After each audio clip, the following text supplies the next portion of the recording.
El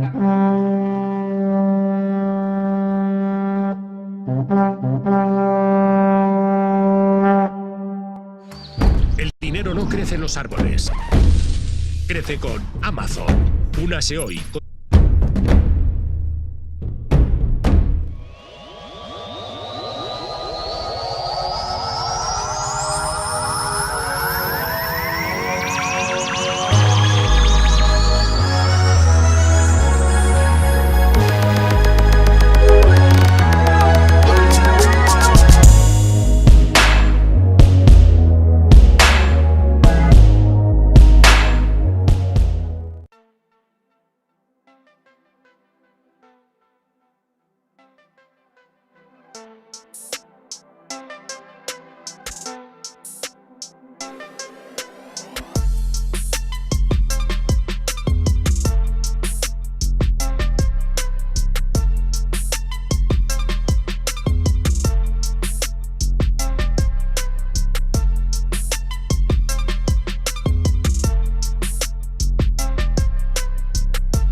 Oh, wow. Hey, everybody.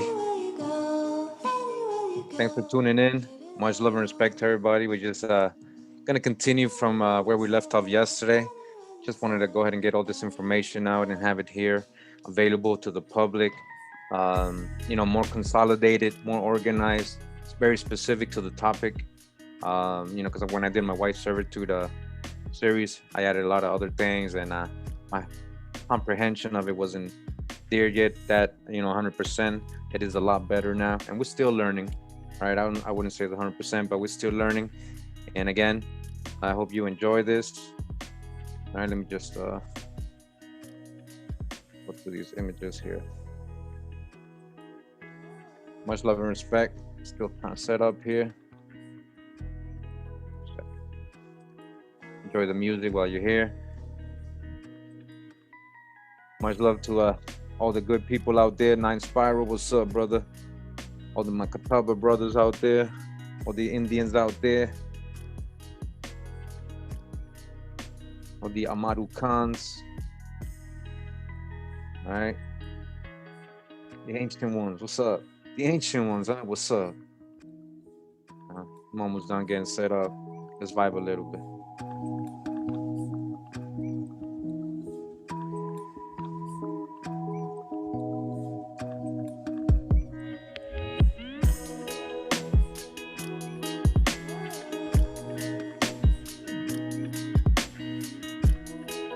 All right. Yeah. And yeah, these beats, man, believe it or not, they're actually part of YouTube's free audio library. YouTube's free audio library. So shout out to YouTube for the beat. So yeah. All right. So what do we have here? I know you guys saw my Swarty Euro videos. Just wanted to remind everybody before I start today, when we're talking about when you hear white servitude or European, don't automatically think so-called white or pale skin. We know there was melanated, dark-skinned Europeans. This is information and history they never told us. I mean, we kind of knew, but it's really deep. And we got to start correcting history. We got to start putting it in their face more and more and more. It doesn't matter how many times they're going to say culture vultures or this is history. This is true. All right. This is Charles V right here. These are Minoan women. That's ancient times. That's like Minoan women. Look at them. All right. That's on their walls. That's how they painted themselves. All right. And I don't want you guys to forget, we also got the copper colored tribes of America here, right? Copper colored tribes of America. All right. It says here that the Inca in this book, Crania Americana, a comparative view of the skulls of various aboriginal nations of North and South America, to which in prefix an essay of the varieties of the human species. This is by Samuel George Morton. All right. And he says that the Incas of Peru, their complexion is dark brown and their hair long, black, and rather coarse hair. To these observations of Clavijero may be added a few others from Humboldt, who described them as possessing a swarthy and copper color. Swarthy and copper color. Can I get any more clear? Can I get any more clear? All right. I don't want anybody to feel like anybody's saying anybody's just European. We're all over the world, man. People of color all over the world.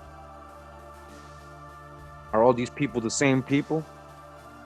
Well, I mean, if we want to think about it like in a scriptural or Bible sense, everybody goes back to Adam, right? But is it everybody the same? Is everybody the same just because of complexion? Does everybody have to have the same features, phenotype? Does everybody have to have the same kind of hair? All we know is that the whole world was melanated. And these melanated people looked very different. They had different phenotypes, different hair types. All over the world, all right? Swarthy. We're gonna go to my the beginning of my Black Jacobite video real quick. We're gonna get a little bit of let me see, Benjamin Franklin. Just real quick.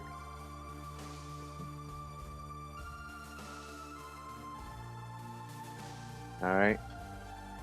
We're gonna go what he said, just to remind everybody, because we're gonna hear about Germans coming in, Palatines, Italians, Swedes, Irish, all these Spaniards, Portuguese, right? So let's not always think pale skin. Let's not think only white, so-called white people, even though they came too. All right, under the same status, many of them, or even worse status than some so-called Negro Europeans. All right, yes. Yeah, vibe, man. A nice little tune right here. We're gonna just, while we transition, much love and respect to everybody tuned in. All right. Just trying to give everybody time. Sometimes YouTube, the notifications, they go out like the next day.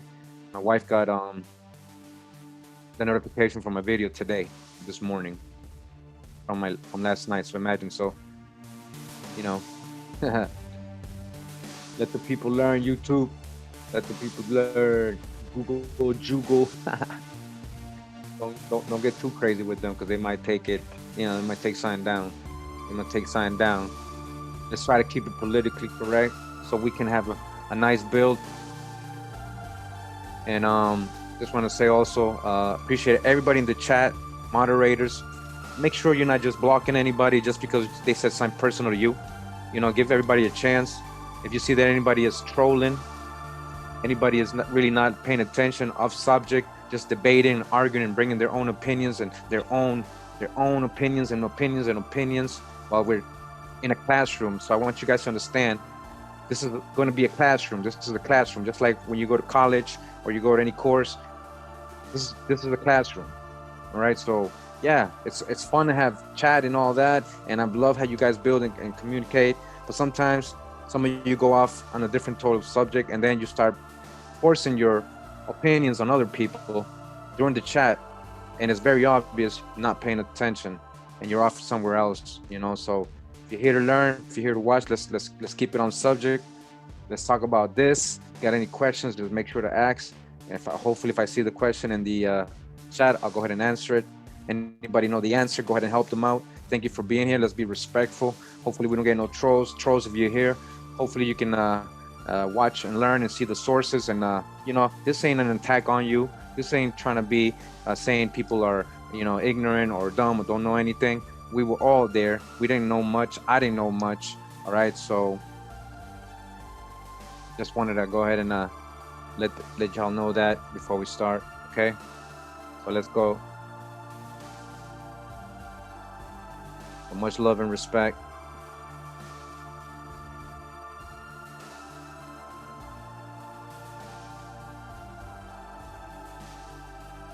Wow.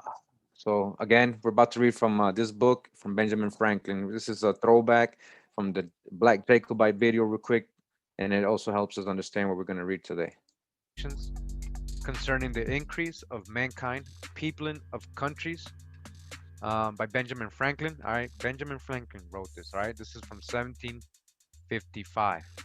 All right, and we're on page 10 of this book. And this is what Benjamin Franklin says point 24, which he's making observations, right? He's given, which leads me to add one remark. He says that the number of purely white people in the world is proportionally very small. It's very small. You're the minority. All Africa is black or tawny. Asia chiefly tawny. All right, tawny, a darker complexion, right? Not white. America exclusive of the newcomers, wholly so. All right, what is that saying? America is what?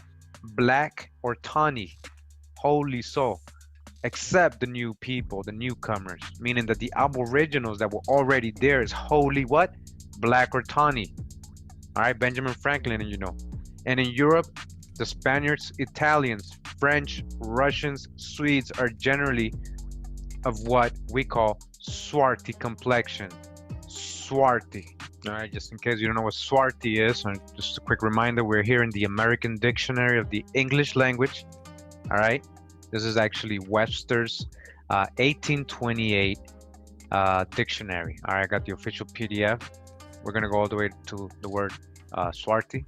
All right, and right here it says swart, right? Almost sounds like steward. Swart, steward, swart, steward. Is that what they get the steward? Did it mean black or dark? What is swart? It says being of dark hue, moderately black, tawny, swarth. All right. Down here it says swart, to make tawny or brown. Swart, an apparition. Swartly. All right, duskly with a tawny hue. It says swartness, tawniness, a dusky or dark complexion. Dark complexion, all right? Dark complexion, swarthy. Being of a dark hue or dusky complexion. Tawny. In warm climates, the complexion of men is universally what? Swarthy or what? Black in warm climates. Is there only warm climates in Africa? No, we have warm climates all over the world, right? The Moors, Spaniards, and Italians are more swarthy than the French, Germans, and English. It says their swarthy hosts would darken all our plains. Swarthy. All right, black, as the swarthy African, it says, right? As the swarthy African. So the African is swarthy, right? Swarthy is a tawny color. Swartish, somewhat dark or tawny. Swarthy, tawny. All right? So you get the picture, right? Swarthy. So an African is swarthy, right? Black, right? So again, he said, Benjamin Franklin, that in Europe, the Spaniards, Italians, French, Russians, French, Italians, Spaniards, and Swedes are generally of what we call a swarthy complexion, black complexion, as are the Germans. So is the Germans. So who's the real Quakers and Puritans that were coming over here? The Saxons only accepted who, with the English, make the principal body of white people on the face of the earth, he says, according to him, right? So he's saying that the Saxons and the English and his English lineage, right? Not all of the English, we'll see later. I could wish their numbers were increased. He said, I wish there was more white people because it seems that all of Europe is basically Swarty. All right, so now we're in this book.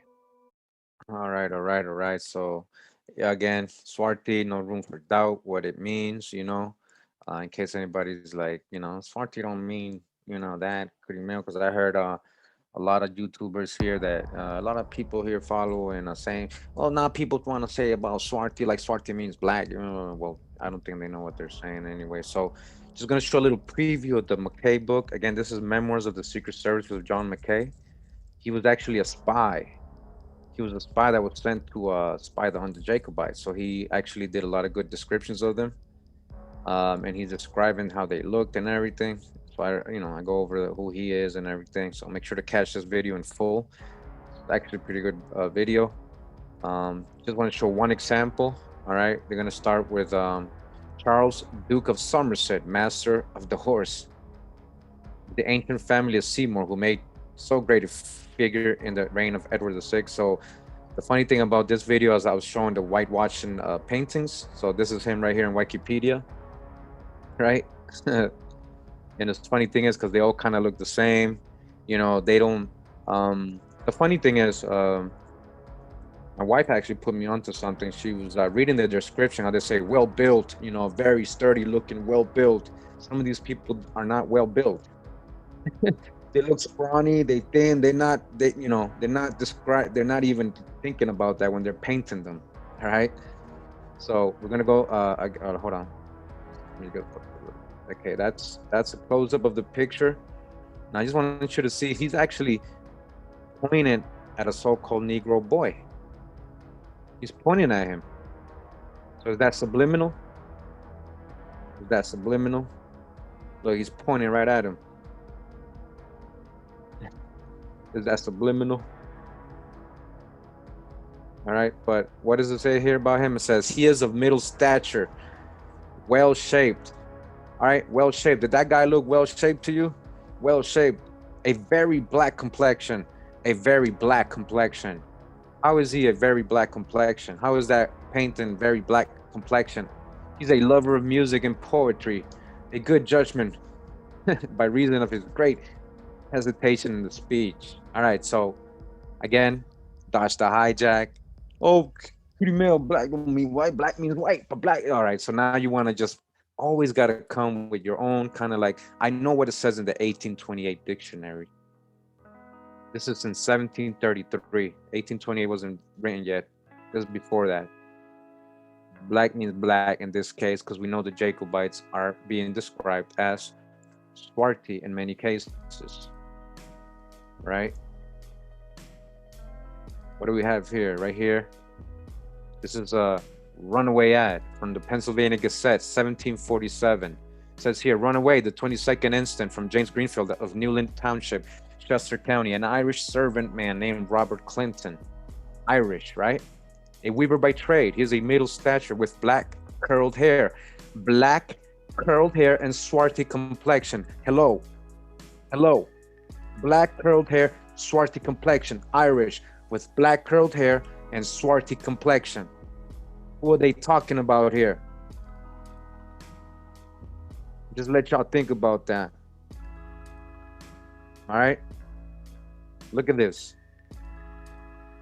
Let's never teach them what swarthy means, so they'll never know.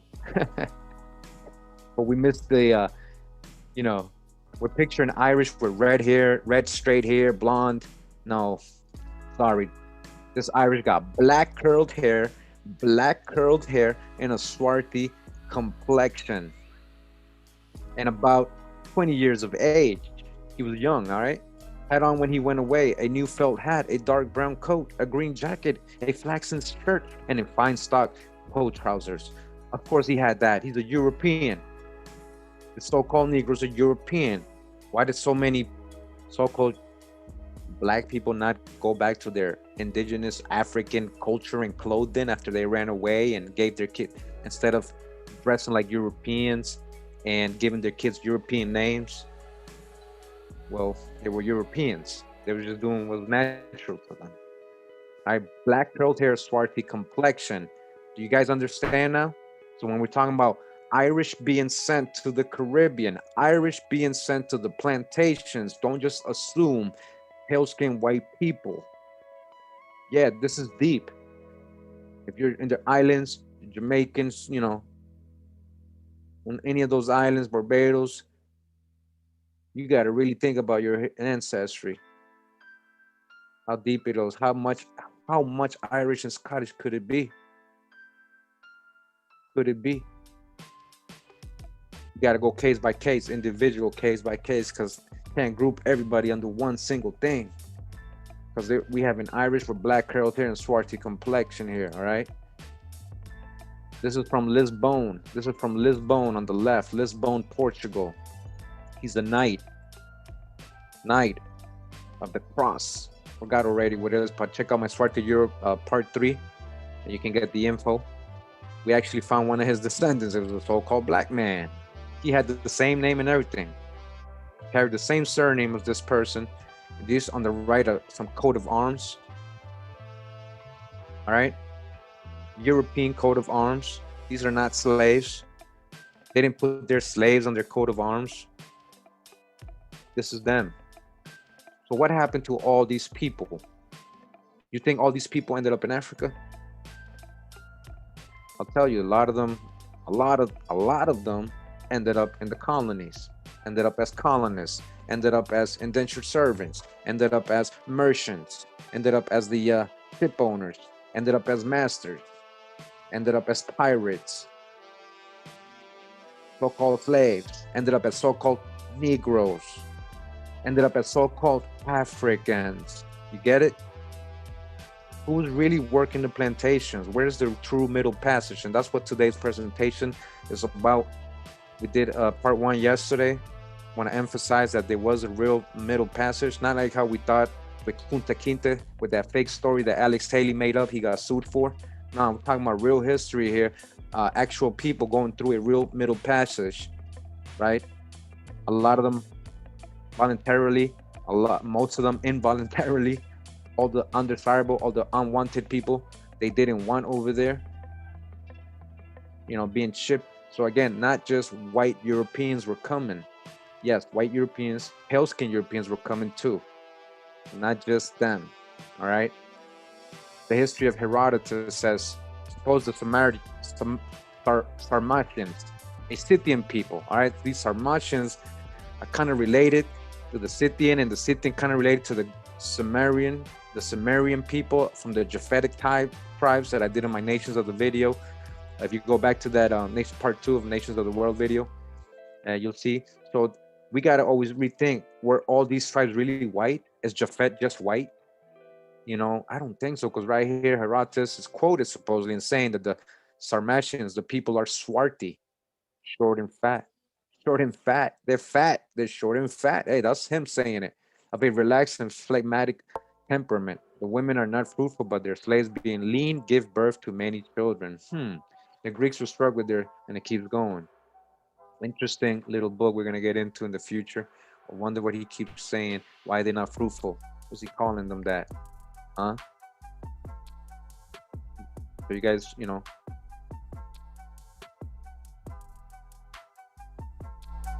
All right, so hit like and share if you're enjoying this. We want to make sure people get the information.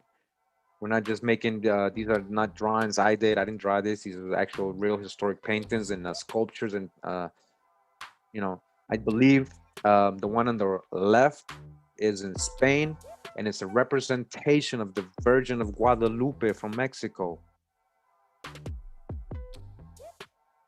In the middle, we got a family crest. I forgot which one. I don't know if that's the Andrews. Can't remember. And the one on the right is an Etruscan pottery statue from that period, from ancient times. Right? Who's Cheddar Man? Cheddar Man. He looked like Cheddar Man a little bit with his light colored eyes. And right here we have I showed this a little bit yesterday, but I'm just going to show it again. It says it's an exact list and description of 150 rebel prisoners shipped at Liverpool. All right, Liverpool and Bristol, again, a future video, had a major so-called black population during colonial times and before that. All right, so they're leaving from Liverpool on board the veteran John Ricky, master of the Leeward Islands, which were taken near Antigua. And the 28th of June, last by diamond privateer Paul Marcel, a diamond privateer, a pirate, Sephardic Jew, probably Muslim, Moorish, crypto pirates, crypto Sephardic, Moorish pirates.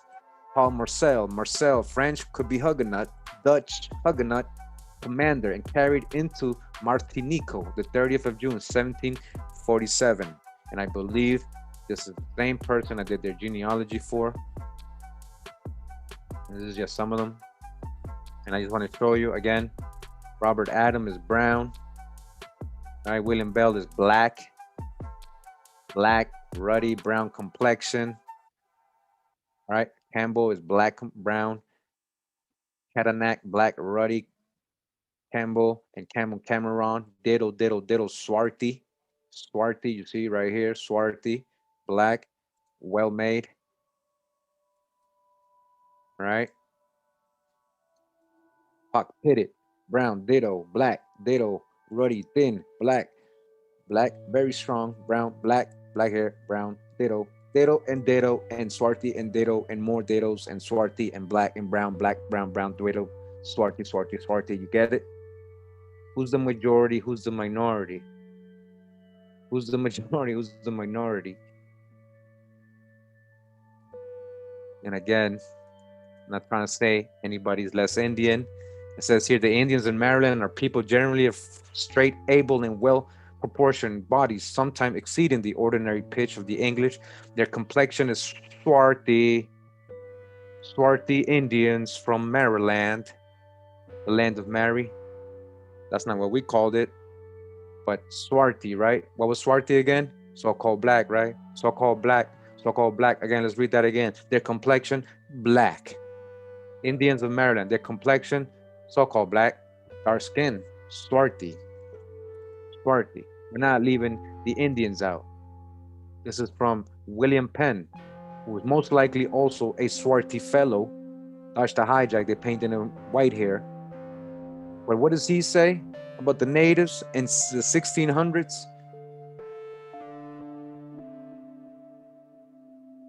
They tread strong and clever and mostly walk with a lofty chin, of complexion black, but by design as the gypsies in England. Just like the gypsies in England, you get it? They grease themselves with bear's fat, clarified, and using no defense against sun or weather. Their skins must need be swarthy. They gotta be swarthy. If they want to be in the sun long periods, they gotta be swarthy.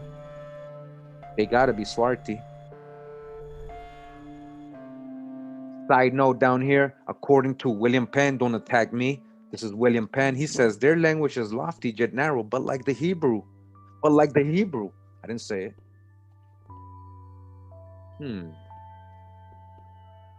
How does he know what Hebrew is? Thought he was a Quaker. Sephardic, crypto, so-called Quaker. This is from the book Ancient Britons, very scholarly book. We read this in my Swarthy Europe videos. So again, make sure to get that. All right. The Danes then were like the Moors. Again, the Danes. The Danes were like the Moors, black. The Danes were like the Moors, black. The Danes were like the Moors, black. Like them too, they were Picts, right? They were Picts. The Picts were so-called black Picts. They had tattoos on. They had tattoos all over the body. Who's the Danes? Break down the word. Danes, Dan, tribe of Dan, Danites, Danish-ish, a little bit Dan-ish, Danish, Danes. The Danes, do you guys know who the Danes are? The Vikings. The Vikings were so-called black, like the Moors. The Danes, Vikings, were Moors, black. Of course, they were in ships, right? Who were the navigators? Who were the mariners? Who was the mariners? Let me put the music down. All right. Just like the pigs of Scotland, the title of Gorm, Wood Stain, is not fine to Highland genealogists. All right, so we're going to go down here. The black Gentiles, they were called right here. So also were the pigs known as such, at home at sea, as well as on land, like the Danes. The pigs were known as what? Black and Moorish too. What? Like Moor. In the year 729, the Irish annals record that 3 ships of the Picarda were wrecked this year on Irois cuisine, and 10 years previously there had been fought the maritime battle of Ardennes between Duncan, the son of Beg. All right, and it keeps going. And it says, in which battle certain chiefs were slain, whether as Danes or as pigs, they were swarthy, piratical race, pirates on the sea, just like the Sephardic Jews. Oh, what, so what I was trying to say when I say that these people had ancient knowledge of the seas, the Sephardic Jews, so-called Jews, they get that Jewish part a lot from the Danish or the Danes, the tribe of Dan, who were navigators. They get a lot of that so-called Jewish. They want to claim Israelite from Danes. The Danes were disinherited, though, according to Bible, right? According to the scripture, they were disinherited.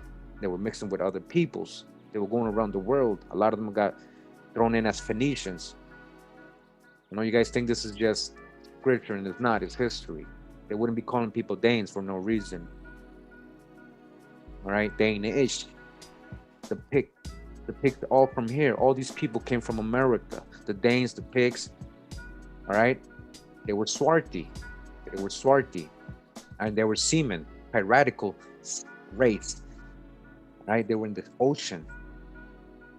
And it is interesting to notice that the custom of tattooing has survived longest in their profession, tattooing, descendants of our own seamen. It is stated, I see, that although the practice was condemned in the year 785, it was not wholly rooted of England. All right, so these are just, you know, some side information for today regarding the Danes. You got a little bonus right there. But just know, Danes, show me who the Vikings are. Anybody can go, show me who the Vikings are.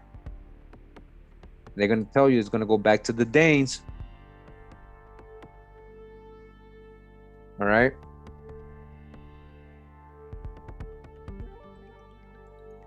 I got this, let me see, screenshot from one of Asir the Duke's videos, actually. There's a lot of the supposed Moorish followers, you know, or they told me swart don't mean black. I'm making all that up. And I guess they don't pay attention to their own teachers and stuff. So right in the bottom, swart, right? Blackamoor or blackmore, a Negro, swart. So weren't the Indians swarthy? Weren't the Danes swarthy? We don't need, I mean, it's very clear. You can go interpret it yourself and read it yourself, but I'm showing you. I'm not altering the words. It says swarthy. So yeah, thank you for getting rid of the hijacks. Thank you for getting rid of the hijacks. If you see any, you know, just do your thing. Again, indentured servant, European convicts heading to America. I thought it was really cool, this little cover for today. We're going to talk a lot about the convicts and that were sent over here and to the West Indies and the plantations. Going to continue from yesterday. And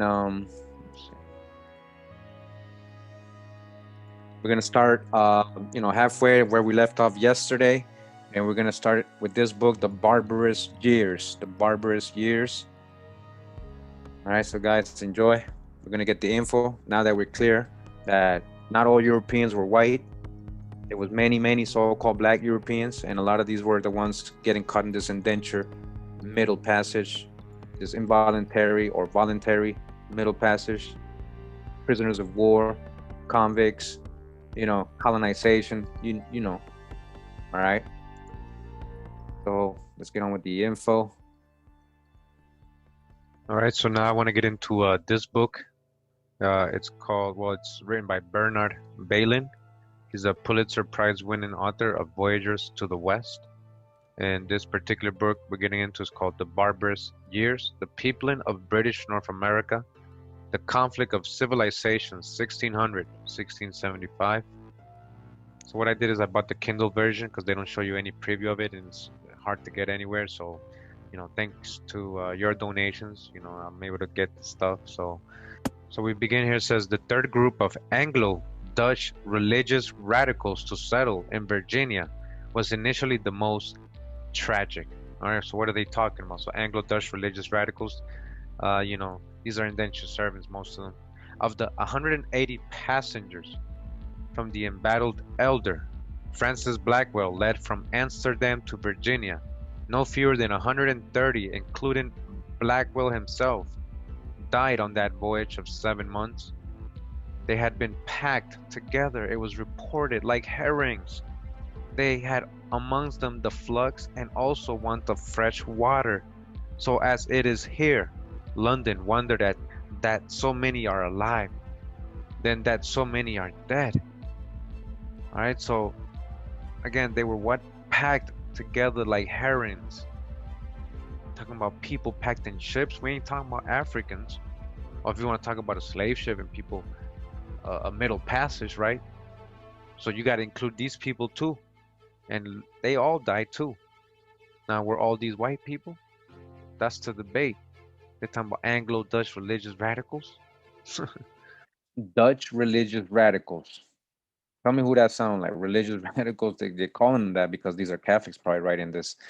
All right, Protestants, Sephardic Jews, religious radicals. They don't want to be Catholic. All right, they're getting packed like herrings on a ship. This is real history, right? Like, this is where Alex Haley's trying to get his little ideas and stuff.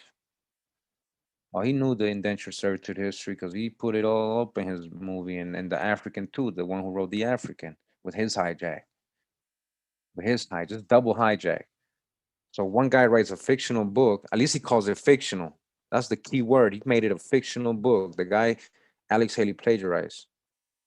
Right? It was fictional. But where'd he get all this fiction from? And what people were going through in the indentured servitude middle passage. The real one. All right.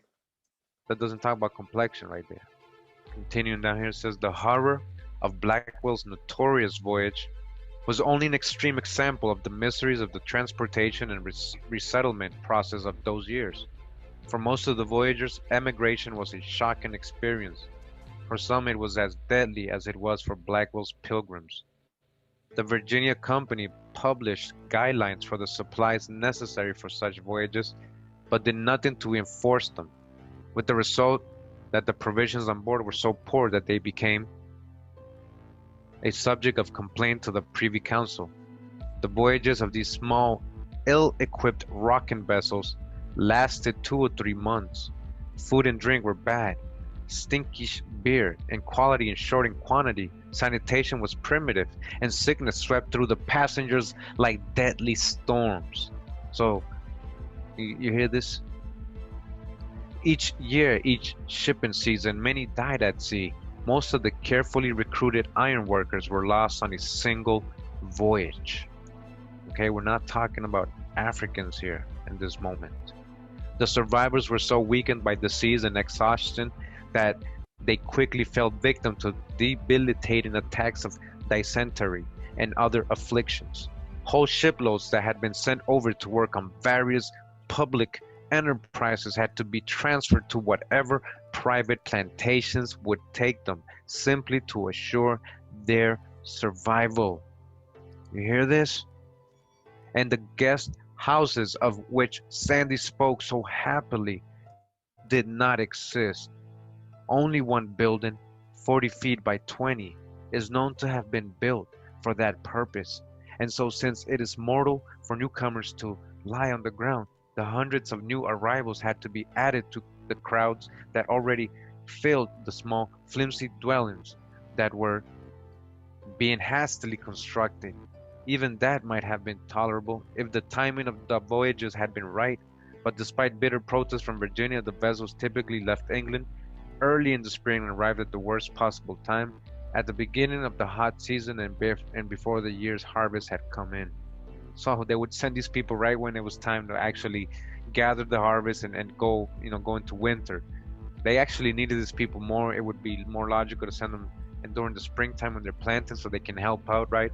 Partake in the work and get their fruits from it.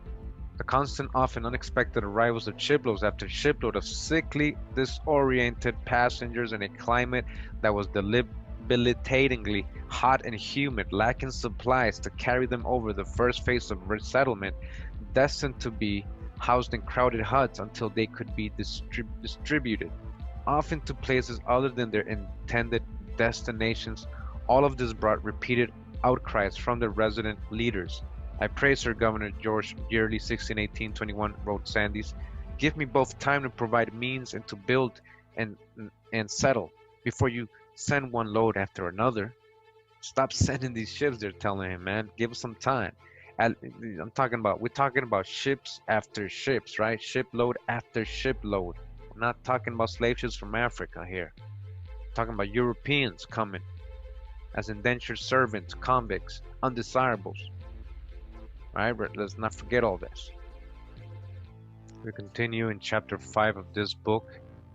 And right here it says, the English, who both repelled and attracted the Indians as they probed their exposed borders, continued to lead fragile, disordered lives in an unfamiliar, dangerous environment, pressing against threatening people no less disoriented and fearful than themselves. The settlers were still sheltered in a small, lightly built, dirt-floored dwellings, scattered haphazardly amid crudely cultivated stump-filled tobacco fields and cattle farms, some with produce gardens, small fields of corn and other crops, cut out of Indian hunting grounds. Most of them were servants, slaves. All right, parentheses, you see that? All right, indentured servants, so-called slaves, right, in parentheses. And what did they say? They were making all these plantations where? In the Indian hunting grounds. Great. So if Indians, you know, how the how are they supposed to hunt and get their food if you're gonna grow, your tobacco there? So you get what I'm saying? So this is almost like a more and more war. It wasn't about complexion, as Conrad be saying. And so yeah, so you see, servants, parentheses, so-called slaves. I'm showing you guys the true origin of what they turned into the Kunta Kinte slavery stories we got. All right, let's keep going. Most of them were servants, these settlers, these English, these were slaves. They were frequently called working off their indentures. They were working off what? Their indentures. They were what? Servant slaves, often side by side with their masters, hoping eventually to acquire a parcel of tobacco land of their own or return to their original homes. It says the African among them, oh, that's the hijack. All right, the reason I say that is because when was this written? In 2012, published. So they're going to add the African in there when they're talking about people of color. It says the African among them, 23 in 1625, because there's no record of any Africans in six. Show me slave voyages. Go to slavevoyages.org right now and show me any African in 1625. A ship and bringing in any Africans in 1625. You won't find that. It says they were of indeterminate legal status since they had no contracts. And their social status, though, the base was unclear. So wait a minute. They have no contracts and you don't know their status. So you can't say they're a slave because you don't know. It's unclear. They have no contracts. They sound like free people of color to me. That's what they sound like to me. If it's unclear, and this has scholarly footnotes. All right, this book is very scholarly. His sources are very scholarly. You can follow up on that if you like. All right, they don't know, it's unclear. So again, drop nation. If they can't tell you who you are, how can they tell you who you're not? The social order as a whole in the struggling colonies, pell-mell scramble for survival and profits was chaotic. We continue on page 80 of this book. It says these large quantities of tobacco were not produced on the company's land, and the laborers necessary to produce these crops were not as originally planned employees of the Virginia Company. They were contract workers on an increasing number of private plantations created by the company new land policy and tenant farmers of absentee landowners assisted by indentured servants. All right, indentured servants. All right, that's who by 1617 a model structure had emerged. All right, they had the plan, they had the blueprint. We need continuing to do this with indentured servants. We're going to get them from the undesirables and the convicts we don't want, and all those poor people we don't want over there. Adventurers do land for their investments began to pool their grants to create larger and more efficient units of production. Smith's Hundred, founded that year, which combined the land claims of leading figures in the company, became a virtual colonizing company of its own, financed by a terminable joint stock and complete with a private labor force of indentured servants, a private labor force of indentured servants, not African slaves. We're talking about plantations, we're talking about tobacco plantations, indentured servants, and this included also American Aboriginal Indians they were bringing in from the Caribbean and local ones they had already put into servitude and indentured. All right, so when they show us these tobacco fields with so-called Negroes, growing it, it's not Africans. This was done with indentured servants. So dodge the hijack. This is real history. All right, so now we're on page 130. We're going to talk about the passengers on this ship, the Ark and the Dove. All right, it's about 1634.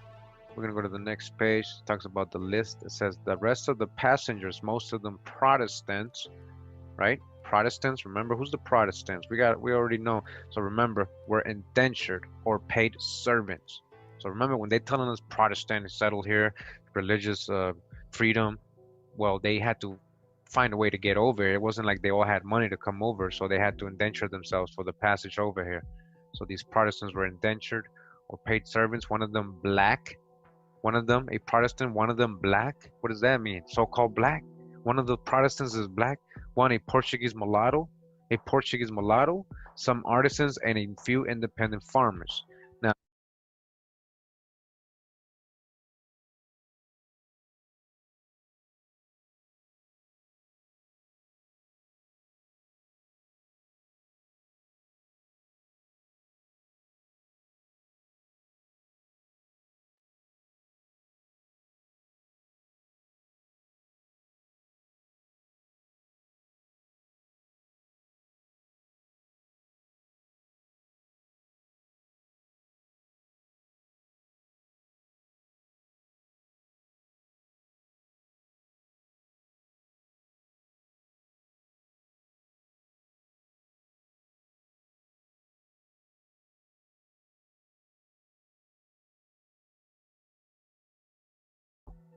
now, are we supposed to assume that this supposedly one black, is an African?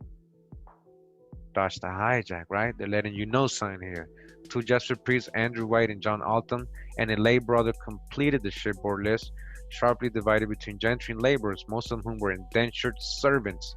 The first settling group conformed reasonably well to Calvert's social expectations. All right. Yeah, I was doing it again, guys. I was talking with the mute on. So yeah, I was just emphasizing, we already know Protestants as a keyword. We already know who the Protestants were mainly. A lot of people were people of color. And this book just straight up said a black Protestant, a Portuguese mulatto. So much love and respect to Top Cat. Just had a great build. He's got a great series going there, the creation of the so-called African American, right? Breaking that down, that whole myth. And it makes all sense because that's a whole lie. Nobody's coming from over there. Nobody's really that African. But now we're trying to see where they're really getting the labor from. Where were they really getting the labor and the so-called slaves from?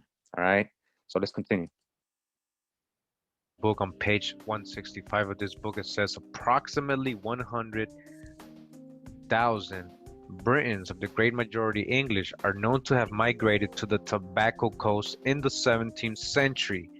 All right, Britons in the Tobacco Coast, Britons, not Africans. At least 70% of them, and probably 85%, came as indentured servants. 85% slaves, bonded for service. They were at work in the oldest settled areas as in the newest, arriving year after year on veritable convoys of ships from the major English ports. Middlesex County, between the Potomac and the Rappahannock rivers, a contemporary road, was a sea of servants. All right, a sea of servants. We're not talking about Africans. 45% of that country's entire population were servants in 1668, and the same could have been said of other countries. Who were these tens of thousands of voluntary bonded servants? Tens of thousands, 100,000s. Where are their descendants? This is a lot of people. Imagine. So why would they need, if they're hiring contracts, you know, why would they be doing that if they got free labor from Africans? It's a business. It's a corporation, you see? Who were the tens of thousands of voluntary bonded servants? Where were they from? And were their backgrounds? What were their backgrounds? What were the differences and similarities among them? How did they live in this strange environment? What would become of them when they were released from service? Continuing the book says the most debased, possibly 40% of the total, were the youngest, the least skilled and most destitute. They shipped out without the protection of legal indentures and served therefore according to the harsh terms of extemporized contracts that followed Virginia's local custom.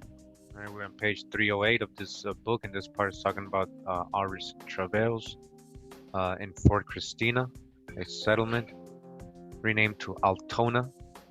And it says that the population, about 600 souls, many of them rough people, as poor as worms and lazy withal. Only a few of them qualified farmers, fell victim to the damp climate made more miserable by a sequence of heavy rains that ruined the winter fodder. A hot intermittent fever and dysentery became epidemic. About 100 people, many of them children, died, and the diseases were compounded by the arrival of 108 more settlers on the mill. So on top of what they were going through, they were dumping more convicts, more people with disease, more people undesirables on top of them. All right, 11 of whose companions had succumbed to scurvy on the passage, 3 of whom died on landing. The survivors, especially the indentured orphan children, indentured, taken from Amsterdam's almshouses, were suffering from a variety of illnesses, some contagious, and they brought with them no supplies. But recruitment continued in Finland and especially in the farming districts of Gelderland and Holland. All right, we're talking about Dutch, German, Finnish people, indentured servants too. These type of Europeans, not just English, Scottish, or Irish. Remember, all of Europeans we're bringing over here. The Rise and Fall of Indentured Servitude in the Americas, an economic analysis by David D. Gelson. So here, the evolution of indentured servitude in colonial British America. Indentured servitude was an initial solution to an acute problem of obtaining a labor supply that existed in many regions of colonial America, and the basic form of institution developed by the Virginia Company was widely adopted and used throughout the British colonies in the 17th and 18th centuries. Although precise estimates of the total numbers of servants are not available, all right? They're not going to, so when they tell these estimates, like I always say, like they always say in 2/3 or about this percentage, that's them being modest. I'm telling you, it's guessing, but they know it's high, so they even tell you high. 2/3 or 80, 75% is high. An indication of their overall quantitative importance is given by Abbott Emerson Smith's judgment noted earlier that between half and 2/3 of all white immigrants to the American colonies after the 1630s came under indenture. Their importance at times in particular regions was even greater, as is suggested by Wesley Frank Craven's estimate that 75% or more of Virginia's settlers in the 17th century were servants. 75% were servants, indentured chattel property. Talking about Europeans settling in Virginia. All right, not Africans. Although initially all the servants came from England, in the course of the colonial period, migrants from other countries joined the flow of servants to British America, and especially in the 18th century, sizable numbers of Scottish, Irish, and German immigrants arrived in the colonies under indenture. Active markets for indentured servants arose in Europe and in the colonies. Hundreds of English merchants in the major British ports participated in binding immigrants for servitude overseas. Transportation costs varied little across individuals or destinations, and differences in the immigrants' productivity, which affected the rate at which they could repay the implicit loans, were therefore reflected in variation in the length of the terms for which they were bound. Surviving collections of indentures clearly show that characteristics that raised the expected productivity of a servant tended to shorten the term for which the servant was indentured. Thus, the length of the indenture varied inversely with age, skill, and literacy, while servants bound for the West Indies received shorter terms in compensation for their undesirable destinations. The presence of these markets provided a consistent link between European labor supply and the labor demand of colonial planters from the 1620s, through the time of the American Revolution, again, all the way up to 1776, indentured servants. So where's the Africans? When did the slavery, they started outlawing it? Like almost 1807, they're declaring it, right? The Act of 1807. So all the way to 1776, indentured servants. The efficiency of the institution within the colonies was further increased by the fact that indentures were generally transferable, and masters could therefore freely buy and sell the remaining terms of servants already present in America in response to the changes in economic circumstances. Continuing the book, Colonies and... All right, so again, real quick. All right. What did we read earlier? Because we just read a bunch of Irish and Scots and all these people being indentured, right? Again, there's a runaway ad here from the Pennsylvania Gazette, 1747. It's showing an Irish servant, right? Indentured servant, right? With black curled hair and swarthy complexion. Black curled hair, swarthy complexion. Black curled hair, swarthy complexion. All right, we're gonna go back to the presentation. Just wanted to emphasize that again. All right, so again, just got to break the spells. You know, it's repetitive. That's why they do that to us in school, and that's why they subliminally throw images and words at us all day so we can be stuck in the hijacks. I'm going to do the same right back. All right. Hey, respect, Eagle Conda. Thanks for coming through. Oh, man. I hope you're enjoying the classroom. We've been here 2 days learning about this. Hope you don't still think I'm a European Mongol. I hope you don't still think that, Eagle Hawk, man. Okay, man. I know you probably don't anymore. All right, man, thanks for being here.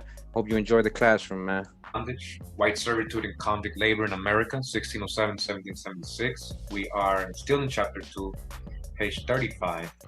And it says here, the profits of the trade. Never during the colonial period did it cost more than 5 or 6 pounds sterling to transport a servant to the plantations. The Virginia Company paid 6 pounds in 1619. And in 1750, the Board of Trade contracted with merchants to take settlers to Nova Scotia at 5 pounds, 5 shillings each. The Georgia trustees usually paid 5 pounds for the passage of their free colonies, but shipped at least one lot of indentured servants for only 4 pounds apiece. In 1708, a merchant tried to get 7 pounds each from the government for taking palatines to New York and was told that his bid was too high. What is a palatine? Real quick. So they were bringing what? They were trying to bring what? Palatines to New York. What is a palatine? All right. German palatines. It says here in Wikipedia. The German palatines were early 18th century immigrants from the Middle Rhine region of the Holy Roman Empire, including a minority from the Palatinate, which gave its name to the entire group. They were both Protestant and Catholic. Towards the end of the 17th century and into the 18th, the wealthy region was repeatedly invaded by French troops, which resulted in continuous military requisitions, widespread devastation, and famine. The poor Palatines were some 13,000 Germans who migrated to England between May and November 1709. Their arrival in England and the inability of the British government to integrate them caused a highly politicized debate over the merits of immigration. The English tried to settle them in England, Ireland, and what? The colonies, the American colony. It says the Palatine settlement did not prove to be viable in the long term, except for those settled in the county Limerick and county Wexford in Ireland, and in the colony of what? New York in British America, where they were successfully settled. The English transported nearly 3,000 German Palatines in 10 ships. 10 ships, 3,000 people. We're not talking about 10 slave ships from Africa here, man. I need you guys to really understand what we're reading here. You know, we've been reading so many. I mean, are the numbers starting to add up? Just think about it. Look how this, right? How this will multiply. These indentured servants, these Europeans.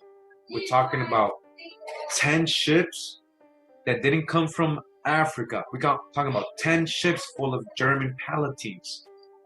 All right. Many of them were first assigned to work camps along the Hudson River. Assigned. These are indentured servants. They ain't gonna tell you here. All right, to work off their passage, because we already got it, right? We got it in the other book. They are indentured servants. Their property, close to 850 families settled in the Hudson River Valley, primarily in what are now Germantown and Saugerties, New York. So all you Americans that live here have this ancestry here, and you know you come from the German Palatines, well, you're a descendant of a servant who was treated in a lot of cases maybe like chattel property, almost like a slave. But I just want you to know that this happened. You gotta put the numbers together. All right, so in 1708, they were trying to sell these same Palatine Germans for £7, and they were like, "Nah, man, you're charging too much for these Germans. Bring the price down." All right, bring the price down. Continue on page 30. All right. So bring the price down for these Germans, man. They ain't that expensive, man. They're cheaper than that. All right. So again, gonna go back, right? Repetitive, right? Germans, right? What did Benjamin Franklin say about the Palatine Germans? Specifically, the Palatine Boers. Instead of calling them Moors, he called them Boers. The Palatine Boers. He didn't want us. He was saying, "Don't Germanize America." Why? Why should they acquire our complexion? Look at the very top. All right, let me just go a little bit. Look at the very top. It says, why can't acquire our complexion? He was talking about them before that. And again, Germans, these Palatines are swarthy complexions. Swarthy, swarthy, swarthy. I know it's hard when you're reading these things like Germans, Palatines. You totally disconnected from it because you assuming these are not related to you in any way. I actually did somebody's genealogy, a lot, actually 2 or 3 genealogies that went back to these Palatines coming out of Pennsylvania, Maryland, all these places. All right. These were people of color. All right. It's all good, Tanara. You know, we all, you know, it's all good. I hope you come out with your build so I can learn something too. You know, we all learn from each other. Thanks for being here, tuned in. We're gonna continue. All right, go back. And so again, don't forget these German Palatines. He was saying they were straight up swarthy. They were swarthy. It says in 1638, a shipload of servants sent to Virginia was sold off at various amounts ranging from 250 to 600 pounds of tobacco per servant. Shipload of what? Servants, not Africans. Shipload. It is difficult to be sure how much this represented in money, but at rate of 6 pence a pound, this means that they brought from about 6 to nearly 15 pounds apiece. The same year, servants were sold in Barbados for 500 pounds of tobacco each, which may be about 12 pounds sterling. The average price in Maryland during the earlier 17th century has been estimated as from 15 to 20 pounds, in Virginia as high as 40 to 60 pounds. Sir Thomas Muddyford said in 1670 that male servants sold in Jamaica, where? In Jamaica, we're talking about Europeans, in Jamaica, selling, people being sold, slavery, sold for 12 pounds to 15 pounds, and females from 10 to 12 pounds. We have already seen that the islands fixed prices by law ranging as high as 18 pounds apiece for good servants, and this figure was intended to attract trade. In Jamaica, a good tradesman was said to bring about 40 pounds in 1739. All right, in Jamaica, we still got indentured servants in 1739, and other less skillful servants went for 20 pounds each. And all I'll that. show you this book real So quick. we got indentured servants still being sent to Jamaica in 1739. Why would they still be sending indentured servants to Jamaica in 1739? And you know, when they have African slaves.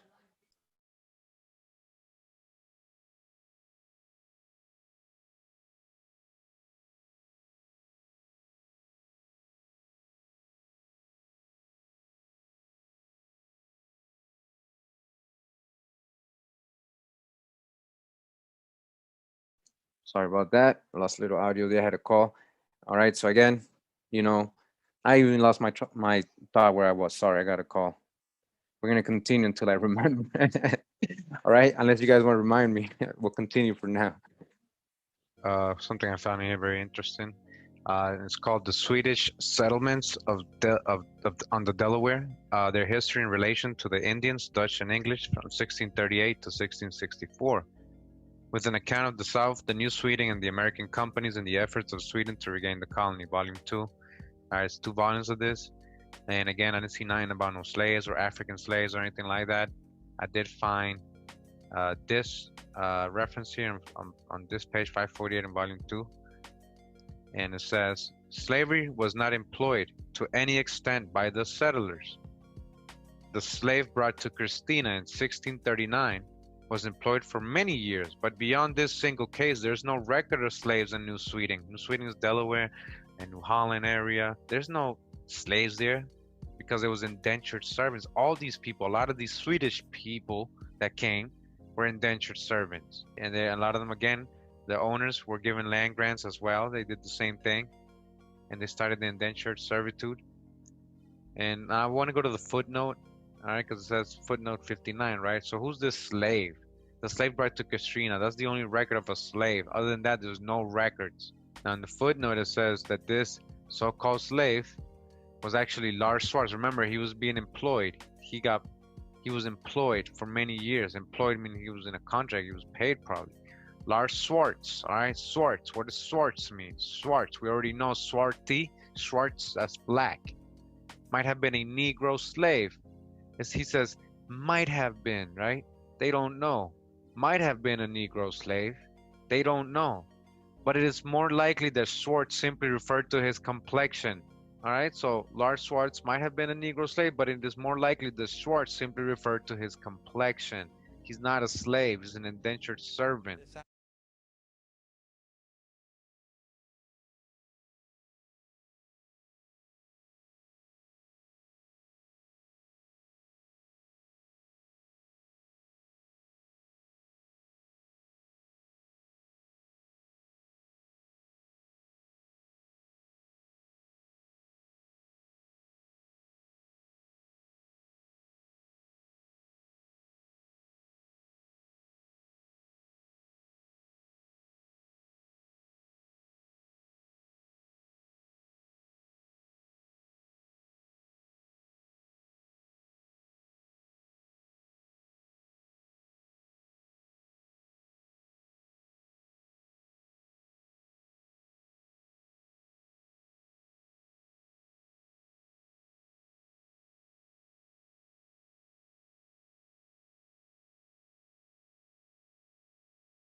Let me give an example of how well we used to know this.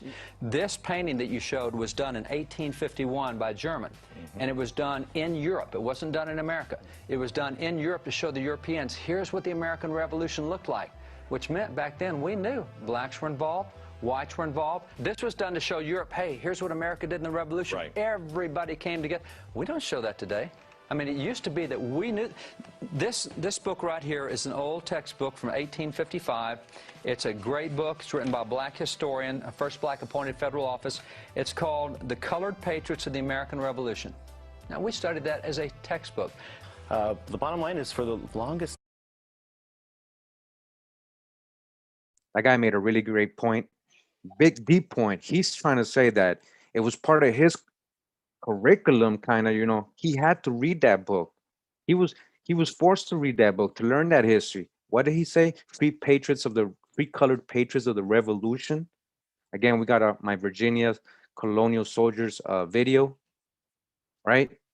Actually, I wanted to show you guys that. I have it right here, I believe. Second. Okay.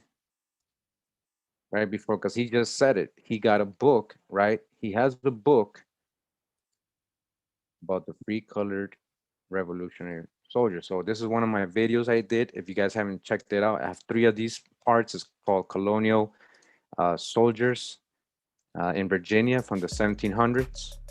All right, and this book was really hard to get. I bought it and got it here, the physical copy, and it tells you, you know, it describes the soldiers. You know, it's muster rolls and things like that. Just want to give some examples in case anybody missed it. All right. So they talk about their complexion, what they look like and all that. So John Eleanor says he's brown. He's from Germany, right? We just got dark, swarthy Germans, right? Brown in Germany. John Craig, he's brown. He's from Ireland. John Huff, swarthy. He's from Maryland. John Burns, ruddy, from Ireland. All right. Ruddy, brown, dark. Irish, dark complexion. William Lynn, dark. All right, soldier, brown, from Scotland. He's brown complexion, brown, from Germany. George Shriver, dark, Germany. Let me just go somewhere else so you guys can see it's just a bunch all over the place. Oh, touch the hijack here. 1 second. Touch the hijack here. They're hating on us. They're making the opportunity here. Make some money. All right. Some more right here. See, Irish brown, Irish brown. So again, so you can see we're not just talking about hair or anything. It says list gifts, name of age, nativity, complexion, occupation, and height. Complexion, right? Complexion, fair, brown, brown, brown, brown, right? Let's go for another example. Oh my gosh. They know we're in a live right now. Look, they put this lady making monkey noises. Can you believe it? I feel like, yo, honestly, I'm not gonna say it. That's a little rude, but yo, I really don't like that. What you making monkey faces for, man? Is that your ancestors? What's wrong with this lady, man? What's wrong with that lady? James Thomas from Virginia, darkish with dark brown hair, darkish. All right, Dutch, dark swarthy. Look at this, Bernard Ward. Do you guys see that? Dutch, dark and swarthy with black hair, right? They weren't talking about his complexion. Dutch, black Dutch. Berber, and he's fair. Look at this, a barber. Oh, he's a barber. Whoo, got lucky there. And then dark with dark brown hair. He's English. He's from England. As you can see, all these dark-skinned Europeans in the American Revolutionary that were being called what? We're gonna go back. We're gonna go back. I want you guys to really understand. Just because he's saying free-colored patriots, it doesn't mean these are all Indians or just one same people. These are all different types of free-colored people. It could be Indians. It could be Irish. It could be Dutch. It could be all kinds of different people, all right? In this free colored patriots book. This is what I want you guys to kind of like understand, all right? So if you haven't seen that video, it's pretty good. Go watch those 3 parts. We're gonna continue. This guy made a great point. He said we were kind of forced to read this book in school. How come they don't teach this anymore? He said we knew. He said we knew there was colored patriots and heroes. We knew. That's part of our curriculum. All right, so we're going to continue. We've adopted this victim narrative about blacks in the United States, that the only role they played was a victim to white majority oppression.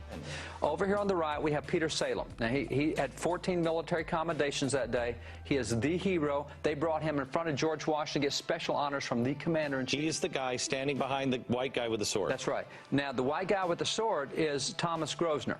So you have Thomas Grosvenor and you have Peter Salem, black and white fighting side by side, but Peter is definitely the hero that day. 1817, this painting is done, and all the way up until the 1980s, we knew that that was Peter Salem, the hero of Bunker Hill. 1980s, the professors got together and said, oh no, that's not Peter Salem. We think that that's Grosvenor's slave. 1980s, the professors got together and said, oh no, that's not Peter Salem. We think that that's Grosvenor's slave. All right, so I'm gonna do a future video on Peter Salem. I got everybody's genealogy. I'm telling you guys, and trust me. Now just look at the word Salem, Shalom, Salem, Shalom, Shalom, Salem, Salem, Shalom, Peter. And you saw what he said? They turned him into a Negro. That's not Peter Salem. That's his Negro, so-called Negro. This is what Glenn Beck's TV show. Is that why he got fired? He was given too many little secrets. Oh man. No, in the 80s, they changed that from Peter Salem to Grosvenor's slave, Asaba. And that's what they say, oh, no, it's not Peter, it's Asaba, Grosvenor, it's his slave. How come the guy who painted it and the guy who was there and the guy who saw it and painted what he saw had him as Peter Salem, and now we've all convinced, oh, no, it's a slave. All right, so I'm in this website. It's called accessiblearchives.com. All right, and it has an article here. Just wanted to read, found it very interesting. It says Irish indentured servants in the colonies. It says our 18th century newspaper collection includes the Pennsylvania Gazette and the South Carolina Gazette. Both newspapers carried many advertisements for the sale of indentured contracts and the recovery of runaway servants. All right, not just slave servants, indentured contracts. All right, so we're going to read some newspaper clips, and you can verify these again from the Pennsylvania Gazette and the South Carolina Gazette in the years they specify. All right, here it goes. Indentures for sale. All right, for sale. August 19, 1762, to be sold, an Irish woman servant who has 3 years and 3 months to serve. Inquire at the new printing office, all right? So she has 3 years left in her term, in her service, all right?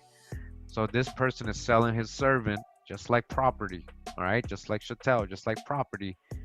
He got, here, you want 3 more years before it's over? I'm done with her. And now we got October 29, 1766, to be disposed of 2 Irish servant boys, times the one having 6, the other 7 years to serve. Wow, so full contract still, 7 years to go, and are suitable either for town or country business. You can put them to do anything you want. Tobacco field, cotton field, or whatever you want to use them for. The above servants' times are disposed of for no fault, but only for want of employment. For further particulars, inquire to William Parr, all right? So it says August 10, 1738.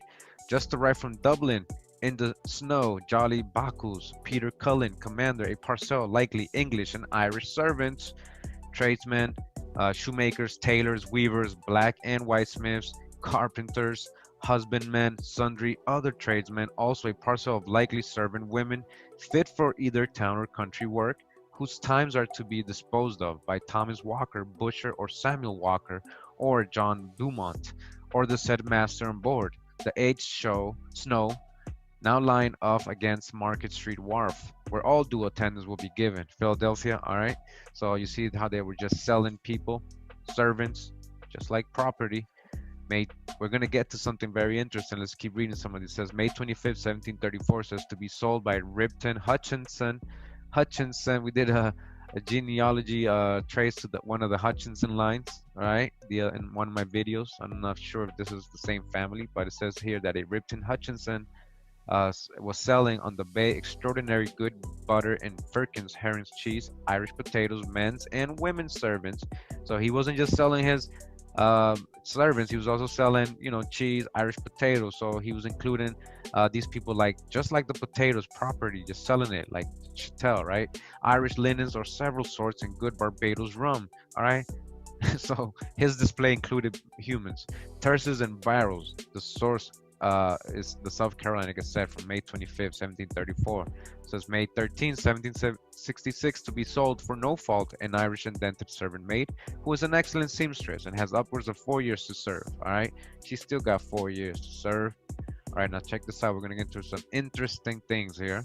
All right, this is the main reason I wanted to show you guys this. So it says August 16, 1750, a runaway on the 12th instant from Joseph Jackson of London Grove, Chester County, an Irish servant man named William Farrell, of middle stature and brown complexion. Brown complexion. Who? An Irish servant. We're talking about an Irish servant. He's not white. He's not pale. He's brown complexion. Aren't you brown complexion? So is this a white person or a so-called Negro? Anything would be up to conjecture, but we have a description of him clearly stating and describing him as brown complexion. All right. Had on when he went away, stripped flannel jacket, a brown sailor's jacket, a pair of coarse trousers, stripped drawers, a felt hat, and checkered shirt. His hair cut off. Likewise, all right, so it's going to say that he also ran away with somebody else. So it says, likewise, ran away with the aforesaid servant, an Irish servant, another Irish servant named Thomas Collard. All right, belonging to Samuel Ramsay of Londonderry. Samuel Ramsay, so that was his servant, in the said county, of a dark complexion. Of a dark complexion. So this Irish servant man, this other runaway, Thomas Collard, is of dark complexion. So his boy, Joseph, let me see, what's his name? William Farrell, who is brown complexion, ran away, right? With him, another English servant or Irish servant, sorry. And he's also of dark complexion. They're both colored people. So what are you going to take from dark complexion? I know you're going to say, well, oh, black means white, Curimeo. All right, well, right here it says dark. It doesn't say black. I mean, yeah, black. It says dark complexion. What is dark complexion? All right, this is an Irish servant. These are the Negro Irish is what I'm trying to explain to you. They were sending also Irish Negroes. so-called Negroes, dark people of color, Irish people of color, indigenous people from Ireland over here. They were sending them over here too, along with the white people. Dark complexion. This is from 1750. It says, and his pock-marked, had on a green double-breasted jacket with clear buttons and red linen, black breeches, black wig. His other clothes not certainly known. Whoever takes up and secures the said servants, so that their masters may have them again, shall have £6 rewards for both, or £3 for either. All right, so you'll get paid by Joseph Jackson or Samuel Ramsey. Now, are these so-called Negroes? That's the other thing I want you guys to understand. We have to research all of that. Just because we think in their owners, slave owners, don't mean they're white. All right, so I want to get into this book. Very good book I found here. I'm glad I found this. It's called Bound Over, Indentured Servitude and American Conscience by John Van Dersey, forward by John Patrick Diggins. This is from 1985. And I just want to show real quick, this is in the back of the book, the sources, very scholarly book, primary sources. All right, you can see it's a very long list. And this is in the introduction of the book. And it says here, what exactly was on the minds of English, Irish, Scottish, German, and other immigrants when they said, let's get out, let's go to America? Thanks to John Van Dersey, Bound Over, his book that we're reading right now, we know now the reasons that prompted many Europeans to come to America and the conditions in which they arrived. Somewhere between 1/2 and 2/3 of all the colonists came to the New World as what? Voluntary what? Slaves, indentured servants. Well, they'll say that, voluntary, but we know, right, to dodge the hijack, we know a lot of them were getting kidnapped or convicted felons and all that, undesirables that were being sent over here. It says indentured servants, apprentices, tenants, bond servants, and the like, all agreeing to the status of redemptioneer in one form or another. A person who, lacking the means, accepts free transportation as the price of 4 to 7 years of unrelenting servitude to an unknown master. As Van der Sea makes clear, memories of servitude weighed heavily on the minds of leaders like Tom Paine, Benjamin Franklin, Joseph Galloway, and Alexander Hamilton. All right, big one right there, right? So, right, I did a video, right, on Benjamin Franklin. He was an indentured servant. He was a servant to his dad, supposedly. And he ran away. He was a runaway slave, basically. He was a runaway slave. That's why he ran away, because he was treated like property. Benjamin Franklin.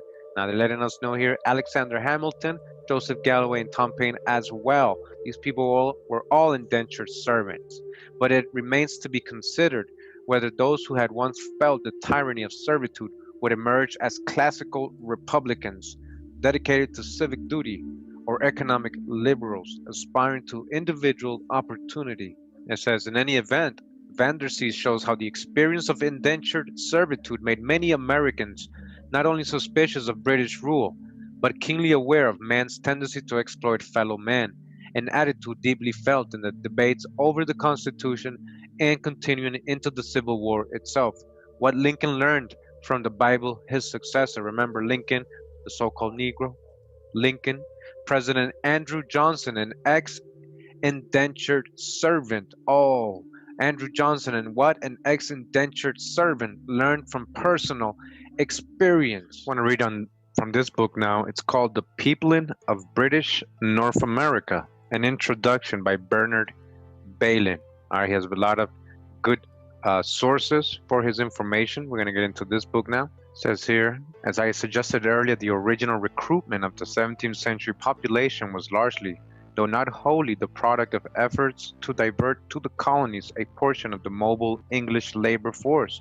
Reliable estimates of the numbers involved have now been established: 378,000 immigrants from England to the Western Hemisphere in the course of the 17th century, of whom 155 went to the mainland colonies. The majority of them, what? Indentured servants. They wasn't here just because they wanted a free ride over here and start a new life. They didn't pay their own way over here. These were indentured servants / slaves. And we know something of their geographical origin. Almost all of the indentured servants came from southern England, with a high concentration in the Thames Valley, centered in London. Their social origins are less clear, but there are fairly clear boundaries. These 17th century labor migrants form a spectrum from the utterly destitute, the disreputable, and the vagrant to the respectable young artisans or would-be artisans seeking more secure employment and eventually an independent stake in the land. All right, so they try to sugarcoat it, but they told you a little bit. They're undesirables, they're destitute, they're disreputable and vagrant. That's what they were sending over here. In these later years of the colonial period, their numbers were supplemented by convicts from all over Britain. About 50,000 of them were transported to America to serve out their time in unpaid labor, along with the free indentured servants.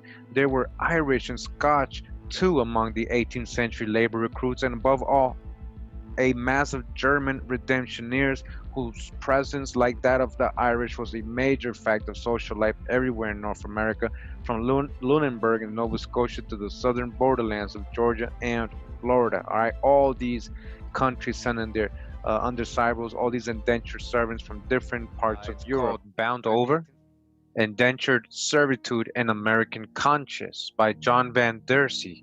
Introduction. On November 30th, 1774, the brig London Packet docked at Philadelphia. Its chief cargo, not usual for the time, all right, not usual for the time, we're talking about 1774, right, was 122 indentured servants, British and continental men and women who would be bound into servitude for an average of 4 years in exchange for passage. Probably some had agreed to a certain term in England. Others would have to bargain with agents, masters or ship owners here. A certain number may have been transported for criminal offenses. A few may have been kidnapped or shanghaied by unscrupulous labor contractors. All of these were common practices in the American servant trade. The American servant trade. All right, we're not talking about Africans here. We're talking about that in 1774. It was the usual thing to see ships come in full of people, full of indentured servants, ships, right? Servant ships or slave ships, what do you want to call it? Huh? They were packed in there like herrings. Remember, this is part 4, and continuing is going to corroborate. All right. So, the information is very clear. Again, we're not talking about, this is all the way in 1774. It was the usual thing of the day. Loads of ships. Where's all the Africans? Why are they bringing loads of ships in 1774? That's 2 years before the American Revolution, right? Why are they still bringing indentured servants by the shiploads, ships and ships and ships, right? Into bondage, on ship, into bondage. Trying to show you guys, real middle passers, they lied to us. They lied to us big time, and we fell for it. But I think we're humble enough, we're logical enough to be able to fix this and correct this. And it's okay to not have known something. It's okay. It's not no shame to be ignorant. It's not a shame to be ignorant. What's shameful is when you're unwilling to learn. That's shameful. When you're unwilling to learn and empty your cup, because it's been all lies. It's been all lies. Let's keep going. Great. Now listen to this. Except for the important distinction that their existence as individuals was acknowledged by law, and that after their term of servitude they were to be granted the full rights of free men and women, the status of these people was essentially the same as that of slaves. Again, the status of these people was essentially the same as that of slaves. This is slave. This is how slavery became. Should tell. It was through indentured servitude. They were extending these indentures for life. The work they did, and the clothes on their backs belonged entirely to their masters. They could be hired out, sold, or auctioned, even if this meant separating them from their families. They could be beaten, whipped, or branded, all right? This is where you get that whole story. Indentured servitude, these people went through that. If they ran away, they could be punished. By an extension, often a multiplication of their term of servitude. In some colonies, runaways were hanged, a process too wasteful to apply to slaves, who retained, after all, the value of capital. The resemblance to enslavement began at least at embarkation, where both voluntary and involuntary immigrants were herded on board. white Guinea men. It says they're white Guinea men and crammed below decks in unsanitary conditions with insufficient provisions. This is the Middle Passage here. Again, Middle Passage. They're crossing the Atlantic Ocean from Europe in these conditions. All right, we're going to ignore this. You want to make up stories like Kunta Kinte. You want to put it, oh, it was Africans. It was all these Negroes. No, these are Europeans, both pale skin and melanated Europeans as well, colored Europeans together. They were what? Being packed in these ships, crammed below decks in unsanitary conditions with insufficient provisions. On the London packet, this had meant 9 weeks of confinement in a stifling hold, 9 weeks in the ocean, a Middle Passage in what? In a stifling hold, and an outbreak of putrid fever that had swept through the entire ship. 5 bodies had been thrown overboard en route, and no more than 5 people among the complement of indentured cabin passengers and crew had escaped infestation. You hear this? We've gotten these reports in past videos and the past parts and different sources of the conditions of the people. People will comment on my videos, and these type of videos especially, be like, but it's not the same. Nobody's comparing, first of all, but these people went through the same thing that you supposedly Kunta Kinte went through. Supposedly, that's a fictional story, and I'm reading you a real story right now.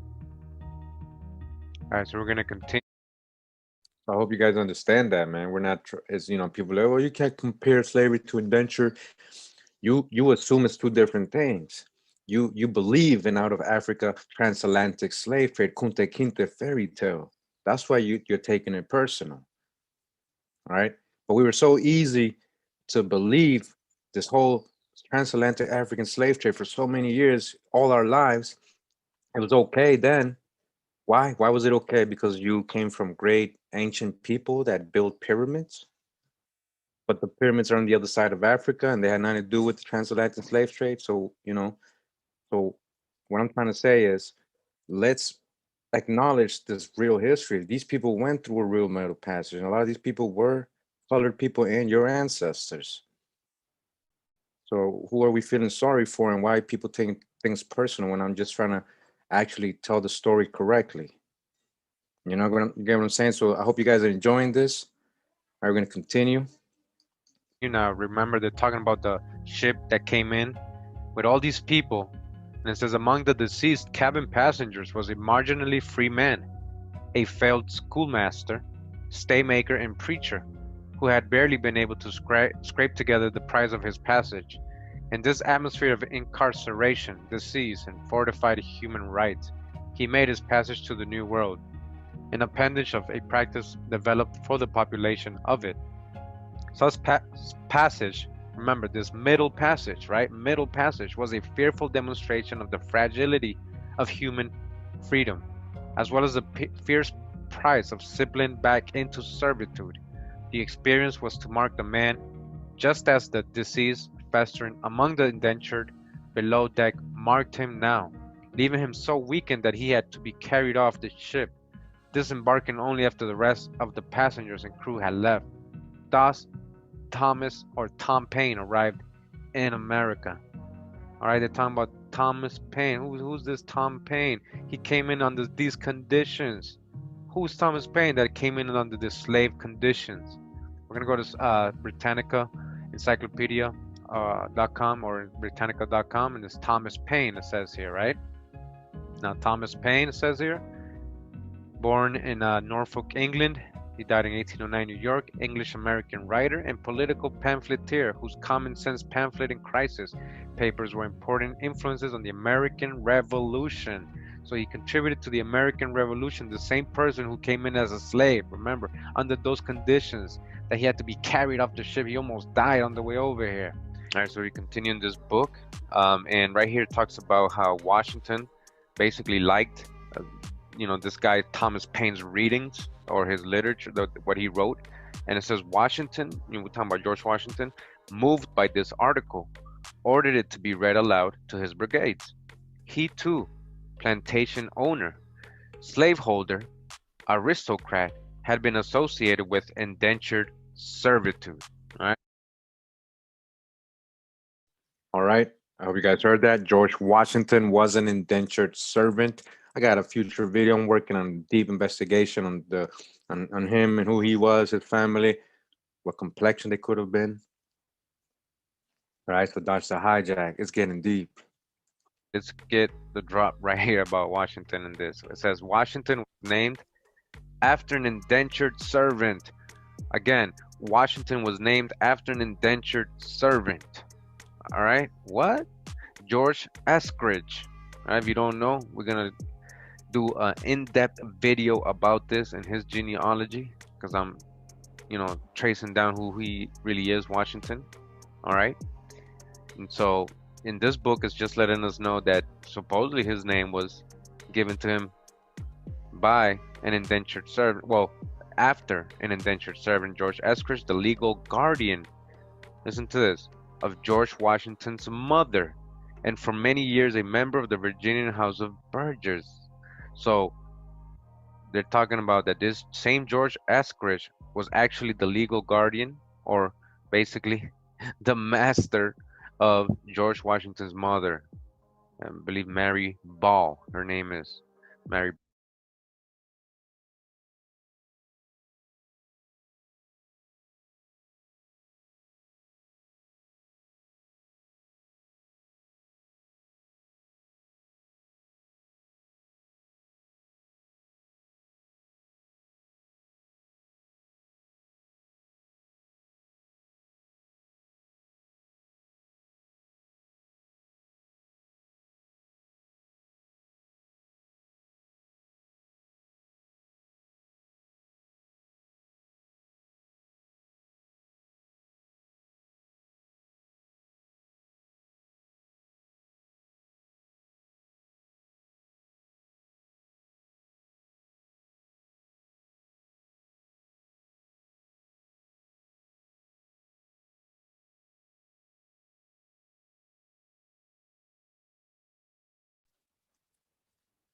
Oh, so he was given to her legally at 13, and he had her since all the way to 22 years old, George Eskridge. Now they're gonna say legal guardian. They're trying to sugarcoat it, but in reality, that sounds like she was indentured over to him, and supposedly his mom, or her mom, sorry, Mary Ball, his grandmother, George Washington's grandmother, wrote in her will that she wanted to give him, this George Eskridge, a good friend, right? It says a good friend, legal ownership of her daughter from 13 to 22 years old. And to me, that sounds like an indenture, all right? Apprenticeship, indenture, whatever you want to call it. But we've already read so much about how they were doing this to children, and parents had to indent their kids out to, for certain reasons, to pay up certain things or whatever. And so this sounds like an indenture. This is George Washington's mother being indentured again to this George Eskridge, who supposedly was the source of George's name, an indentured servant himself. And I know it sounds weird that an indentured servant would own somebody, but he owned her supposedly after he was freed from his indenture after 8 years of working as an indentured servant / slave. So he was named after a slave, right? George was named after a slave. They're trying to sugarcoat all this stuff. It's the same thing. Like in history, they would have said slave, but now he's an indentured servant, right? Because they don't want to taint George Washington's name. So it says that this George Eskridge, right, was kidnapped. He had been kidnapped as a boy in Wales and sold in Virginia, where after serving out his term, he angrily tore up his hearthstone bed with a mattock. He used to sleep on that, right next to the fire. They had him sleeping on the floor and all that, He was treated really bad, actually, if you read his story. Again, we're going to do a future video on that. He was treated just like a slave, the stories you hear about the mistreatment, all that. Same guy that they named George Washington after, right? And so again, he got his freedom after his indenture. Supposedly he was kidnapped when he was a boy in England. Remember, they were doing that, right? There was so many people spiriting or kidnapping children, people all over the place, and sending them to the Americas. So he was an example of that. And he actually was an important person in when it comes to George Washington's life, right? Crazy. So it says, according to Jonathan Boucher, the Maryland rector who tutored Washington's stepson, Washington himself owed what rudimentary education he received to a convict servant named Hobby, a convict servant. All right, convict servant, a slave, an indentured servant slash slave named Hobby. Hobby, I bet you he was a colored person who tutored him in reading, writing, and keeping accounts. Now remember, all these convicts and supposed servants were coming from Europe. All right, as a Virginia planter and early colonial industrialist, Washington had bought and used indentured labor. All right, remember my video I just did about George Washington? He had basically all indentured servants. He didn't have no so-called African slaves. Or he had all indentured servants working in his plantation. Very few, if any like real people being held as chattel for life. He actually had a lot of so-called, what we say, white servants or slaves in his plantation, and colored people, right? And these colored people, again, we already know in history because they used to always show him, walking around and all these, what they tell, black so-called African slaves. But in reality, he only really had mostly indentured servants from Europe. So who were these colored people in reality? That's what I'm trying to explain to you. Hopefully you guys understand that by now. Now it says here, but he insisted on redemptioners, people who accepted bondage in exchange for passage rather than transported criminals or people spirited away by kidnappers. And he specified that families not be separated. As a British officer in the French and Indian War, Washington had urged upon the colonial authorities the enlistment of servants in the Virginia volunteers, warning that if such provision were not made, servants would run off and enlist in the regular army anyway. He himself recruited numbers of indentured servants for his regiment. All these Europeans, who they fighting? It is the forgotten social undercurrent of the American Revolution. All right, this is the true reason of the American Revolution. Indentured servitude and all these Europeans fighting to fight their status and for their freedom, their liberty. All right, so this is the deep part right here. I want you guys to understand. This is the real reason of the American Revolution. People weren't fighting to free themselves from England. It wasn't just that, America versus England. It wasn't just like that. A lot of these people had their own personal agenda on why they were in the American Revolution, why they wanted to, do all these pamphlets and be abolitionists. Abolitionists to what? Indentured servitude. You get what I'm trying to show you here? It went all the way up to the American Revolution. So where's all the Africans? This whole time it's all indentured servants.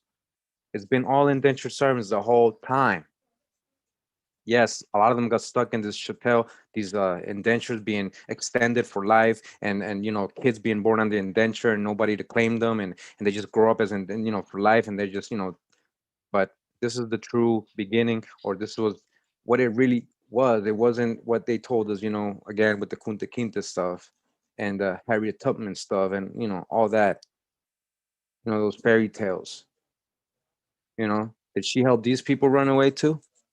How come we don't talk about this in school? And the tyranny they were under indentured servitude, the desperate sucking tide that made the unthinkable challenge to the most powerful naval and military force on earth a worthwhile risk, and prompted the guarantees of individual rights written into government that evolved afterwards. We are, in fact, as Americans, listen to what he's going to say, we are, in fact, as Americans, the descendants of bound people. All these Americans, all these white Americans, all these people talking about love it or leave it, or, this is the America, get out or go back to Africa, all that stuff. They are the ones descended from bound people. I've been showing you a lot. Again, this is part 4, right? In the other videos, how many hours in the other videos? How many sources did I show? And I got more sources on this part, and I got way more to show.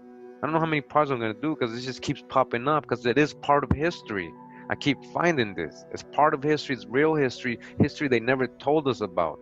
History they sugarcoated. History they whitewashed. History they erased. History they hid.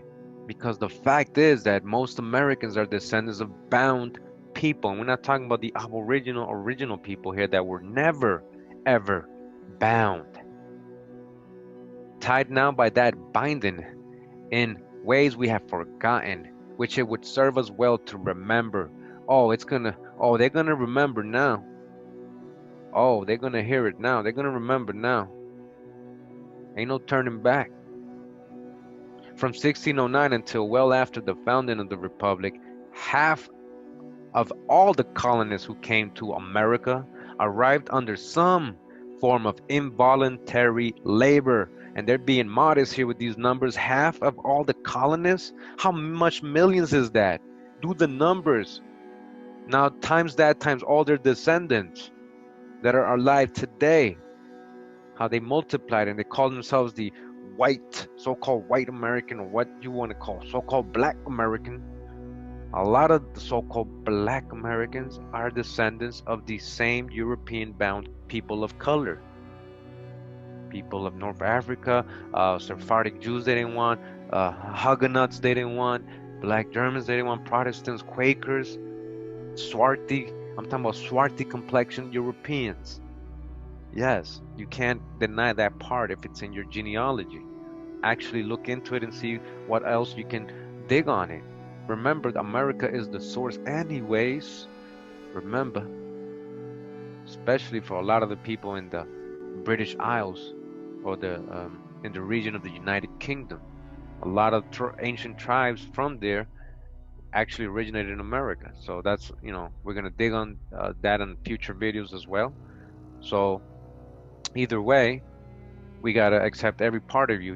If you have whatever you have in your family, you got to cherish it and understand it, know who you are. Because, again, from 1609 until way after, till basically ever, until today, half of all the colonists supposedly came in as involuntary labor. To them fell the largest share of the hardest work in an unfamiliar country.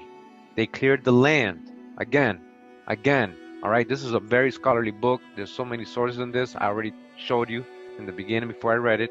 It's on the way in the back. You want to, again, verify all the info. It's called Bound Over, Indentured Servitude and American Conscience. All right, that's the name of the book. You can check out all the sources he has. You can verify all the information. We have already verified the information we're reading in this book. This is part 4. But I want you to pay attention to what he's going to say. And what he just said, he said, to them, to who? To these indentured servants, these convicts, these undesirables, these people they didn't want over there, political prisoners. All right, all of them, all these indentured servants, to them fell the largest share of the hardest work in an unfamiliar country. The hardest work, not to Africans.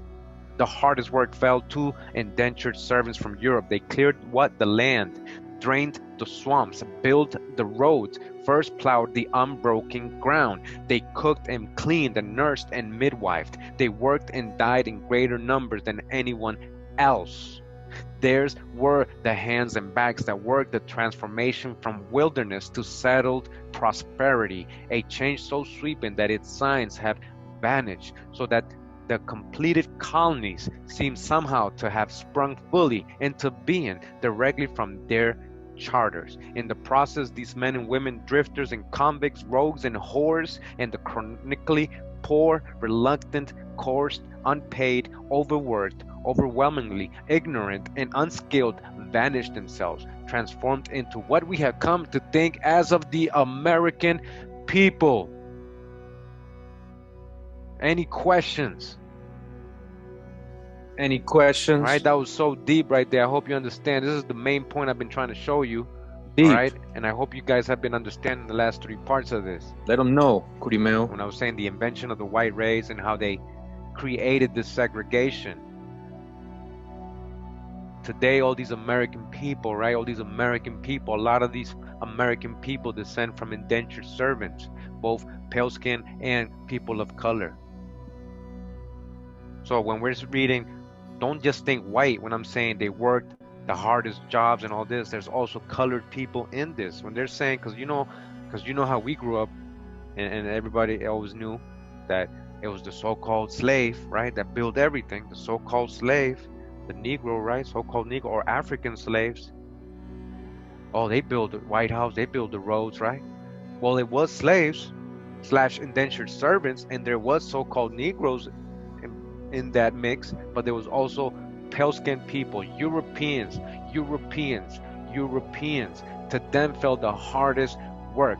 To your Europeans who were coming here as indentured servants, both pale-skinned and so-called Negro. And with time, They vanished themselves. What happened to them? They transformed into what we have come to think as the American people. The But you want to American. keep associating yourself to being a slave or to everything that is slavery, everything related to slavery. That's what you keep wanting to associate yourself with, right? You want to identify as the persons who built the roads, who had to enslave, who had to go through all this hardship. That's what they want you to envision. But a lot of your ancestors were never even indentured servants or slaves, and owned land and Facts. actually owned indentured servants. Facts. So this is just something for you to think about. Again, we're in the book Bound Over, Indentured Servitude and American Conscience. They came as slaves. All right, so before I continue, I just wanted to emphasize something my friend Katrina mentioned earlier. You know, what's funny, a lot of these so-called white people of today, they don't even know they descend from a lot of these so-called colored people, colored Europeans. You know, when I'm doing people's genealogy, you know, I go in there and I see, I know it's a colored person because I know the history. I know it's a Sephardic person. I know their kids are colored. There's nothing indicating there was a slave master or anything like that. You know, and then you find them, you find out these people, there's a plaque for them in the city, honoring them for being in the colored troops. So, you know, there's a bunch of white people attached to this and their genealogies, and they're so proud because this was an American revolutionary soldier. And it turns out he was a colored man. He's a colored man. And a lot of these so-called white people don't even know, don't even understand or understand that that's their ancestor. That's their ancestor. They don't even know this. They just kept getting more and more white. They kept mixing in with white. They just, you know, they passed as white until they became white. Literally. But we got yesterday, white men, what? Trafficked person. A trafficked person. A convict.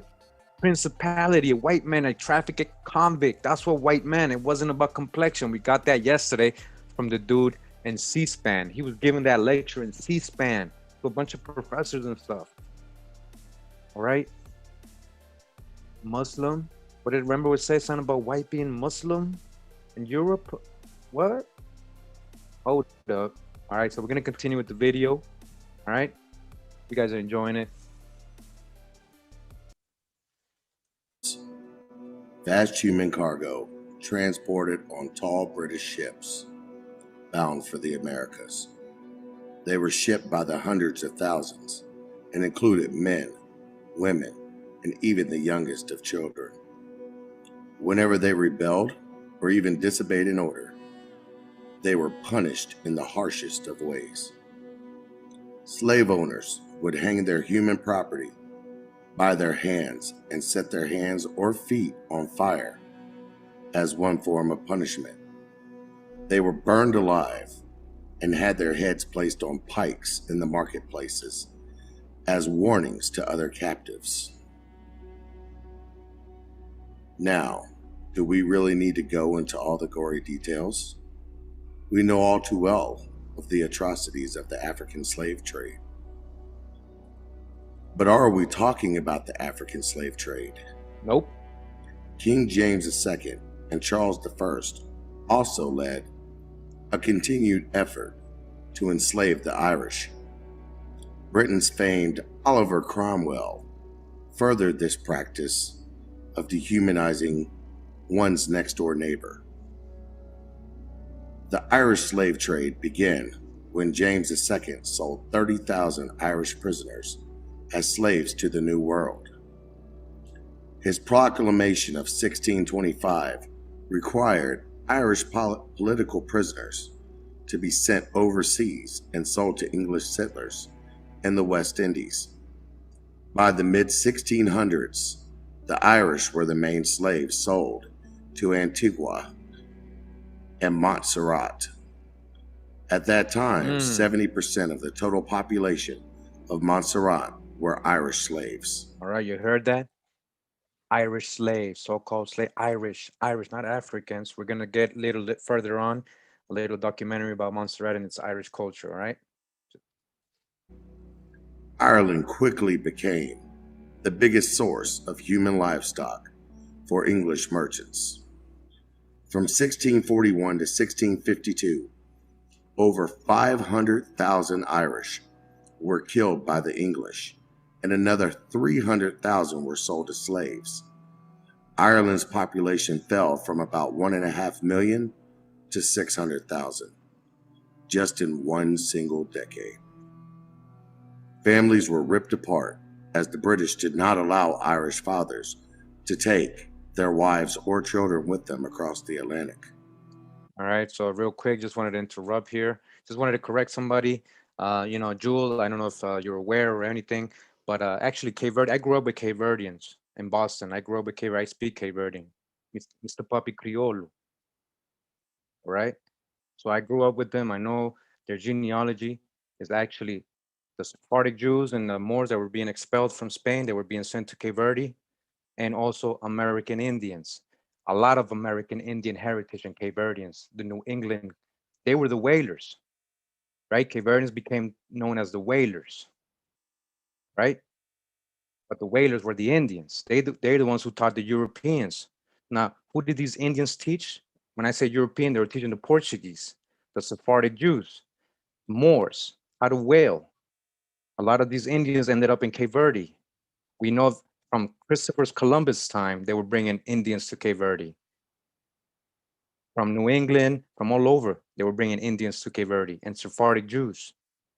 The door of no return from Senegal, which is the closest country to Cape Verde, like 400 miles or something, right? That's just because Cape Verde's 10 islands on the west coast. It's not even in Africa, all right? So I'm just telling you real facts here. The door of no return in Senegal is fake. They made that up. You can look that up right now. Door of no return Senegal, debunked or myth, and you'll find articles on it, New York Times and all that. We've shown this. I've shown this in my videos before.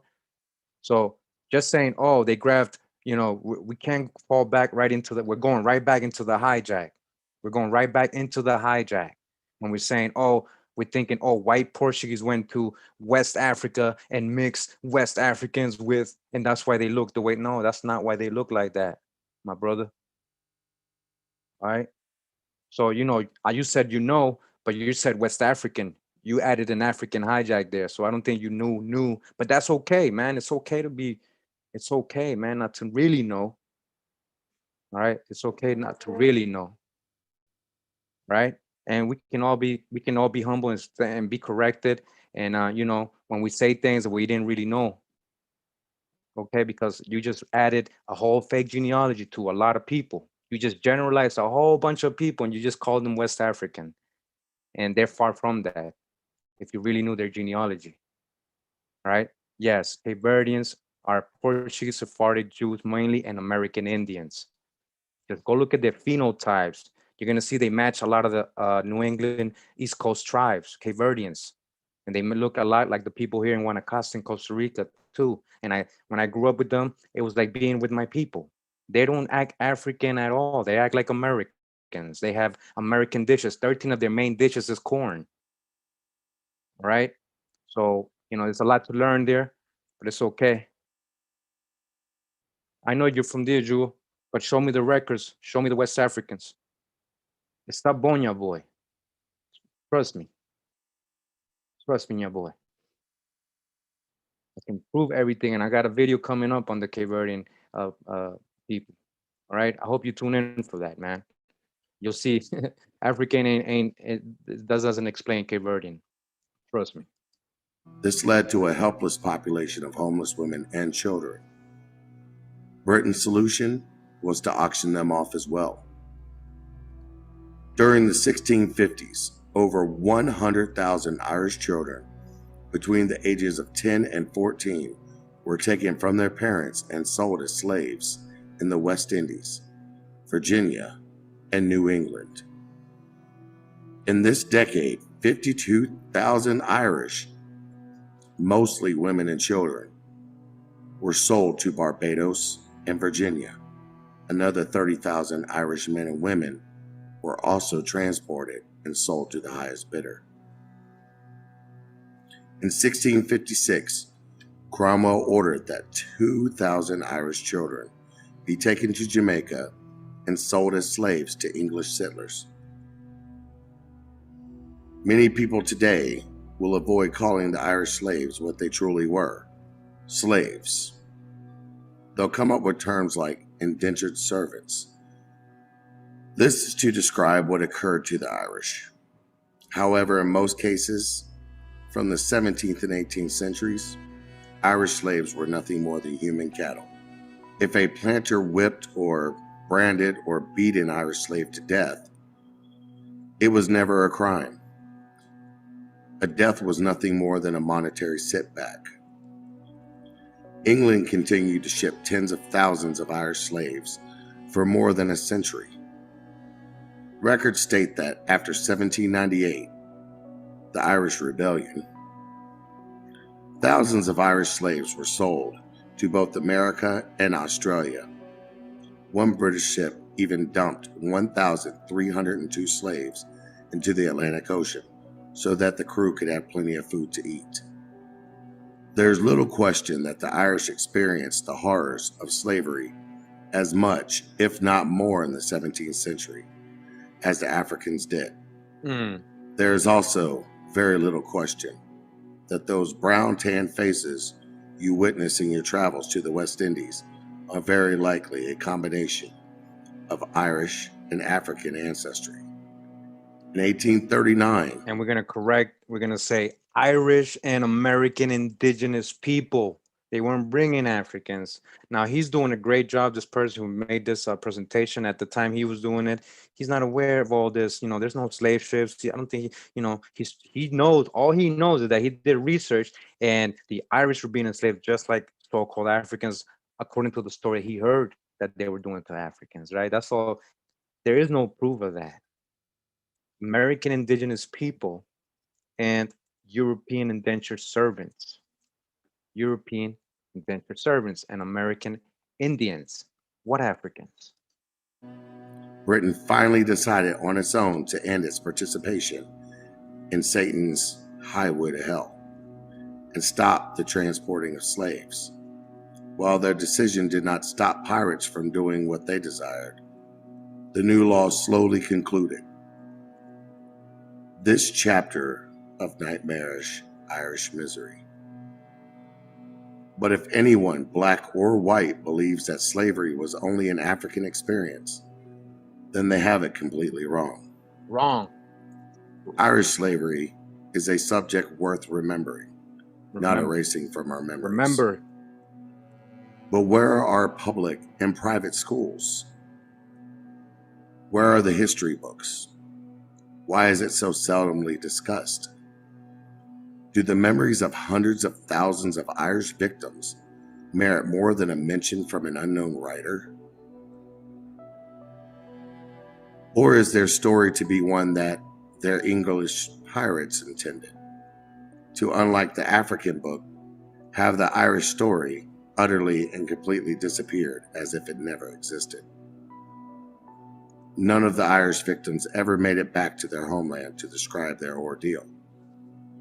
These are the lost slaves, the ones that time and biased history books conveniently forgot. Lost slaves. If you want to know more about this subject, I honestly say that you should really check it out, as I found everything that I read today from Google.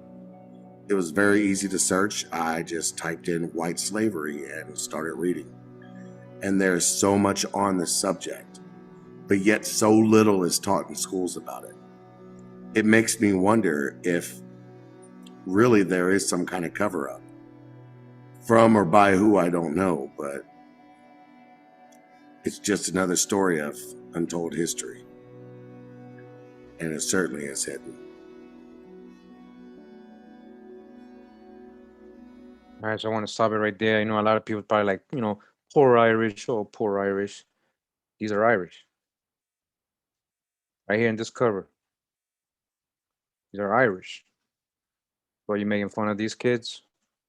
Or you really care for them? Because these are, it may be some of your ancestors. Oh, now it's not, now because they're Irish, they're not, they're Pan-Africans now. So I wouldn't go that extreme. These are people. These are people who had experiences, Some of these people might be your ancestors. So that was like 100. Okay, I see you. I see you, man. I kind of knew you were kind of being subliminal since yesterday. All right. This was not 100 years ago. So what? Why do you think it's so-called a majority of black people in these islands? Where's all the white Irish indentured? Where's all the indentured servants? What happened to their descendants if they're supposed to be white? The reason we live in today's situation is because of what's happened in the past, man. We don't just forget and say, oh, that happened 100 years ago. So what?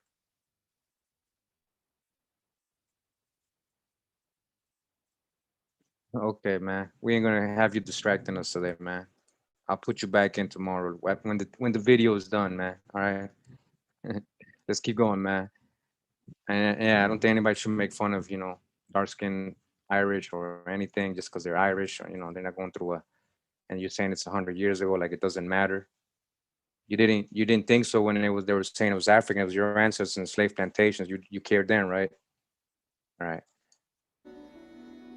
This is from the Johns Hopkins University Studies in Historical and Political Science by Herbert B. Adams. He's the editor. It says History and Past Politics and Politics of Present History.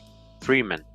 14th series says the 4th and the 5th, Slavery and Servitude in the Colony of North Carolina by John Spencer Bassett, PhD, Professor of History and Political Science in Trinity College, North Carolina. And this is back from 1896 by the John Hopkins Press, all right, 1896.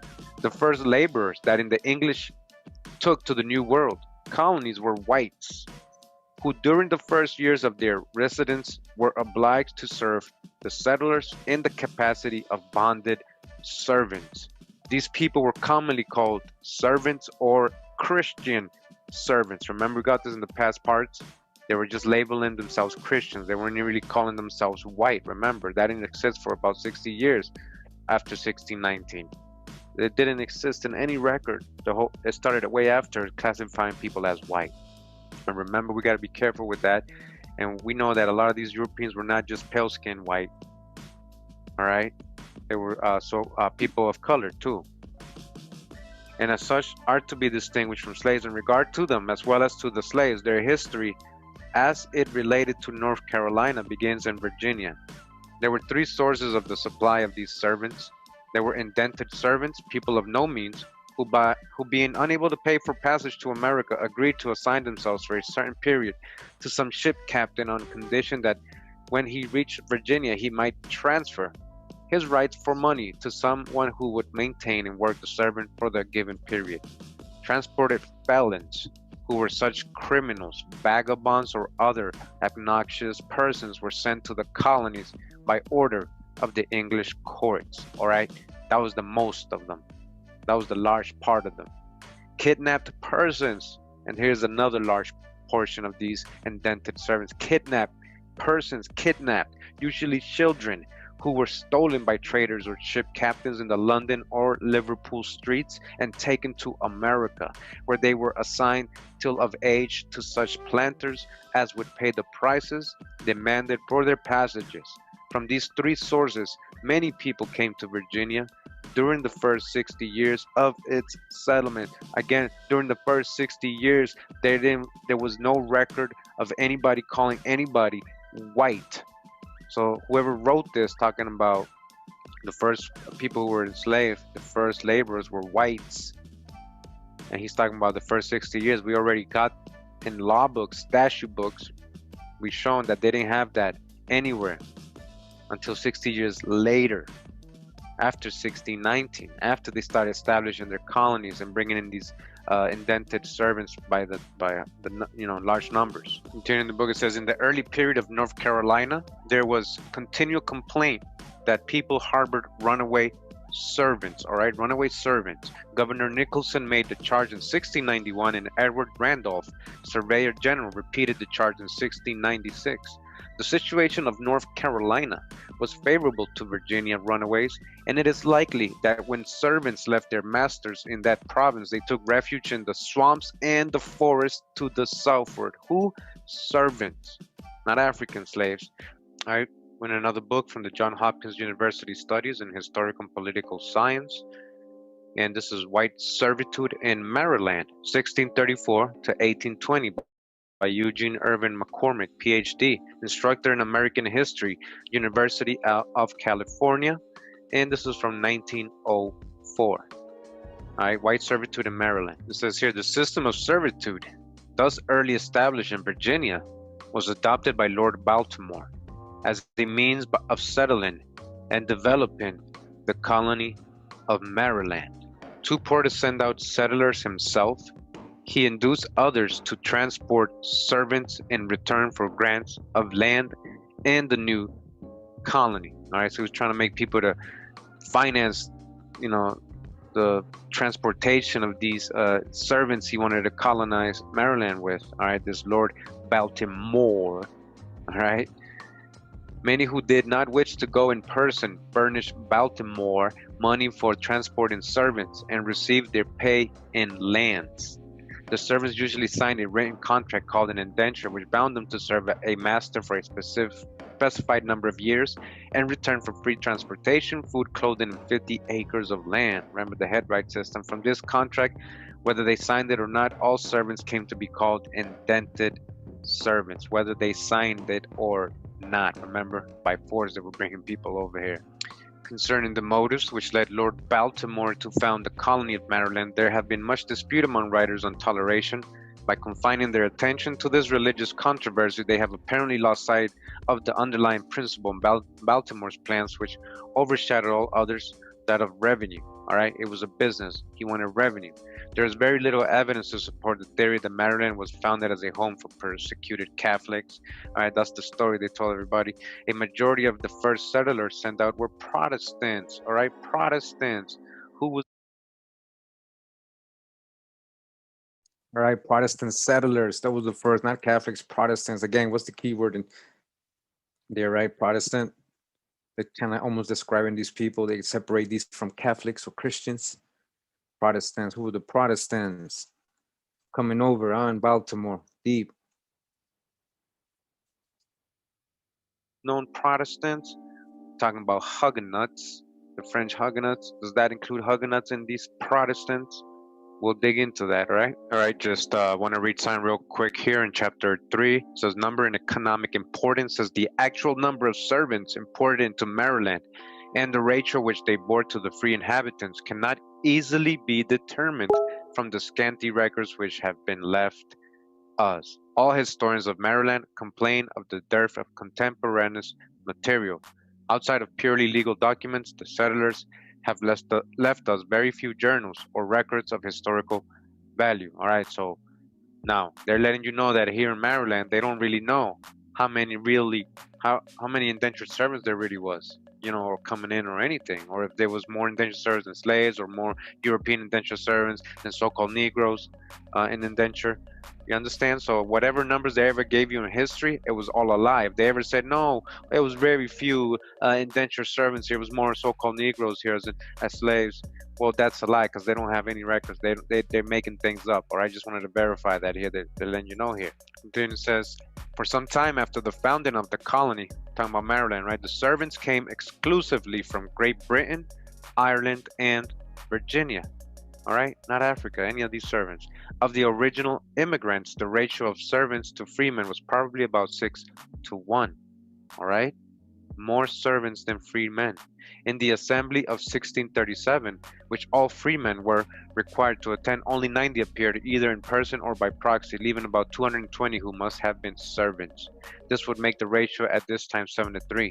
The increase in this proportion of freemen was due to the expiration of some of the servants' terms and to the immigration from Virginia. So freemen also included, if there was a white indentured European and he did his time in 7 years and it was over, then he became a freeman too. As nearly all indentures were negotiable, they were regularly disposed of at auction or private sale. The following is an example of the notices which appeared in the papers whenever a servant ship arrived in port. It says here, just arrived in the ship Sophia, Alexander Berdine, master from Dublin, 20 stout, healthy, indented men servants with 20 people, it says, whose indentures will be disposed of on reasonable terms by the captain on board or the scriber, etc. The price received for servants varied according to their skill, age, and other personal qualities, but the average price for adults seems to have been about 15 to 20 pounds, all right? People from Europe being sold, right? Like property, people being sold. Governor Sharp, in a letter to Baltimore in 1755, states that convicts were regularly sold by the contractors at 8 to 20 pounds each. Besides the ordinary indentured servants, there were many apprentices in Maryland throughout the colonial period. These were minors and were bound out by their parents, guardians, or by courts. They were subject to many of the same restrictions as other servants, but also enjoyed many privileges peculiar to apprentices. And we're continuing the book White Servitude in Maryland, 1634 to 1820 by Eugene Irvin McCormick from the Johns Hopkins University Historical Political Science, I guess, reviews. And it says chapter 5, it says fugitive servants. One of the most noticeable features of indentured servitude, and one which greatly impeded the successful operation of the institution, was the large number of runaways. All right, all these runaways, you thought it was just African slaves. No, it was indentured servants, large number of them, from the founding of the colony to the dying out of white servitude. From the very beginning, in the first half of the 19th century, there's abundant evidence that large numbers of servants deserted the service of their masters, and their apprehension was one of the most serious problems with which the planters had to deal. These slave catchers, who were they going after? Really, indentured servants. So these advertisements show that by far the greatest number of fugitives were Irish, and next in order came the English. Now remember, when they're talking about all these Irish people, before these so-called Irish were being sent over to Americas, to the colonies in the West Indies and the colonies in North America or South America, basically there was a lot of other Europeans that were being outcasted in their own countries or their own homelands or wherever they were settled, and being basically put in Ireland too. All these outcasts from Germany, from France, Scotland, England, they were sending them to Ireland. And then from there, they would send them over here. So a lot of them came in as Irish, but they might have been from other countries, is what I'm trying to say. And we'll continue in the book White Servitude in Maryland, 1634 to 1820 by Eugene Irvin McCormick. We're in chapter 8 now, and they're talking about the convicts. And it says here, from the reign of James I, of King James, till the separation of the colonies from England, large numbers of convicts were annually transported to the 13 colonies, as well as the Barbados, Jamaica, and other islands, and influenced materially the history of both the mother country and the plantations. These indentured servants, not Africans, to where? To the West Indies, Jamaica, Barbados, and the other islands, not Africans, indentured servants. The English kings, ever solicitous about the want of laborers in America, kindly consented to send over all their unmanageable subjects to become servants in the plantations, a kindness not always appreciated by the colonists. Convicts were sent to Virginia and Barbados before the founding of Maryland, but after the settlement of the latter colony and continually throughout the colonial period, she received her share. All right, Maryland got a lot of convicts too, and in fact, a greater number than any other province. Mad convicts, the most convicts. Maryland was full of what? Convicts. The most were sent to Maryland, called Cuahome, who made a special study of crimes and criminals in England. And speaking of transportation after 1718, says the system continued for 56 years, during which period and until the commencement of the American War in 1775, great numbers of felons were sent chiefly to the province of Maryland. All right, all these felons. Available material furnishes no clue to the actual number of convicts sent to Maryland before the Revolution. Strauss has estimated the number at least 20,000, and the annual importation between the years 1750 and 1770 at 400 to 500. So they don't know. Remember, they have no clue. They don't know. They're making this up. They're being modest, and they're putting these in quotations. Remember, when they don't know something, they'll do this. They'll put their quotations on it, all right? Because they don't really know. So judging from the newspaper records of the arrival of convicts at Annapolis and Baltimore, this estimate is not too high, if indeed it is high enough. Other estimates have been made of the whole number of involuntary immigrants sent from the British Isles to the American plantations.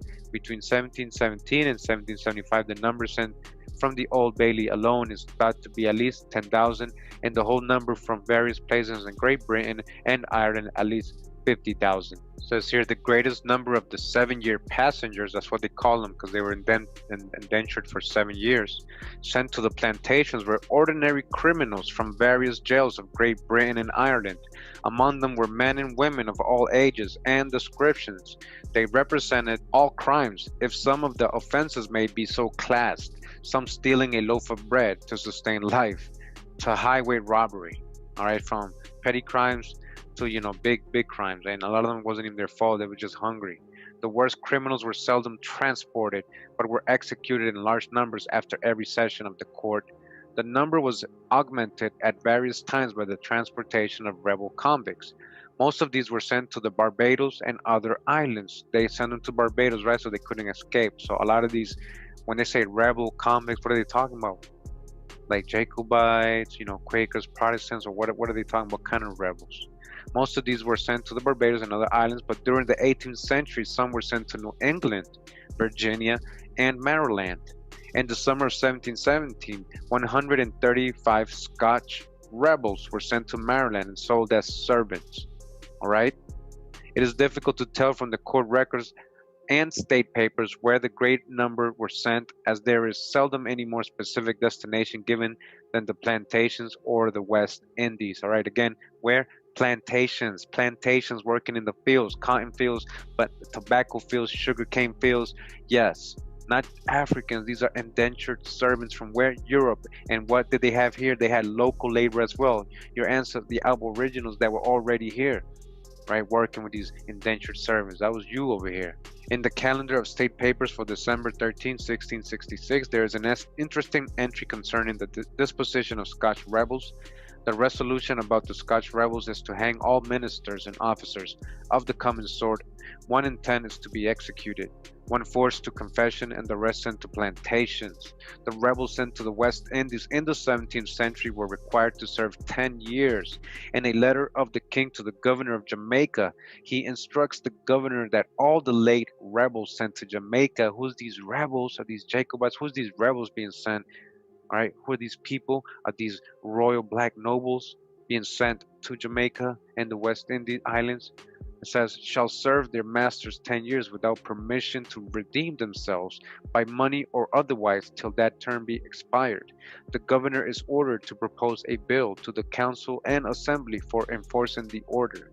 The term of service for the Monmouth rebels, right, there we go, sent to Barbados was also 10 years, while ordinary servants were bound for only 4 years. Says the following are examples of many notices found in the magazines. All right, so this is an example of what they were saying in those times. It says 430 rebel prisoners from the gaols of Carlisle, Lancaster, Chester, York, and Lincoln from England, right, were transported this month from Liverpool for the plantations. All right, who?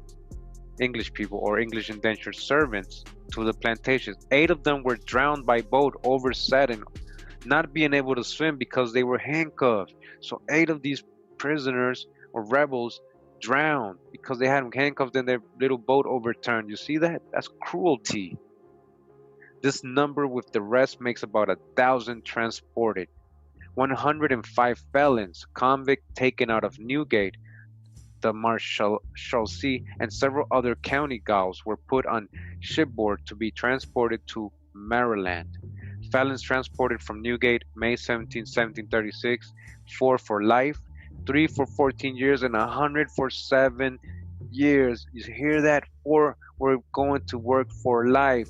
4 were going for life, Chattel property.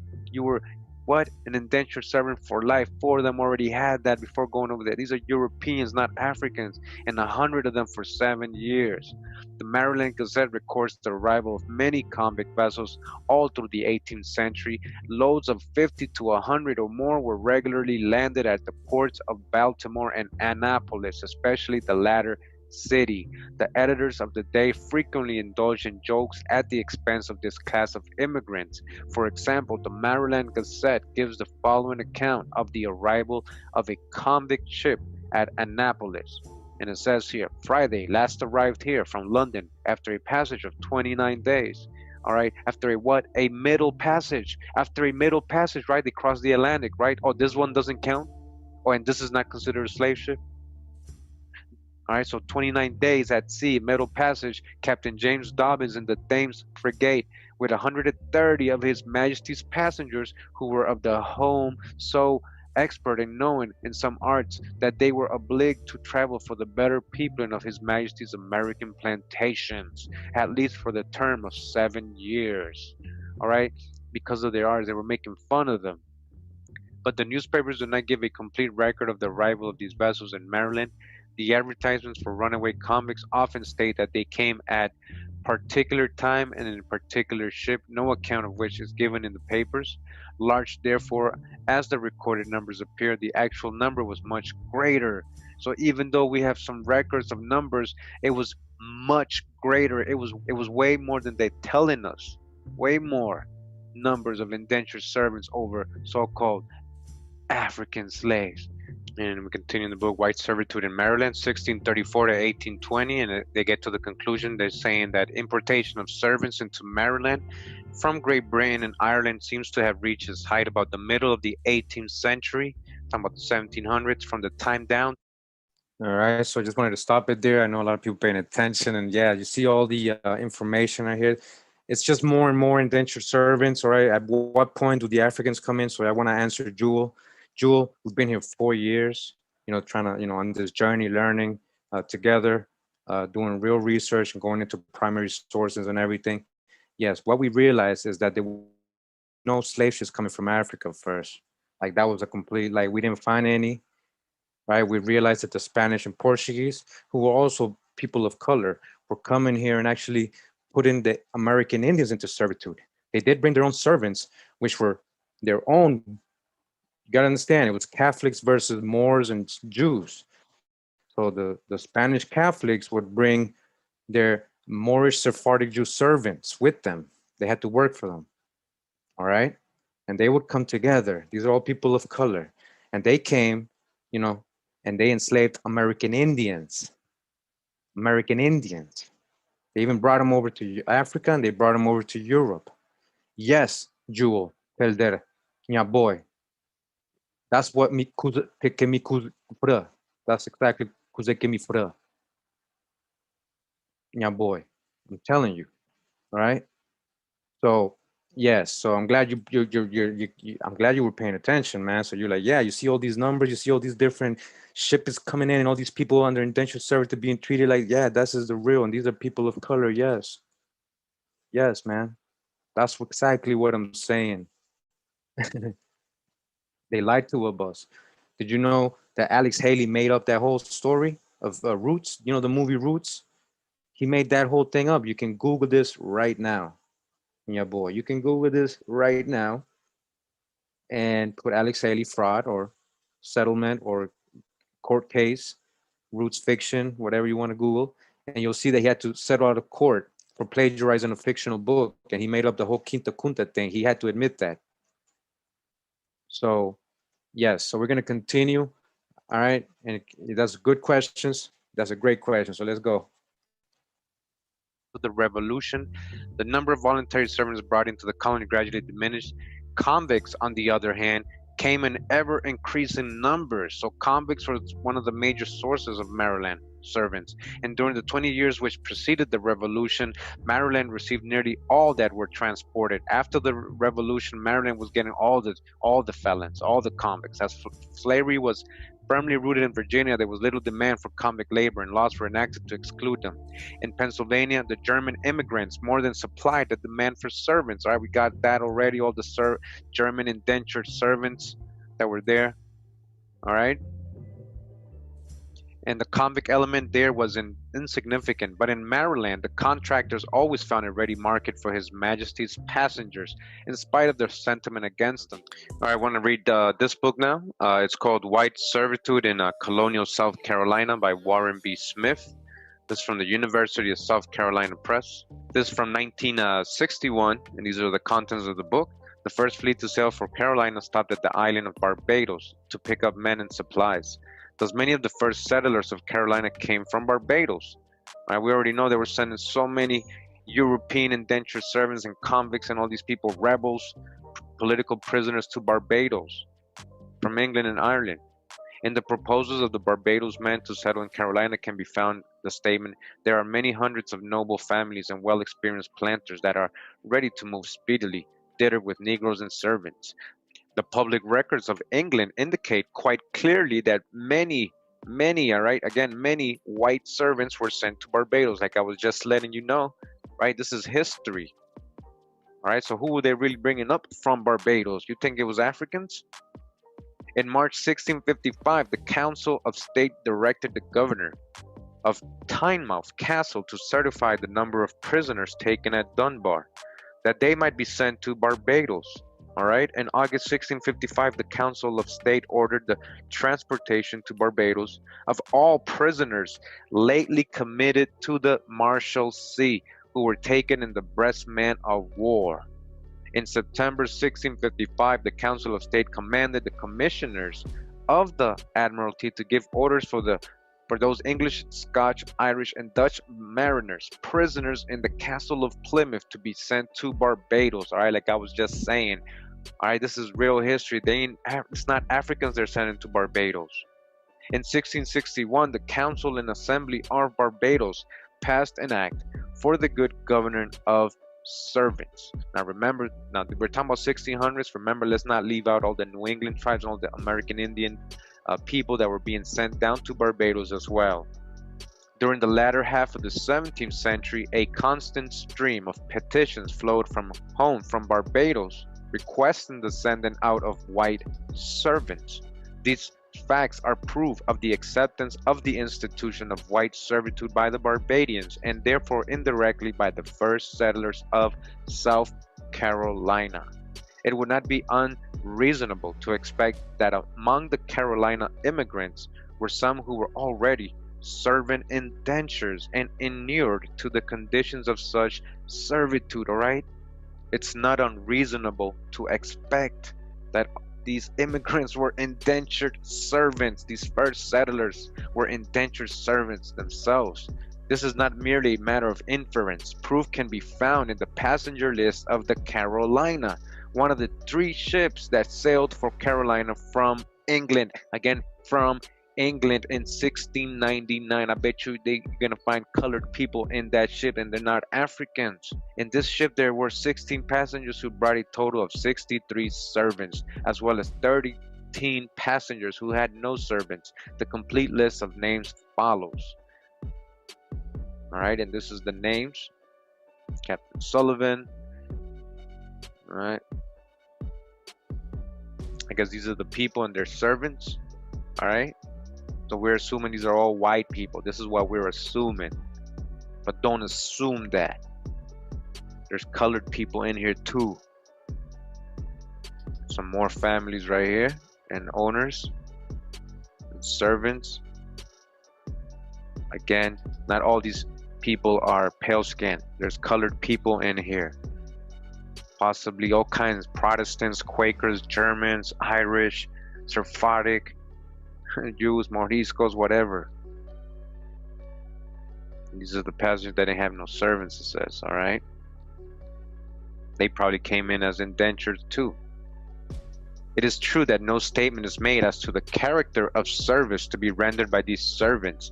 Possibly some of the above were paid personal servants, but the more likely presumption is that many of them were indentured servants. That's the reality. Just prior to the departure of this fleet, the proprietors had offered a head right of 150 acres of land to every freeman coming out before March 25th, 1670. Again, 150 acres of whose land? Whose land they're taking and giving away to these indentured servants as a head right system, like as freedom dues for completing their time and or for setting up a plantation.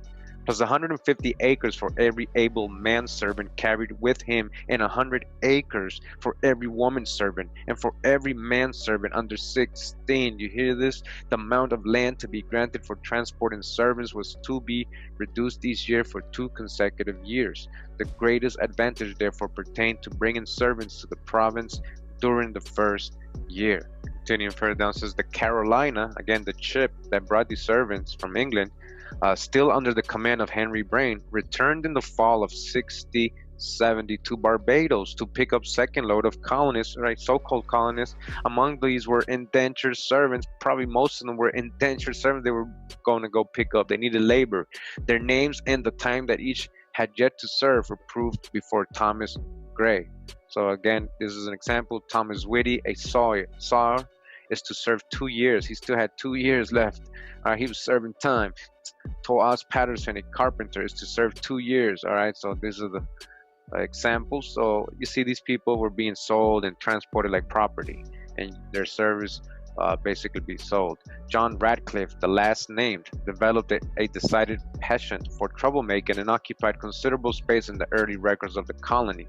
Indentured servants were among the earliest arrivals in Carolina, both from the mother country and from the islands. All right, from the islands. What Caribbean islands? Mother country. They're not talking about Mama Africa here. They're talking about mother country. Their mother country, England. The mother country, the British Isles. And then what islands? The Caribbean. They ain't talking about Africa here. So again, the labor, the indentured servants / slaves that they were using, again, were from the mother country and the England or the Caribbean. They weren't coming directly from Africa.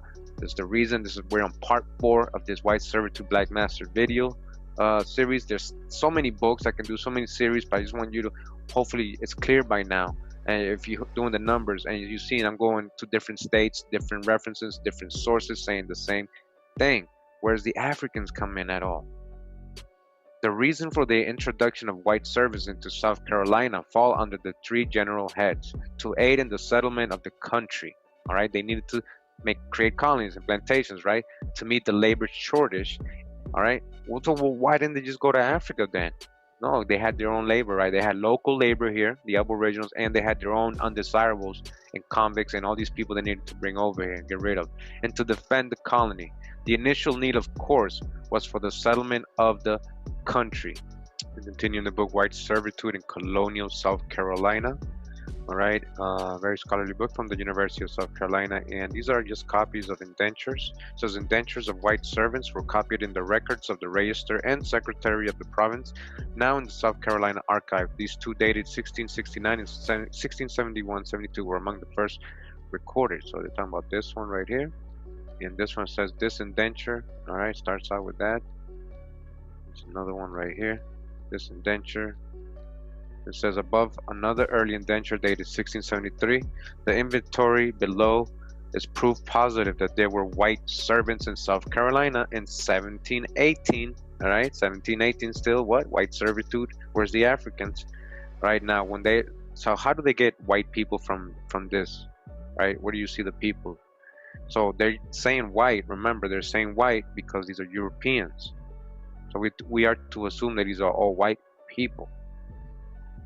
All right, but yes, a lot of these were white people. I'm just saying, don't leave out the colored Europeans. In June 1756, Governor Littleton reported that the whole number landed here was 1,023, of whom 109 have died, and 273 have been shipped off or made their escape. Some had been put to work on fortifications, but their behavior was disquieting, largely by reason of their own claim that they were prisoners of war. They did not come as servants. They were people who had been forcibly disposed, all right, these prisoners of war, these rebels, right? Perhaps no other colony could have handled the matter as South Carolina finally did. In 1712, the care of the poor had been put under the charge of vestries and church wardens.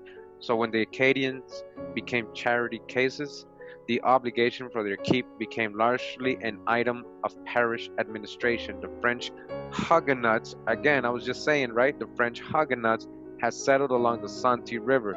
So it is not surprising to find Acadians sent to Prince Frederick William. The vestry books of this parish record a number of large families, apportioned among the regular parishioners. On April 4th, 1759, over 3,000 pounds was allowed for maintenance of the French Acadians. All right, look at the parentheses, right? French Acadians, what are they really? 2/3 of this went to the church wardens of St. Philip's, Charlestown. Continuing the book, White Servitude in Colonial South Carolina. We're in chapter 4, and it says here, sources of supply. Right? After consideration of the various reasons for introducing white servants, attention should next be given to the sources from which they were drawn.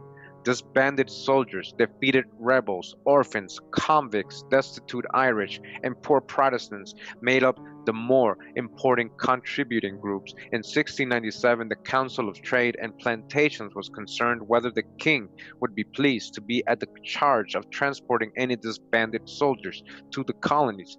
The end of the war in Europe should have provided an opportunity at this time for new servants. Convicts were among those brought out of Carolina as servants. All right, an advertisement was run in the Gazette during the fall of 1739 for 2 runaways from Virginia. 2 years later, Robert Ellicott, a convict felon, was advertised for in the same newspaper. One report from Georgia referred to Thomas Wright, a transported convict who had gone with several traders to Carolina. Yet on the whole, the average servant in South Carolina was perhaps of a higher type than those in the other colonies. At least the leaven of social outcasts was remarkably few, as far as the records of the colony indicate. It says here in 1672, Jamaica declared that whereas diverse thefts, felonies, and other enormities have been committed lately on Port Royal, which cannot be imputed to anything but the greater number of malefactors and other convicts yearly brought from His Majesty's prisons in England. Where's the descendants for all these people? Shouldn't Jamaica be more white? Now, all these Jamaicans, are they all aboriginal? And that's what I'm trying to let you guys to think about, right? And it's not to bash anybody to make anybody feel any less aboriginal, but look into your own family history, and you might have melanated Europeans as your ancestors. We're talking about so-called Negroes, Europeans, or so-called Black Irish, Black English, Black Scottish people, coming down or being sent to Jamaica as convicts, rebels that they lost. Remember Monmouth's rebellion, all these things, undesirables. Tina says the destitute Irish.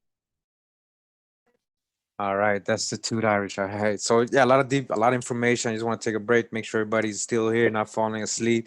Yeah, I just want to add something here. We talked about a lot of Huguenots and stuff. A lot of these Irish are Huguenots. A lot of these Irish are Protestant. A lot of these Irish are Sephardic Jews. A lot of these Irish are German. A lot of these are, they were just living in Ireland for a while. They anglicized their names, and so they came in as Irish. Real quick, just want to go show you guys this. All right, first of all, let's go into this book right here. All right, just add some background music. All right, we good? Yeah. So we're in the book History of the Conquest of Spain by the Arab Moors by Henry Copy. Let me just all right. You guys, I read this book in my Huguenot video and Sephardic Jewish videos. Again, the History of the Conquest of Spain by the Arab Moors in 2 volumes. This is in volume 2. All right, this is from 1892. This is actually pretty scholarly. You could check to verify the sources, And let me just go here. We're gonna look for the word Huguenot or Huguenot. Oh, you don't want to give us the Huguenot anymore? Why was it working before? Okay, I spelled it wrong. Just bear with me. Oh, no matches found? Hold up. Play with us. Come on, spit it out. There you go. There you go. There you go. Where you at? Okay. Nice. Bear with me so I can find this. There we go. All right. So, just want to start out here. We got the fake Christopher Columbus alias. We already know. You can't hide from us anymore, Columbus. Or shall I say, Mr. Sarko? Mr. Sarko? Mr. Portuguese Sephardic Jew Sarko? What's your real name, Columbus? Come on, man. So it says, loyal to his sovereigns, he was the Christ bearer, the dove. That's what his name is. He who bears the Christ. He brings the Christ, the carrier dove of Christianity to the uppermost part of the earth. But from Christian Spain, he brought without intending only evil. He only brought evil to the Aborigines, to the indigenous people of America. It was the inquisition of a fierce propaganda. It was grinding labor. It was cruelty, which could only end in extermination of the natives. What he dispensed of Moorish civilization was only good. That was Mr. Sarko, aka Columbus, thoughts that only Moorish civilization was good. Why would he say that if he's a so-called white person? The inventions and discoveries they had introduced, his vessel was fitted out in the little port of Palos. What was Palos? You guys got to get reference and orientated. Palos was a Moorish port in Spain. His sailors were many of them men of Moorish blood. Moors, black Europeans, right? Conquistadors. Conquistadors, I thought it was all conquistadors that came with Columbus. Conquistadors, Moorish blood. It has been asserted that when the Moors were driven out, we're not even talking about Safari, we're talking about specifically the Moors, right? Muslim Moors, or whatever you want to call them, Moor, or it's just, if you just want to use it as a skin complexion word, it doesn't just mean that, because I can give you 30 different definitions that has nothing to do with skin complexion for the word Moor, right? It just became associated with black skin, all right? But it has been asserted that when the Moors were driven out, thousands took refuge in the south of France, all right? They went to France, and what happened? Afterwards, abhorring the Roman Catholic persecutions, they became what? Huguenots. They became what? Huguenots. Huguenots.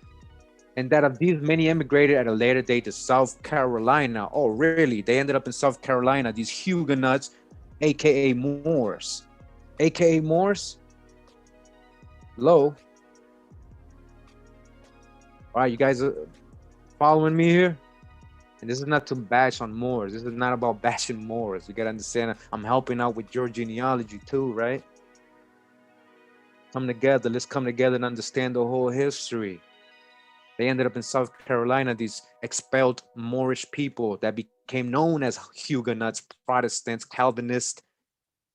Okay, why was I showing you this? Well, I just want to show you that in my genealogy sessions that I do with people, this is just one example, one family. I got so many trees done. Let me just see if I can. So we got to one of her relatives, where her relative was Kosho, right? Kosho.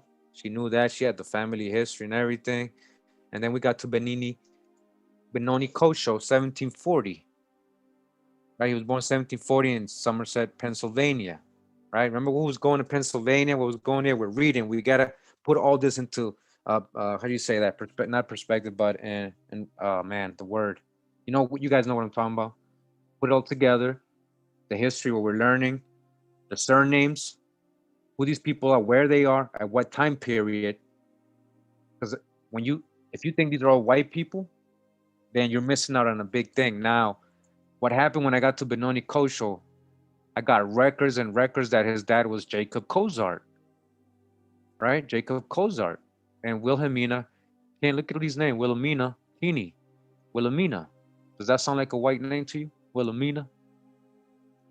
Jacob Cozart, right? Kosho, how did it go from Kosho to Cozart? There was no explanation. And you know, this is the point where you're like, oh, I don't know if that's his dad. Are we doing the right thing?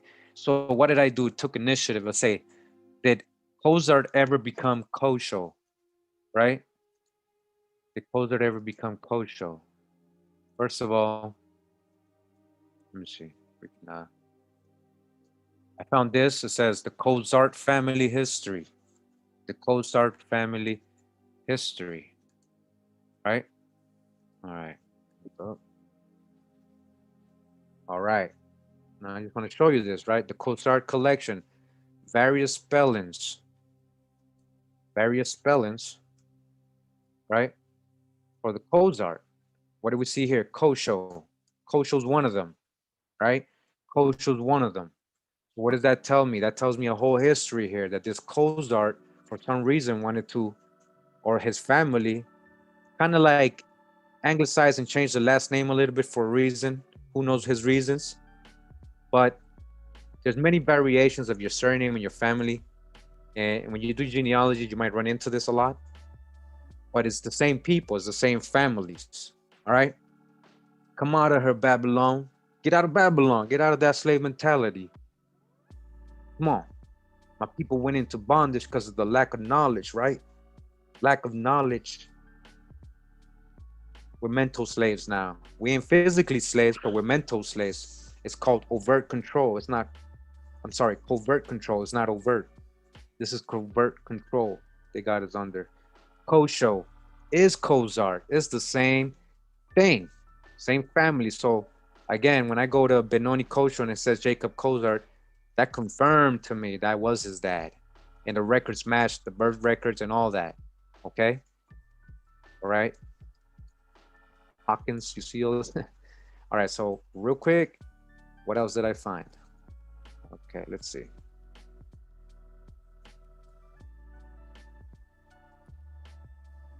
So, yes. Okay, Anthony Kozart, son of Jackson II, the immigrant. And that's actually one of his ancestors right here. He's in that tree. It says the Kozad. Oh, now it's Kozad. That sounds more Muslim. Kozad. That's actually from Spain. Family are descended from Jacques Kozard, a French Huguenot. A French Huguenot. Who was the Huguenots? Do you want me guys to go back? Who's the Huguenots? Right, it was the Moors, right? Moors became known as Huguenots. The Kozard family are descended from Jacques Kozard, a French Huguenot, who came to the Amsterdam, New York, from Holland, Dutch, Holland, right? Dutch, a black Dutch, because we know Huguenots are Moors. A black Dutch, all right? Are you guys following me, man? Like, this is deep. Like, when I'm doing the genealogy and I'm like learning and I'm finding out all this stuff, I'm like, wow. I'm telling you, like, I'm with the person, I just be like, wow. And they're like, yeah, wow. Like, we're saying wow together, like, wow. So that's why I encourage you to keep trying on your genealogy. If you think these people are white, you're not gonna overstand. You're definitely gonna run into dead ends, at least on these people, or at least you're not even gonna care. All right. So yeah, his family's in here. This person's family they're talking about this person's family in here. And we're supposed to assume these are all white people, but these are French Huguenots. You know, Huguenots were actually Moorish people. All right. Just one more example. All right. I was doing her genealogy. This is a whole different family. All right. Again, these are all people of color's genealogy I'm doing, right? So-called African Americans. We got to John Patillo, and then we got to James Patillo.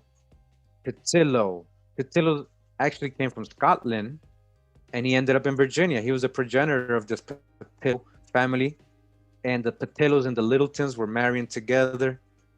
There's a deep history here in this genealogy, very deep. I'm still working with her to get this completed and get this resolved and fully understood. Patillo. So what about the Patillos? Patillo, let me zoom in. Okay, the Patillo family originated where? In Spain. But you see, that guy was coming from Scotland, right? So he came in as a Scottish dude. But actually, this originates in Spain. Remember, you see the history. People got expelled from Spain. Remember, the Moors and Sephardians got expelled from Spain. This is real history. You got to follow me here. You got to follow me here. Descendants moved over the border into France, became Huguenots. Who? What descendants? Who were they in Spain? Who were they before they became Huguenots? Who were they in Spain? Spain was Iberia. That's Moorish land. That's Iberia. That was the Moorish Empire. 1492 when they got expelled, right?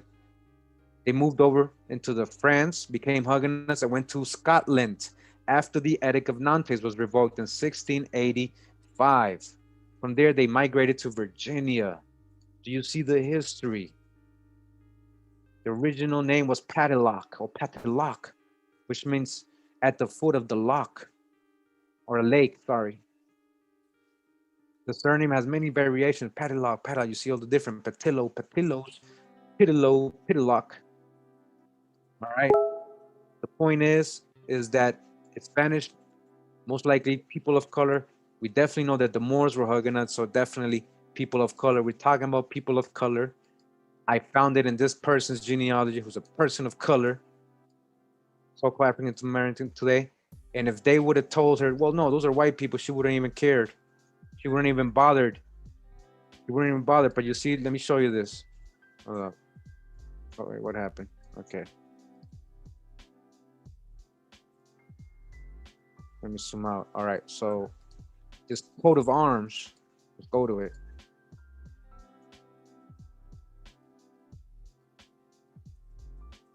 Oh, it's not a good coat of arms, but it's a lion. It's a lion in that coat on Portillo. That's your coat of arms. That's your coat of arms. That's not no white man's coat of arms. That's your surname. Again, you became Huguenots, known as Huguenots. You weren't always Huguenots. All right, what does Huguenot mean? I broke this down last time. Etymology online. We're surfing the wave in real time right now. All right, Huguenot. Huguenot. I like Huguenot, but Huguenot. But I'll respect them now, because at first I was seeing them pop up everywhere. They were slave owners. I'm like, who's these Huguenots? Huguenots. But a Huguenot, right? That's how you say it. Huguenot. What does a Huguenot mean? It comes from like a German word like Itgenus. Itgenus, or Confederate. All right, you see that? Let me zoom in. All right. Political, not a religious term. It was a political term, not a religious term. Political. So it doesn't mean a specific nation or anything like that. It's not emphasizing complexion or anything like that. It's a political term, right? Ignus, Confederate. They came together. They're comrades. They're companions. They came together. Why? Because they had the same cultural background. Comrades. They have something of value, possession that it makes them come together. Camaraderie. They're Confederate. All right. Psalms 83. They confederate against you. Psalms 83. Yeah, man. More and more war. Always getting deep. Yeah. Confederate. All right. So political, not a religious term. Don't tell me this means Protestant, white Protestants. Don't tell me that. It means Confederate. Okay, Huguenots were Moors. Moors got together. They became Confederate, and they became known as what? Huguenots, or what? French Puritans. A Puritan. So what's a Puritan? What is a Puritan? Puritan who arrived and was killing the pilgrims. And they were indentured servants themselves, these Puritans that arrived in Massachusetts and were doing all this damage and harm to the tribes up there, sending them over to Barbados and everything, taking their land and stuff, right? Hey, man, we just got to accept, a lot of those were people of color. We got to accept all this. All right, we're going to go back to the video, the presentation again, so you can keep getting it. We're getting a real history here. How did they get here? So how did these so-called Huguenots, all these people, a lot of them were indentured. You got that already, right? A lot of them were indentured. A lot of them paid their way over there. They were the actual masters or ship masters because they were Sephardic Jews and Moors. They had connects, their family. They had family who owned ships. You know, they had the connects. They went in South Carolina, Charleston, a free people of color town. Charlestown, a free people of color town. Were all these just Indians? All right, we're gonna go back to the video, white search in colonial South Carolina, right, where the Huguenots showed up, right? But it's not just white. So that's the hijack. Again, the destitute Irish. The destitute Irish. Let's go back. Represented another important source of servants, right? The Irish, right? The presence of large numbers of destitute people at home had provided a supply, especially in the early 17th century when the economic writers still felt England to be overpopulated. With the coming of the Industrial Revolution, ideas about overpopulation changed. There was less reason to believe that England was overpopulated, and therefore the destitute Irish became a principal source of indentured servants for the colonies. Remember, there was many people living in Ireland already that had been outcasted to Ireland from England, from Scotland, Germany, France, all these places. Many of these servants were carried out to the colonies, and a lot of these people were carried out to what? The American colonies. The mercantile firms, as importers of servants, were not too careful about their treatment, as the more important purpose of the transaction was to get ships over to South Carolina, which could carry local produce back to Europe. Consequently, the Irish, as well as others, suffered greatly. This was particularly true during the period when slave importations into Carolina had been prohibited.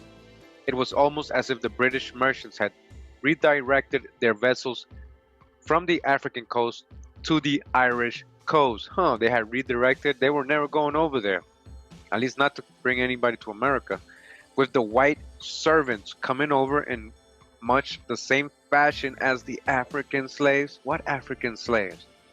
But they're telling you straight up right here. I pulled the baby from the water. All right, they're letting you know, same thing. Just like they were treating the indentured servants, it was the same, cramming them up in these ships, bringing them in these horrible conditions. Nathaniel Russell described in 1767, just after coming to Charlestown as agent for Rhode Island merchants, the barbarous conditions under which the Irish were brought in. About 6 weeks passed, a ship arrived here from Belfast with a number of passengers. The owners of merchants there being very anxious to procure as many passengers as possible. Instead of 200, which was the most they could bring with comfort, they brought out 450, and their agreement was for 19 inches room and width for each person, but they scarcely had 7. There being so much crowded and the bad usage they met with from the master of the ship, who cut them off in their allowances of provisions, almost 3/4 brought on a distemper, which carried off upwards of 100 on the passage. The survivors were in a most pitiful condition. When they arrived here, there were many parents who buried all their children, and many children without parent, friend, or relation. As soon as they landed, they were ordered into the barracks. The church wardens immediately carried about subscriptions to raise a sum of money for their relief, and in 2 days had upwards of £200 sterling subscribed exclusively of blankets, linen, cloths, and every necessary that the sick and naked stood in need of. You see how they were bringing these people over here, right? Continuing the book, White Servitude in Colonial South Carolina from the University of South Carolina. We're in chapter 5, and they continue talking about the sources of different indentured servants. And this is about the poor Protestants of Europe. All right, they say it's here by far the largest number, and certainly the most important group of the white indentured servants were the poor Protestants from Europe. All right, so real quick, I want you to dodge the hijack big time. No, history tells us a lot of these Protestants, you know, especially the Huguenots were mixed with a lot of Moriscos and Sephardic Jews who had converted over to Christianity. These were largely voluntary immigrants seeking to escape a condition become intolerable at home because of economic, religious, and political oppression. As these conditions were more or less prevalent in all parts of the European world, there was a sprinkling of many nationalities among the colony servant class. Of course, since the Catholics were discouraged from coming, the immigrants were representative of the northern Protestant nations. After a search of the Gazette, the following breakdown of nationalities can be made. It says here, table 4 nationalities of servants. It says German, including Dutch, 29, Irish, 25, English, 21, Scotch, 15, Welsh, 7, Swiss, 4, French, 4, Portuguese, 3, Scot-Irish, 2, Virginian, 2, New Englander, 1, Norwegian. All right, so the individual references were as follows. Nationalities represented among white servants, names appearing in the Gazette. All right, so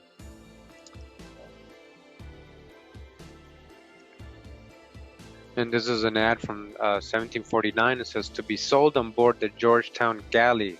That's the ship.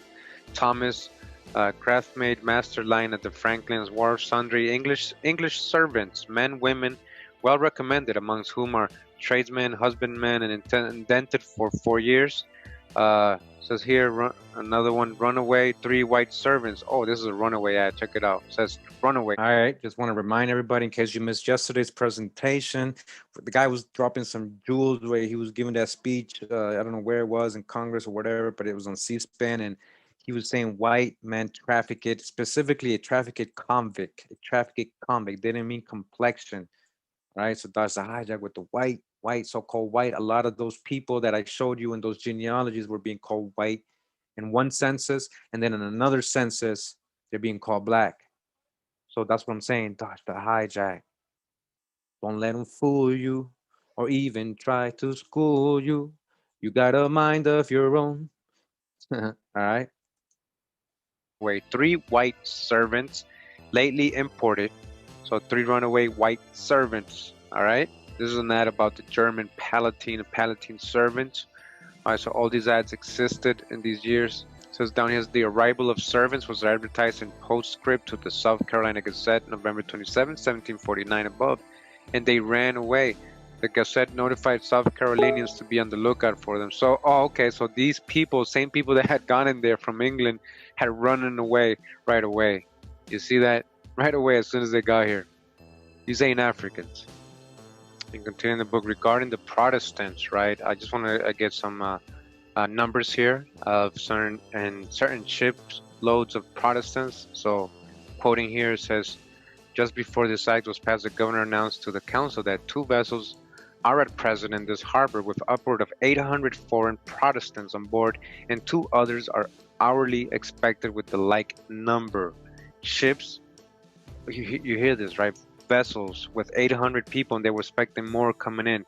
So these are all servants, right? What they would call slaves, indentured servants. Where's the Africans? Continuing, says January 31st, 1753, says thus Ross and ship Elizabeth arrived from Rotterdam with 319 Protestants on board from Germany.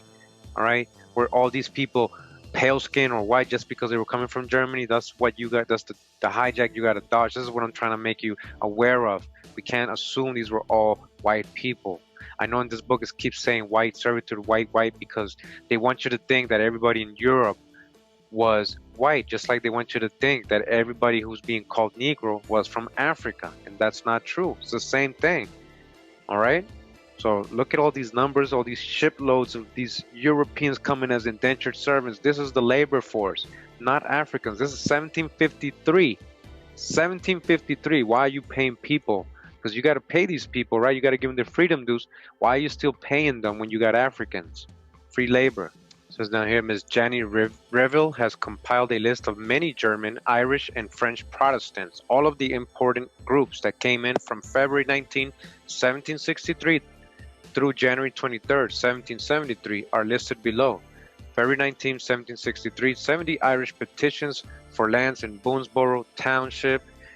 And it says here, and given the date, you see the date, 89 poor Protestants from Ireland, 150 poor Protestants from Ireland. Different date here, 45 Germans petitioned for land. It says here 81 French Protestants. These French Protestants, these Huguenots.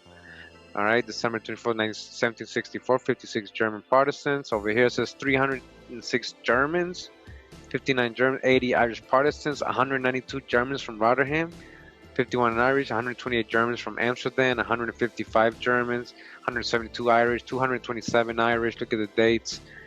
437 Irish, 201 Irish, like these are Protestants supposedly, 414 Irish, the dates, 268 Irish, 231, 238, all right, you see the numbers, 418 Irish. The evidence is thus plentiful that thousands of poor Protestants, thousands of poor Protestants came to Carolina as indentured servants or as redemptioneers. Again, they're letting you know in this book that there's strong evidence that thousands and thousands of poor Protestants came into Carolina as indentured servants. This is just the Protestants. All right, every other group is not even being counted that came to Carolina right now. All right, so remember that all these Protestants, South Carolina, we're going to get this in another video, the French Huguenots, what they have to do in South Carolina, and who are they? Protestants as well. All right, so now I wanted to... All right. Before I continue real quick, somebody had a pretty good question. I just want to explain something real quick about, he said, well, what about the Arab slave trade, right? So the thing about the Arab slave trade is, you know, we kind of always tend to do the same thing when we think of Europeans and slaves. We think of Europeans being the white guy and slaves being African or dark-skinned people only. So when they told us this history of the Arab slave trade, same thing. Same thing. How do you know the Arabs weren't the white ones? Let me show you something. See, I don't know if you guys have ever heard of the Moravians. Moravians. I got a future video coming up, right? The Moravians from Moravia are a West Slavic tribe. Slavic tribes. There's the Slavs, Old Slavic. Moravians, right? When I did my Swarty Europe videos, I showed in the anthropological books from really old times, 1800s, that they were saying there was two types of Slavic tribes. There was a dark-skinned black Negro-like Slavs, and there was light-skinned, pale-skinned, white Slavics. All right. The Moravians, historically, what was described as swarthy, dark-skinned, Moravians, Moravian, West Slavic, Moravi. They'll show us you got to dodge the hijack, just like the Jacobites. Just like the Jacobites, they did the same thing to the Moravians. All right, this is all future video. I know, like, come on, Kurima, you're saying everybody was dark skinned? Well, first you guys were saying it was not me. It was Pan-African saying, well, we were all over the place, right? We were all over the planet, right? What's changed? Nothing's changed. I'm just confirming what you guys used to say. I'm just confirming what you guys used to say. Moravians. You thought Slavs were only white people, and you thought slavery started because it was a white thing. You thought it was a complexion thing again. We fell for it again. We thought it was a complexion thing again. Yeah, Slav, man, Slav, slave, Slav. It didn't just mean white. All right, I want you guys to understand that. All right, I want you guys to understand that. They may be Slav white now today, just like a lot of English and Scottish and Irish are white today, just like Mongols are white today. Mongols were originally black too, the Black Huns, the Black Mongols. Genghis Khan was a black man. All right, so we got to think very widely when we're learning this new information. Apply it to everywhere in the world. Apply it, question everything, really study everything, because I got a future video on this, people. Actually, somebody does also have a great shout out to Mac. Much love to Mac up in the clubhouse, putting me on to some more knowledge, or actually confirming things I was pondering. They ended up being, the owners of the Wachovia Bank and all that. And what is their relationship with the Lenape Moors? Who's the Lenape Moors? They were Moravians, Moor from Bohemia, Great Moravia, land of Moravia. Those were the Slavs. So that's the own hijack. All right. Just always want to feel, on top. Oh, well, we enslaved you first, and then you enslaved us. Come on, man. It's not about complexion. All right. They got us. They got us with that, right? All right. They got us. All right. You got me. I'm going to be like me. I'm going to say me. Yeah, you got me with that. I believe that shit. You got me. I know better now. I know a lot better now. And I hope you guys do too. Like, not in a shameful way, but I hope you guys understand this now. We got to question everything. We're about to get into this article, right? Plantation production or white proto-slavery. See, they're calling it white. Again, what's white? A trafficked person, right? In the sense of the word. It wasn't about complexion. And this is the West Indies. So where's all these so-called white people's descendants? Why is it so-called majority Swarthy today, the Caribbean? Why is it so Swarthy today?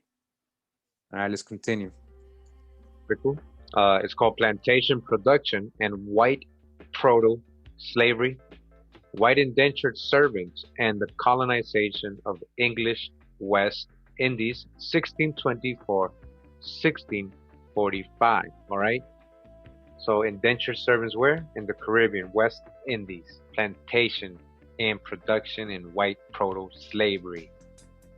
And this is from the Americas, volume 41, number 3, from January 1985. You can find this on pages 21 to 45, about 25 pages, published by the Cambridge University Press. So it says here, the effective colonization of these islands. And they're saying St. Christopher, which is St. Kitts, in 1624, Barbados, 1627, Nevis, 1628, Montserrat and Antigua in 1632. Remember that Montserrat? We did we covered that, it was indentured servants, Irish indentured servants that were sent over there. And remember the guy was saying that it was supposedly for 100 years, the first 100 years, it was a white colony. It was all indentured servants of white people because they were Irish. They were saying white, but these were also, included people of color. And a lot of these so-called Montserrat people are the original Black Irish, actually. And they don't, they celebrate it. They go to St. Patrick's Day in Montserrat. You'll see what I'm talking about. So And continues, says, was possible. So these islands were possible because of early emergence of large plantations, which were clearly designed for large-scale production and the distribution of commodities upon the world market. They were instrumental in forging an effective and profitable agrarian culture out of the unstable frontier environment of the 17th century Caribbean. These plantations therefore preceded the emergence of the sugar industry and the general use of African slave labor. So they're saying, we're going to dodge the hijack. Again, what's African slave labor? It's a very small percentage. We're talking about European indentures and the Aboriginals in America being put into an indenture as well. But again, they're letting you know in this article, right, that this indenture service, this preceded, all right, this was before these agrarian culture plantations, these plantations that preceded were before so-called Africans were coming, before, all right, their whole story, Kunta kinte, right? They developed during the formative years when the production of tobacco, cotton, and indigo dominated land use and utilized predominantly European indentured labor, okay? Predominantly European. These were the people. So when they're telling you they founded all these with African slaves, Barbados was founded by, and all these islands were founded by, that's a lie. They're telling you straight up right here. It was indentured service, and we already know. This is again part 4 of this series. We've already read out numerous sources telling the same thing. The structure of land distribution and the nature of land tenure systems in the pre-sugar era illustrate this.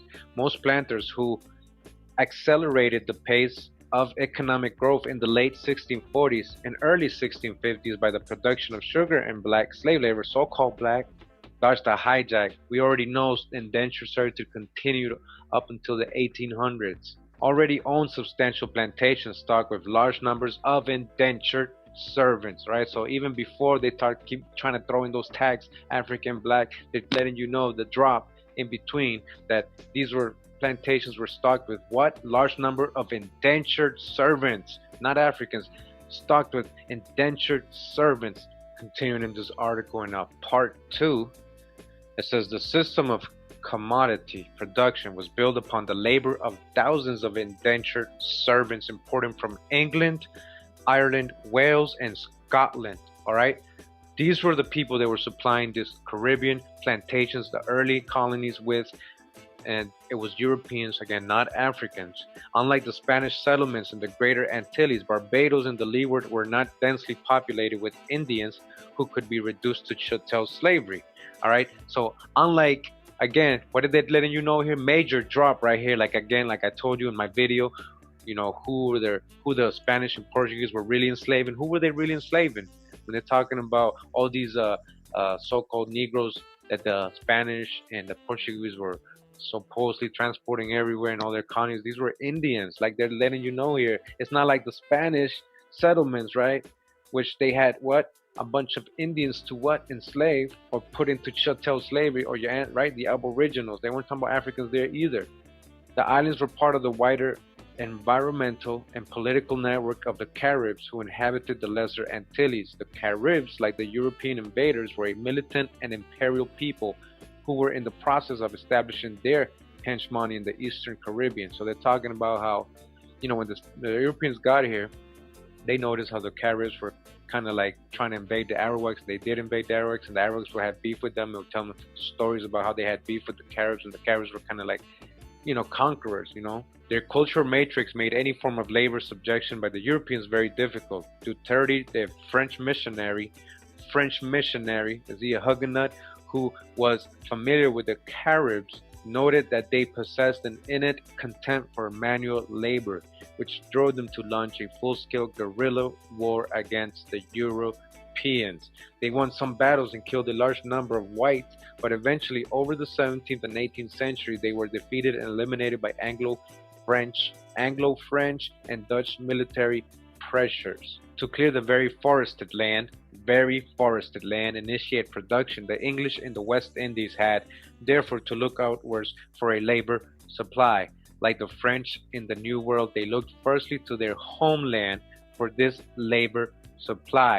And so just like the French did the same. What did the French do? When they needed a labor supply, they went to their country, France, or wherever they had colonies in Europe or wherever they were possessed, right? And they brought their homeland. They brought people, their own people over here, undesirables, convicts, same thing. And they didn't go to Africa. So what did the English do? They looked first in their homeland. They didn't go to Africa. They told us growing up that as soon as right away they went to Africa. They never told us anything about them going to their homeland in Europe to get slaves or labor supply, when they want to sugarcoat it. The slave trade from Africa was not fully established in the early 17th century. There was no such thing as an African slave trade. And it never was established. That's the whole point. See, now, when right now in this article, and most articles we read, they always want to say, well, this preceded, this was before. When did it actually start? Show me the sources. Show me the ships. Show me the voyages. Show me what country they went to. Show me what tribe they took. Show me what port they landed on. Who they were sold to. All this stuff was recorded. Remember, this is the company. This is a business they're running. They don't take losses. They don't take risks. It's a business venture. So again, the slave trade from Africa was not fully established in the early 17th century. Duh. And it was a virtual monopoly of the Iberians and the Dutch. It was what? A monopoly from who? Iberians. Who's the Iberians? Iberians. They're talking about Iberia. Who owned Iberia? Who's the Iberians? Talking about Spain, right? Iberia is not just Spain and Portugal. It also includes a little bit of North Africa. A lot of the Mediterranean is Iberia.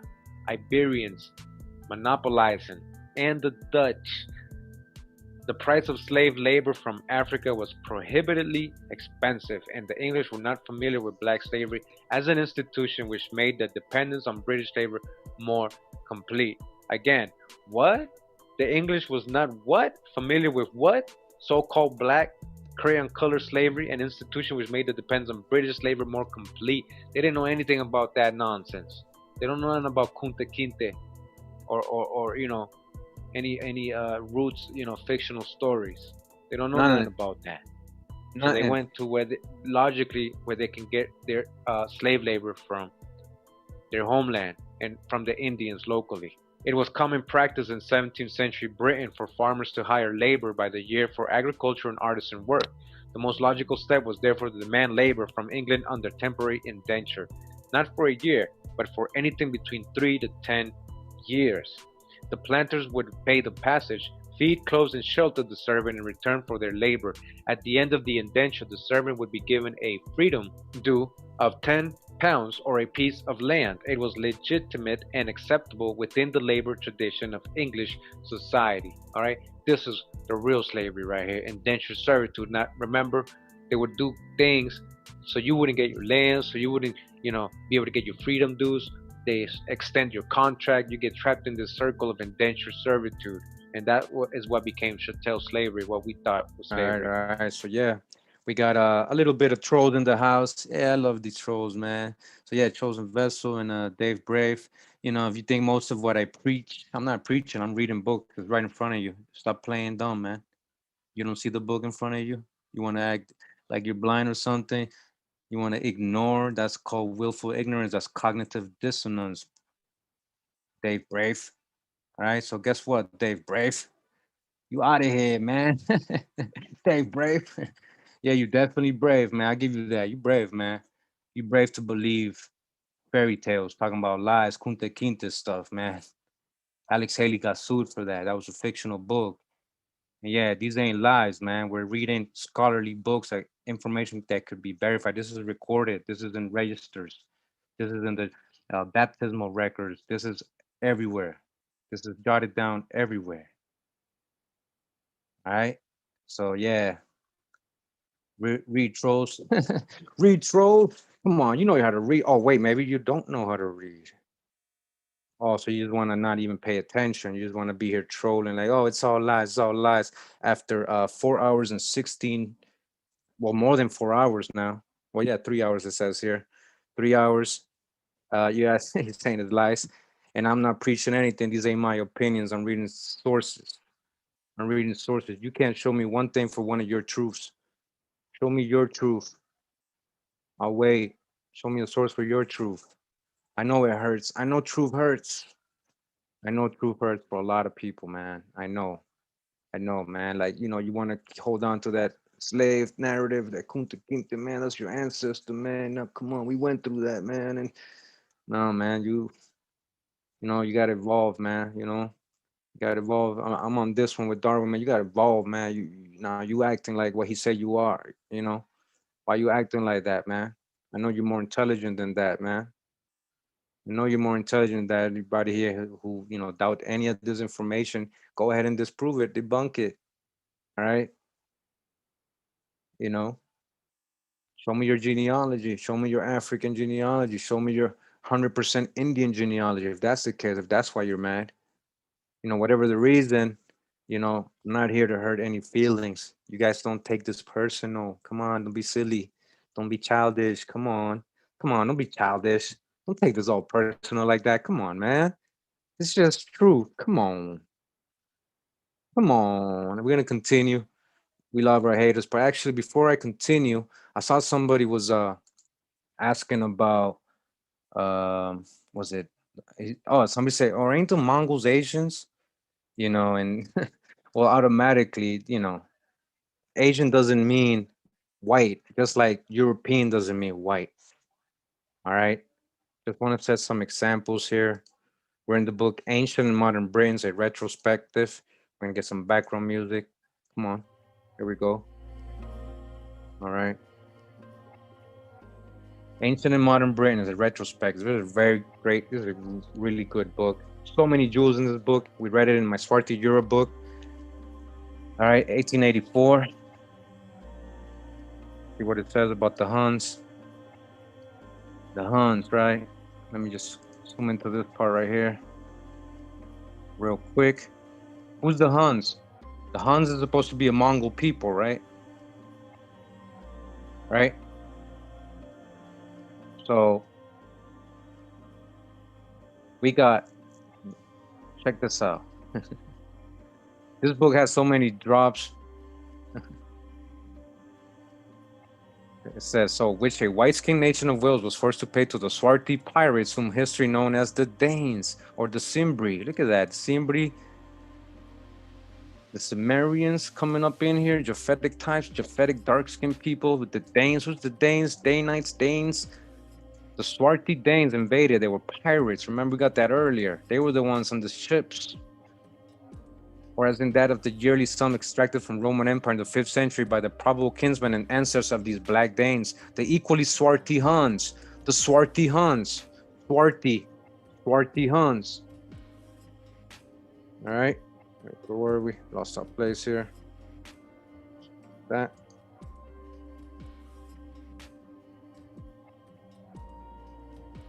All right. In all these cases, the tax was not fitly naturally designated blackmail or tribute. The distinction then between the Grammys and the... All right, so there's Black Huns, right? Swarty Huns. Let's go somewhere else right here. Sign about because they were Huns and that was the fashion of Attila's burial, and since the same kind of people known not only as Saracens and Moors, they're also known, these Huns were known as what? Saracens and Moors. Huns, Mongol, right? Mongol people, so-called Mongol, want to whitewash everything. You helping them whitewash everything. But then Pan-Africans like, we were everywhere. We are everything. We everyone, right? So I'm just confirming what you were saying all these years. I'm just confirming what you were saying all these years. And it's not just me. All right? The Huns. Let me see what else we got here. It says, of the Black Huns in Italy many centuries before, it is not necessary to emphasize the fact that they scalped their enemies like any modern Red Indians. Wow, they scalp people like Red Indians, these Huns, Mongols. Where do they learn that? Where are these Huns really coming from? The Tartar features of these Black Danes are visible again and again. So Tartar features of these Danes. The word Tartar being here used much as it was done when as black as Tartars was a proverbial expression. Black as a Tartar, the original Tartars, Tartarian kingdom, the Tartarian empire, mud flood. What? Hold up. Oh yeah, we're just surfing the wave in real time. We're breaking all spells right now. Can't fool us anymore, fool me once. Shame on you, fool me twice. Shame on me for not learning. Shame on me for being a troll and talking about its lies. Shame on me. All right. Here we go. With the 80s beat. Let's go. Yeah. Black Huns. Yeah. Black Huns. Black Tartars. Yeah. Want to say you go, yeah, you Mongol. We ain't Negro, so you ain't Indian. Well, the original Mongols were actually Negro people. You know, they were really dark skinned actually, as black as Tartars. That was an actual expression. As black as Tartars. We're gonna get deep into this book, man. We're not even done with this book. I got so many videos coming. We're gonna break down all these nations in my series, Nations of the World. So the Black Cimbri. Because even I thought the Cimbri were white. I was like, but it can't just be white. They're mixing in with all these people who I know were colored. When I did my Sumerian video, at least we broke down the genealogy and who they were coming from. Japhetic Gomer, from Gomer. A lot of the Cimbri were coming from Gomer, and they're actually also mixing in with Danites. Danites and Assyrians. These Gomer tribes were mixing with Assyrians and Danites, or Danes. All right, look at this. The Black Cimbri, better known to most of us as the Harun al-Rashid. That almost sounds like Rothschild. Al-Rashid. Rothschild, al-Rashid. All right, we're gonna get into this book a lot. Right now, I'm gonna bring us to our boy, our boy Asir. Yo, shout out to Asir for this drop. He's about to drop right now. Yo, Asir, thanks for this drop, man. I'm gonna show it to your Moorish students. I mean, they probably didn't pay attention to you when you said this. I was paying attention, Asir. I paid so much attention. I got the clip right here. Thanks to Asir, the Duke of Tears. His name is YouTube Fair Use. Go like and subscribe to his channel if you like his teachings, and I'm just gonna show you what he says about the Black Mongols. So Temujin, becomes Genghis Khan. This is him too. You see him with the red top?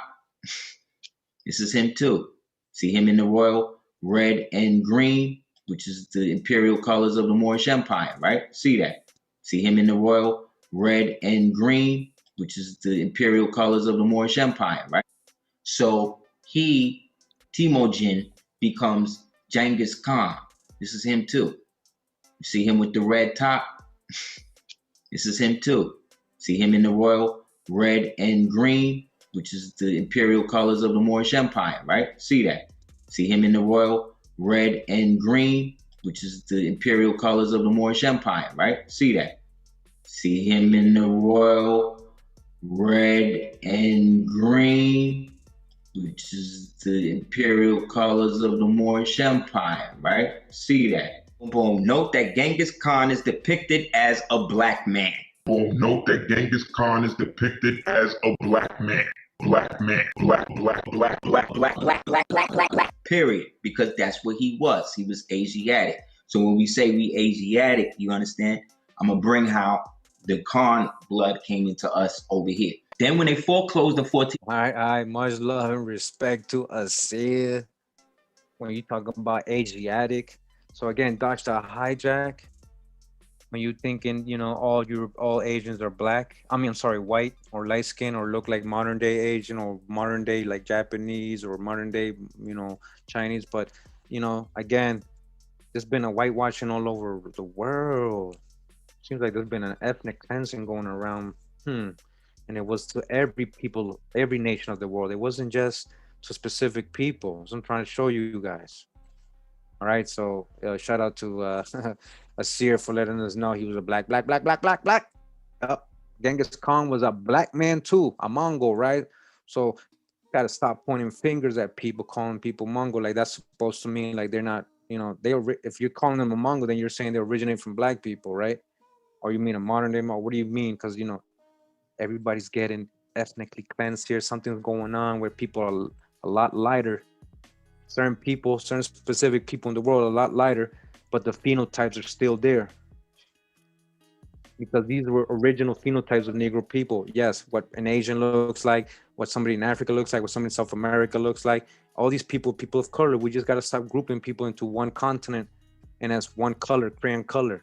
Because they had tribal names, they had nations, they have a real history individually. All right, we're going to get back to the presentation. We're almost done today. Much love and respect to everybody who tuned in. We're going to go right back into it again. We're talking about all these people being sent to the West Indies, right? We know it's Europeans. We know they want us to believe it's just all white people and it's nothing like slavery and it was just a little period. No, it actually happened all the way into the 1800s. Indentured servitude never stopped. You guys know that. They started bringing Indian people, indentured servant, Southeast Asians, Indian, Hindus, Indonesian people. They kept doing it to them in the 1800s. It never ended. Indentured servitude is still happening today. You got a contract for your job, right? Or even in sports athletes, that's an indenture. You know, so we're going to continue again. These people were ending up in the West Indies. You see how many just continue records of this. Where's one slave ship from Africa? Just one real clear one that I can verify, that I can say, yo, they got us. Yeah, they got us, yo. They got one slave ship coming out of Africa. I found it, you know, like I haven't been able to, man. You get what I'm saying? Like, I really want to find it. I've been looking for it. Show it to me. All right, let's continue. All right, indentured servitude. All right, bound over a middle passage. You were persecuted in the name of colonization. Everybody's chasing an American dream. Your American dream. Let's go. In 1938, Peter Hay noted that a plantation in this place, Barbados, is worth nothing unless there be good store of hands upon it. These hands were shipped out from Britain, and white workers under indenture became the mainstay of the colony. In 1645, George Downing wrote to John Winthrop, governor of Massachusetts, a man that will settle there, West Indies, must look to procure servants, which if you could get out of England for 6 or 8 or 9 years' time, only paying their passages, or at the most but some small above it, would do very well, for so you shall be able to do something upon a plantation. Again, where's the Africans? You know, when you start reading real records, when you start going through all these colonial primary sources, you know what primary means, from people from those times, speaking personal accounts, talking about, hey, go to England, go here, go to Iberia, go here, go to France, go to Portugal, go here, go to Germany, Ireland, Scotland, to get your slave labor. Biographical data can be used to illustrate the critical importance of indentured labor to agricultural development during this period. The careers of Henry Winthrop, the young son of famous John Winthrop of Groton and Suffolk and Puritan governor of Massachusetts, and Thomas Burney illustrate the important forces operating within the early Barbados plantation economy. All right. Winthrop arrived in Barbados during the tobacco boom of 1628 and wrote to his uncle, Thomas Phones, in October, stating that he, though intend God willing to stay here on the island called Barbados in the West Indies, and here I my servants to join in planting of tobacco. He soon realized that in order to continue in tobacco production, his plantation needed every year some 23 servants.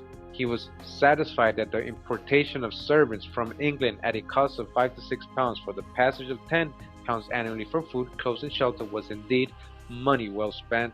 After his first crop reached London, he wrote to his father demanding more indentured servants in order to expand his plantation.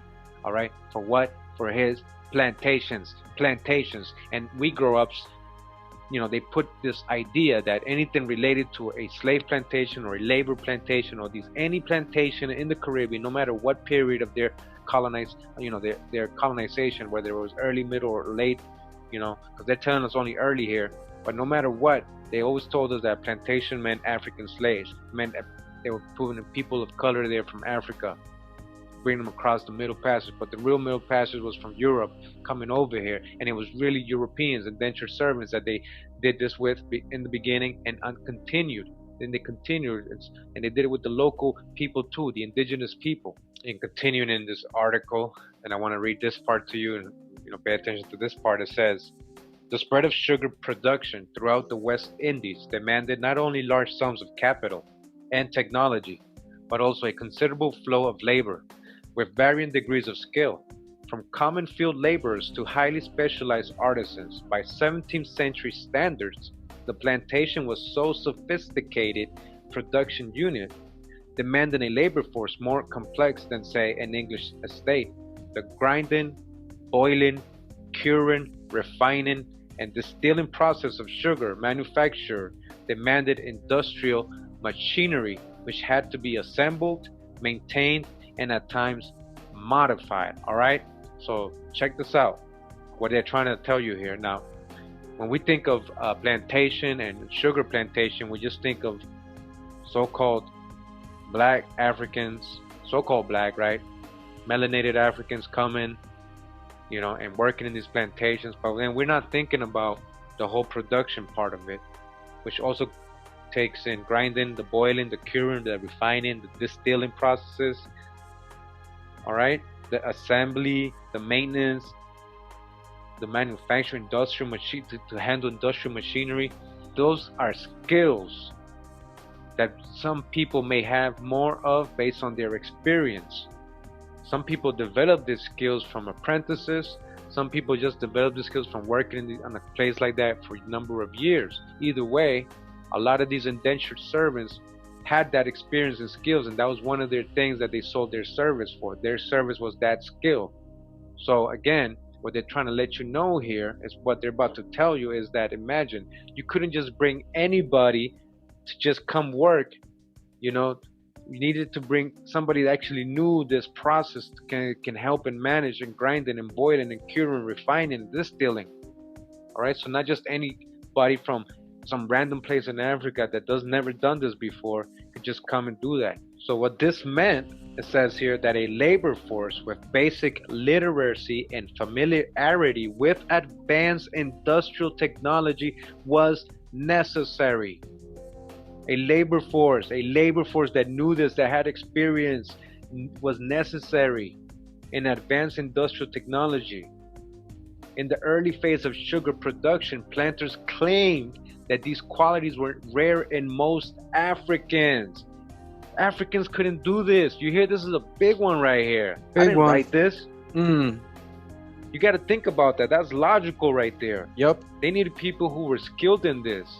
And they had them in England and Ireland. So why would they go get somebody that never has done it before, in a place they never gone to before, and risk getting people, risk drowning, risk getting their ships sank, risk not even getting anybody because they got to go kidnap them, right? But in England, they got the whole system set up for them. They got already the labor force separated and everything. The government is helping them bring these people over here. And they even say, these are skilled in this, these ones are skilled in that.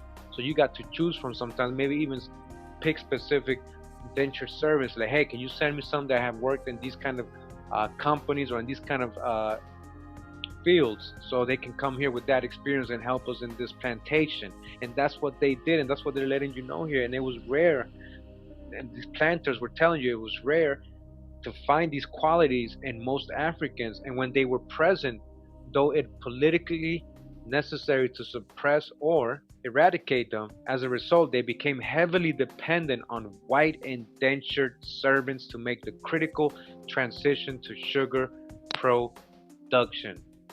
All right, now we're gonna dodge the hijack big time here, because they're gonna keep saying white only because these are Europeans they're bringing. It was only white people that was indentured servants, and that's not true. There's a lot of European melanated people coming over and working in these sugar plantations as well. We've already got that. We already know that, right? We know we got to open our horizons here. We got to dodge the hijack big time. Even though we're getting dropped, we just got some major drop. Then they bring us to a hijack a little bit, and maybe they do it unknowingly. And they're assuming only because they're Europeans that they're pale skinned and they're calling them white. But even though they were dependent on these indentured so-called white servants, right? For what? For the sugar, the critical transition to sugar production. The majority of planters found indentured servants qualitatively adequate for sugar production. The result was a very large increase in the demand for servants during the sugar boom of the late 1640s and early 1650s. The Civil War in England was critical in releasing large number of laborers, and between 1645 and 1650 at least 8,000 servants joined the labor force. Remember, political prisoners, all these people who were losing these wars were being sent over here. And who were these people?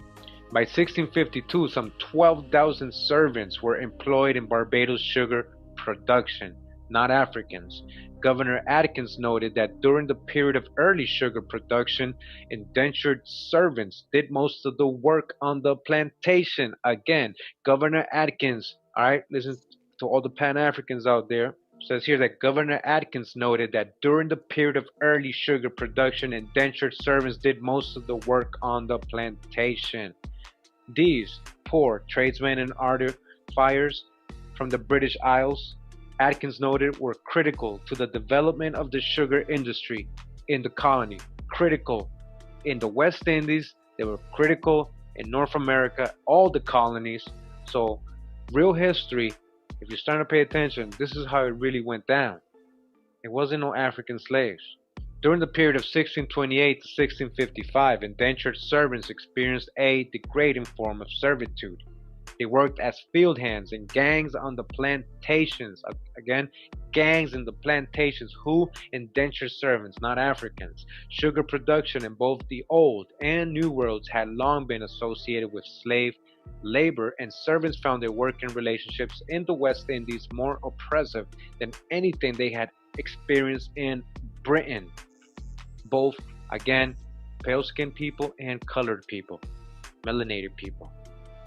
They worked in gangs with their African counterparts. That just means colored. They worked in what gangs? With their colored counterparts under severe overseers. The evidence of servants working with slaves in the sugar fields is interesting because it became common in the 18th century to designate field work as nigger work. You see?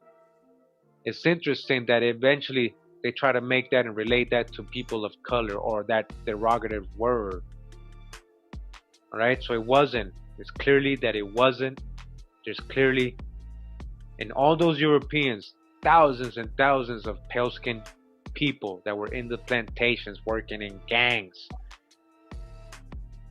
field hands, gangs on the plantation, property being treated like property, slavery.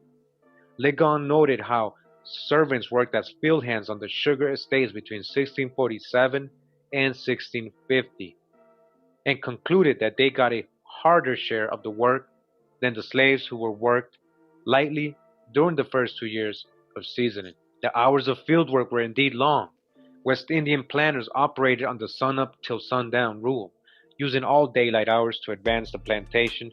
Generally, the work was hard, the diet poor, and the overseers brutal in their discipline. In 1648, Legon worked on Col Montfort's plantation, which employed 28 servants and was able therefore to provide a first-hand account of their working lives. He noted, a primary source, he noted that when the servant ships arrived, the planters hurried abroad to inspect the white cargo. After the allotted time, remember, look at white, it's in parentheses. So remember when I talk about parentheses, the white cargo, because they're European. They just put them as white because they're European, but there's colored people included in that, people with dark complexions. After the allotted time, which was given to rural planters to travel into town, the sale began. It was a time of great activity in Bridgetown, as the auctions temporarily dominated the town's business. After making his purchases, the planter would send his new servants to the plantation with an overseer. On their arrival at the plantation, the servants had to build their huts in which they were to live over the period of their indentures, which ranged from 3 to 10 years. The next day, work began with the ringing of a bell at 6 a.m., according to Legon. So they had to build their own huts, right away. If they resist, their times are doubled. And if they complain, they are beaten by the overseers. So you see how these people were being treated, right? So it's not just a Kunta Kinte story. In 1655, one observer noted that in spite of the large number of colored slaves on the island, the custom of all merchants trading thither is to bring as many men and women as they can. No sooner does ship come to anchor than the islanders go abroad inquiring what servants they can buy. These servants planteth, weedeth, and maneuvereth the ground all by hand, in which lies their estates. During the 1630s and 1640s, planters kept gangs of female servants that weed and do common work about the plantations, but after the 1670s, female servants were not allowed in the field. They were kept primarily for domestic and sexual functions. Again, for what? For domestic and what? Sexual functions. Field servants were divided into three basic groups. Firstly, there was a group of subordinate overseers who worked part of each gang and were responsible for making sure that each daily task was completed. Secondly, there were the gangs of common servants who did most of the field work with the slaves. Thirdly, there were the gangs of common women who performed work about the plantations. I want to read from this article now. It's called A Righteous and Unruly Lot. Irish and All right. So before we get to that, hold up. We got another curious person in the chat. We gotta help him understand things, We gotta help him understand things. So let me just see if I can find my window I had open here. Bear with me. Where'd my window go? All right. So first, what I tell new people all the time, because you're obviously new, Adrian, and it's okay, Adrian, not to know things. One thing is to not to know things. Another thing is to think you know things, and you're pushing opinions on other people that already learned. Like we actually research here in this circle, in this community, Adrian. I put the music on so you can feel it. You can hear me out. All right? Adrian, this is for you and only you and all the rest of the Pan-Africans that are really hurt right now. You came in like 4 years late, all right? So this is my channel. 1 second, let me just share it again. All right, so we started this journey about 4 or 5 years ago. It's been a great journey, Let me go back to some of my older videos, right? There's a great series for you to watch. And for anybody that's new, it's called From Indigenous American to African American. 22 parts so far, right? We prove there was already so-called black people here, and they were, most of them were the Indians that were already here, Indigenous people, so-called black people, right? Not Africans. They're not mixed with Africans. They're not runaway Africans. Thank you, Rod Jeweler. Because he just wants to give opinions. So now he has to listen. Now he has to be forced to listen and stop giving opinions. I know it hurts, Adrian. And yes, I do know Haitian history. It's obvious I know more than you, obviously. You'll just know what you were told in school. Because all you keep regurgitating is the same thing we've heard all our lives. Oh, voodoo is this, and Overture, Toussaint is a half slave. That's what they told you in school, and they never showed you proof of it, and you ran with it. I'm showing you something else here, man. You're ignoring all the info, man. We've already proven there was black French. There was black Negro French. There was black French coming over here. Black French, Adrian. Black French coming over here. A lot of those so-called black French weren't even French. Sephardic Jews, Moorish people, Huguenots, Protestants, coming from other parts. And yes, a lot of those people did mix in with Indians, not Africans. So if anything, Overture might be half Indian and half French. You get what I'm saying? Americanists, stop trying to take our history away with your own confusion and opinions, Adrian. Come on, man. 2021. Not 1993. We're done with that Pan-African pseudoness, man.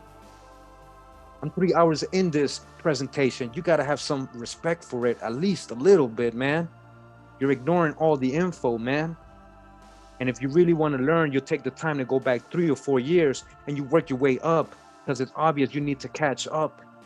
And that's okay. Adrian, it's okay not to know.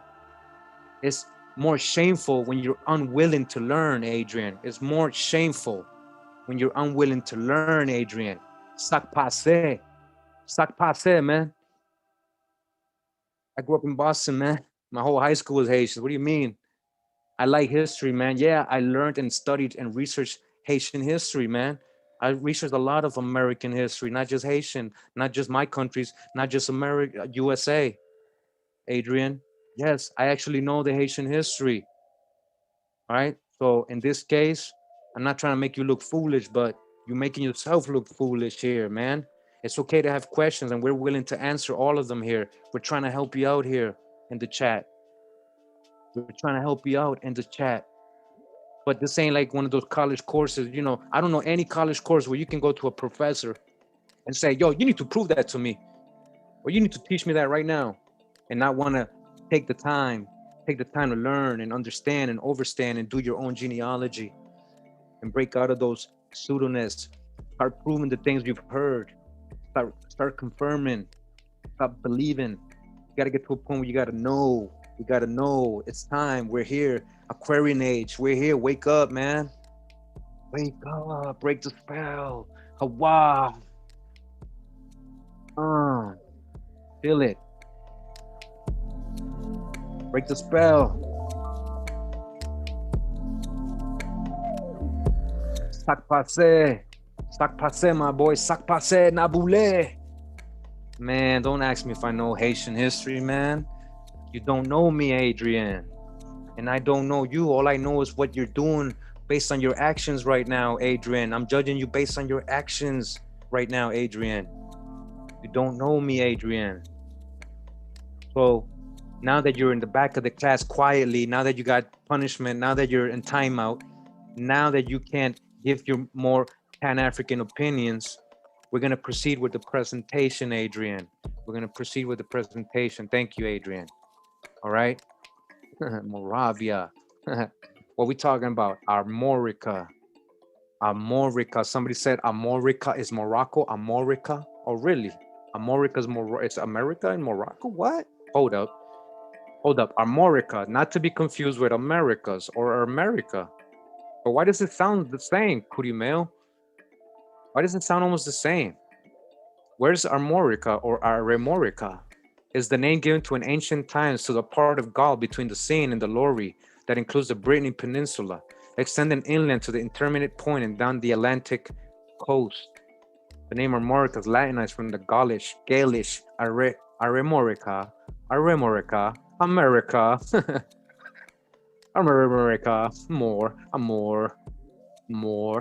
Mori, see more, America, Armoricani, Americani,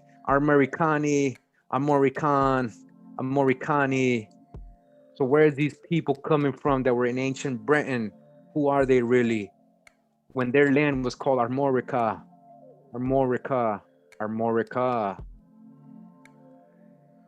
Britannic Encyclopedia, also spelled Aremorica. Celtic Armor, Latin name for the northwestern extremity of Gaul, Gaelic,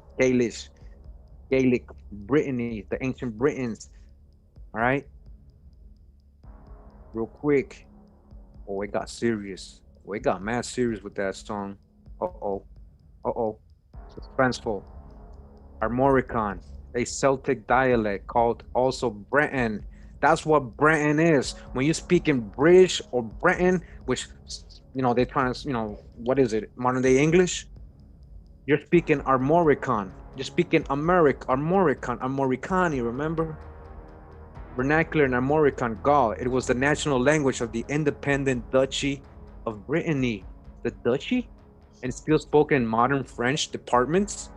Finisterre, Morbihan, and Côte du Nord. The language is closely allied to the Welsh, Cornish, Gaelic. Right? Celtic or Celtic, a division of Aryan family of languages represented by Armoricon, Gaelic, Irish, and Manx, the now extinct Cornish and Welsh. Is it really extinct? Are all these languages really extinct? Or is it being called patois? Is it being called broken English today? Is it being called broken English today? Or patois? Are you really speaking the ancient Gaelic? When we're talking about these island people speaking the so-called broken English, who's really speaking broken English today? Because this looks to me like this is ancient, this Armorican.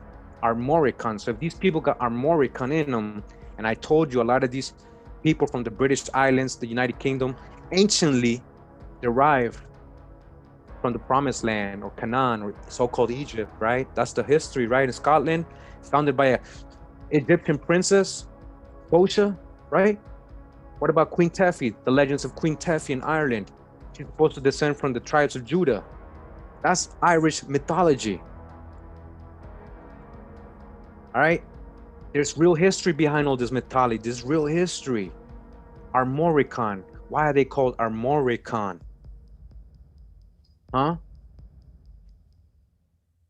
You get what I'm saying? So we're going to go right back into the video. It's dealing exactly with this. It's dealing exactly what we're talking about. Who's speaking Armorican really? Were these Gaelic, Irish, and Scottish speaking Armorican still? Gaelic, Irish when they came here? The old Celtic? Huh? I think so. And eventually that they ended up saying, oh, you're speaking broken English. Right? A righteous and unruly lot. Irish.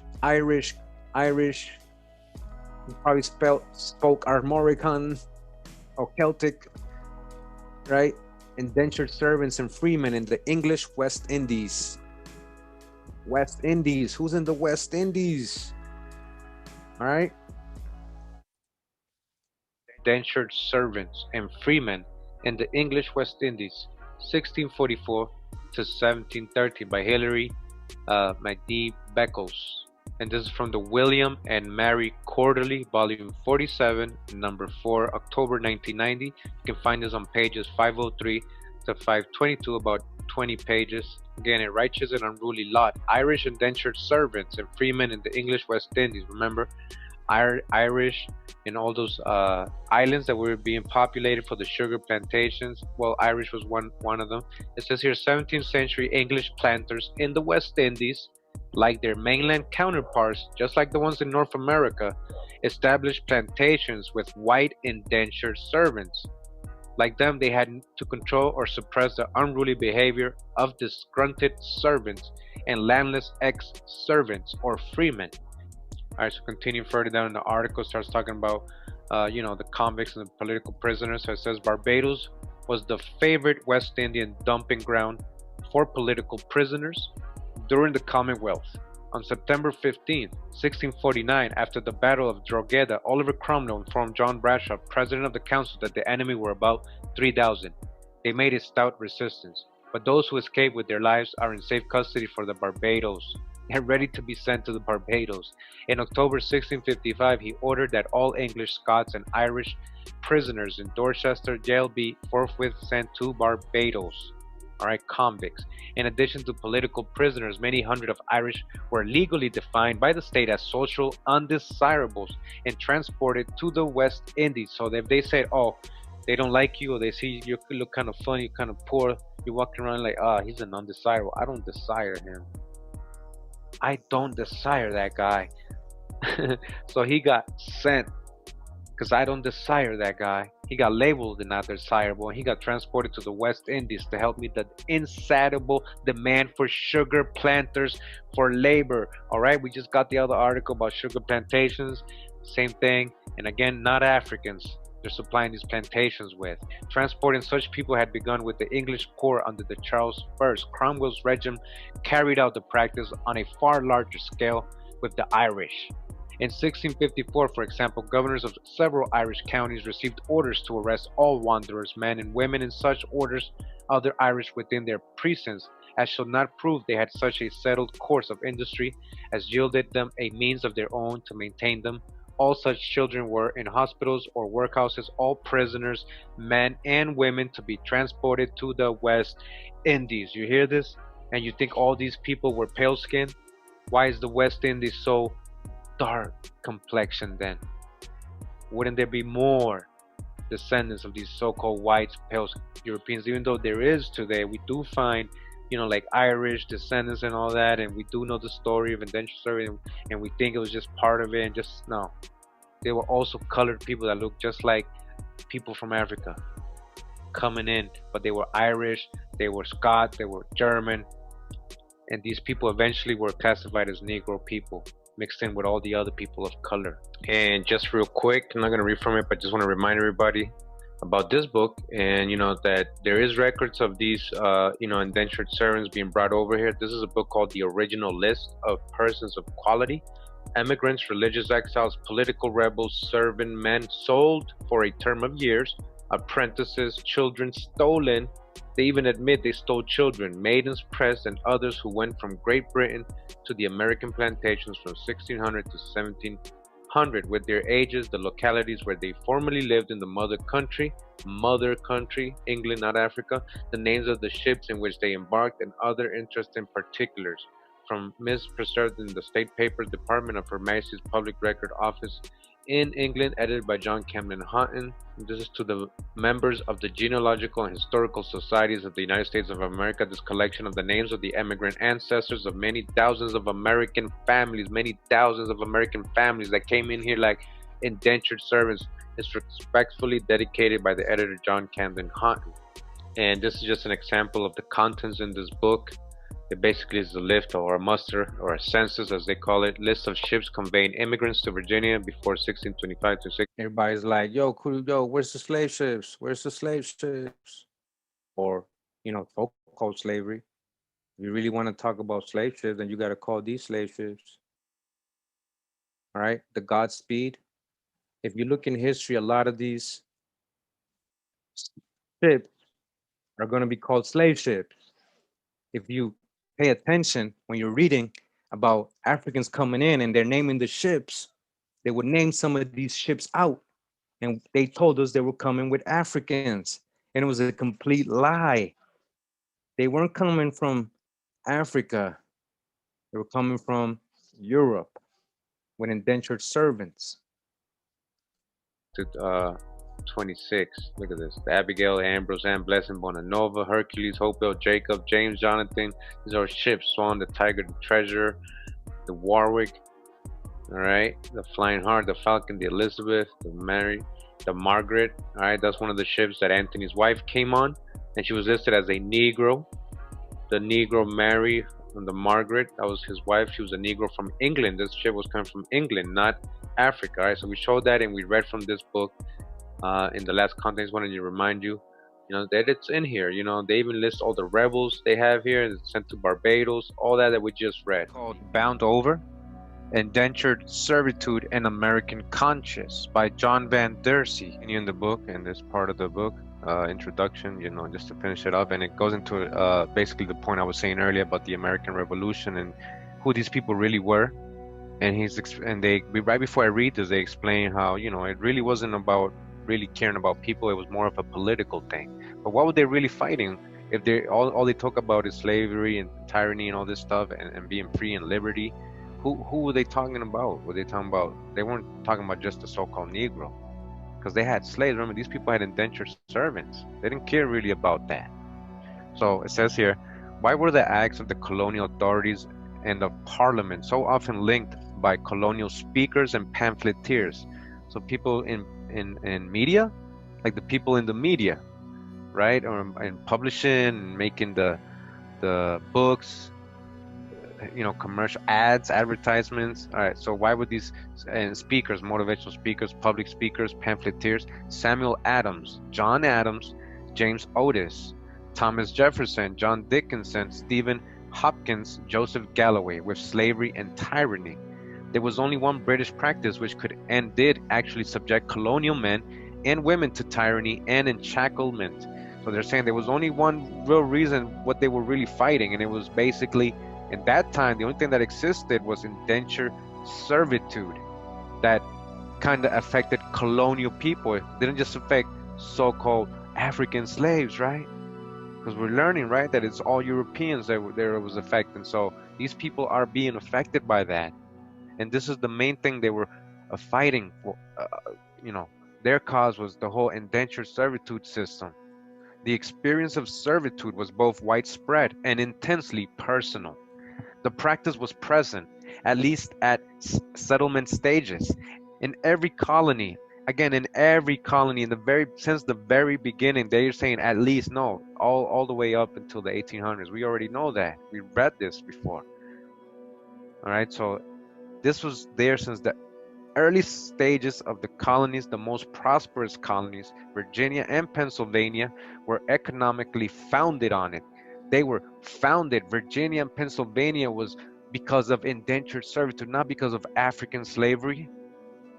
They didn't owe it to African slavery, their establishment. It was because of the indentured servitude system.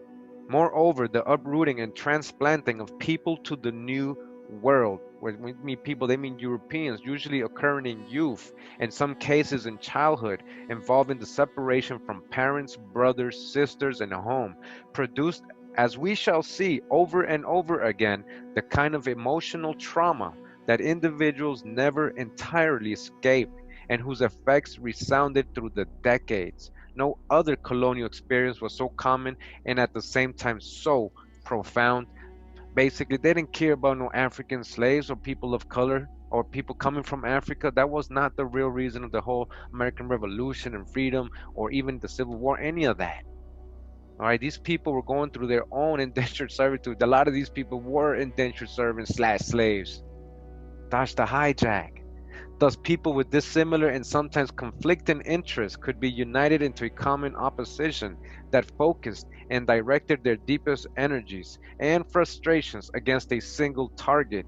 The old world hierarchy extended to the new, the transporting authority under which they had been brought over, in which they were brought over under. They were under this system of indentured servitude. This is how they got here as slaves. They were brought over here as slaves, as indentured servitudes from the old world. Yeah, so-called old world. This is the true old world. But they mean England, right? Their mother country, which continued to rule them with potentially arbitrary power of a servant's master, in which, in order to be truly autonomous individuals, they would have to discard.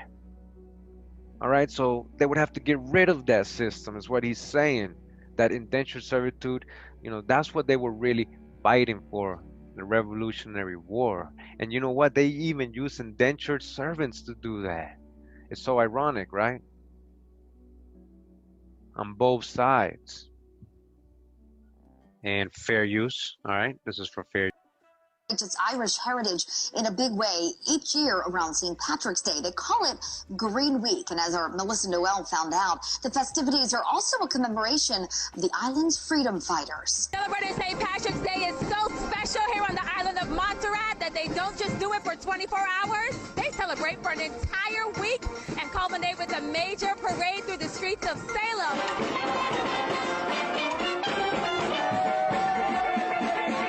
This St. Patrick's Festival is unique because it highlights the blend of African and Irish heritage that's distinctive to Montserrat. It brings the people from the diaspora, especially. It brings the younger people who have relocated, those who were born during or little shortly after the volcanic crisis.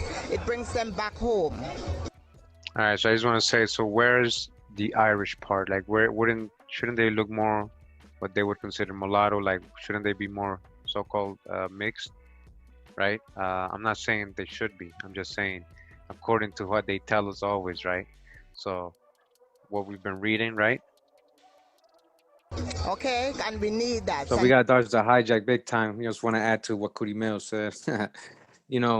Again, we might be seeing an actual Armorican, ancient Armorican right here. And she's like, I'm telling you, they're so into their Irish ancestry in Montserrat. It's not like, oh, we think we're little. No, they're Irish. They call themselves Irish. Now, she said African. What Africans? We saw it was all a bunch of indentured servants, Irish, Scottish, right? That were being sent, right? I showed you the book yesterday, the Bristol Registers, right? From Bristol. I showed there was a black population in Bristol. I showed you they were ending up in Montserrat. A lot of Irish in Montserrat. All right, so let's dodge the hijack. I know we'll fall right back into the spell. And I know she don't know no better, so I'm not trying to disrespect her. I don't know if she's done her genealogy like fully, or if they've told her, no, you guys are half slaves, half African, and they just run with it, you know, because that's what these people, these gatekeepers do. And there's one big gatekeeper, they're going to interview him in this parade. And he's all dressed like Marcus Garvey was with his Freemasonic clothing. And he said, oh, the Irish decided to rebel on St. Patrick's Day. I mean, the slaves decided, so the slaves decided to rebel on St. Patrick's Day, really? When they're here, we need to just cultivate the culture, let them see it, let them share it, so that it can be carried on. Amid the shamrock shirts and suits was the sweet sound of steel pan and people dressed in traditional masquerade attire. It's a celebration of all things Irish and Caribbean at the same time. The experience is one that people from all over the world come to Montserrat to be a part of. I can't imagine spending St. Patrick's Day anywhere else. We're enjoying the hospitality. Yeah. That's what good about the hospitality. You feel like you're home. Yeah, everything is just really nice. What's also unique about this festival is why it was started in the first place. Not so many people know the African side, what happened in that glorious St. Patrick's Day, March 17th, 1768. Oh, not so many people know about that great St. Patrick's Day in 1768. I want you to notice the clothing he has on. If you're African, why you dress only like a Huguenot? Why you dress like a Huguenot? Huguenot? Why you dress like a Huguenot? If you're half African, where's the little African attire? Why don't you represent that a little bit more, huh? Why is he looking like Marcus Garvey?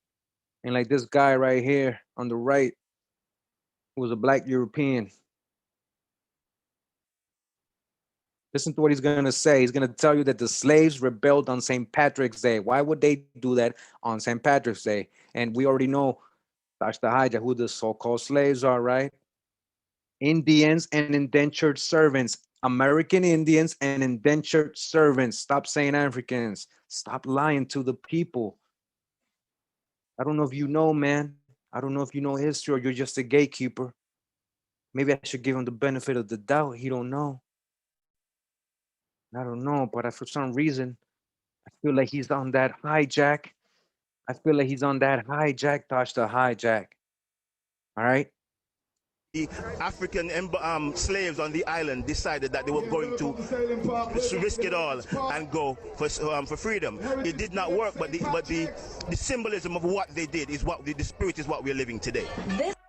All right. So, you know, much love to the brother right there. So he's saying, you know what, talking about not knowing the history. Can he show me, he's saying African, can he show me and prove to me that these were Africans that did the uprising on St. Patrick's Day? They specifically chose St. Patrick's Day to do the uprising.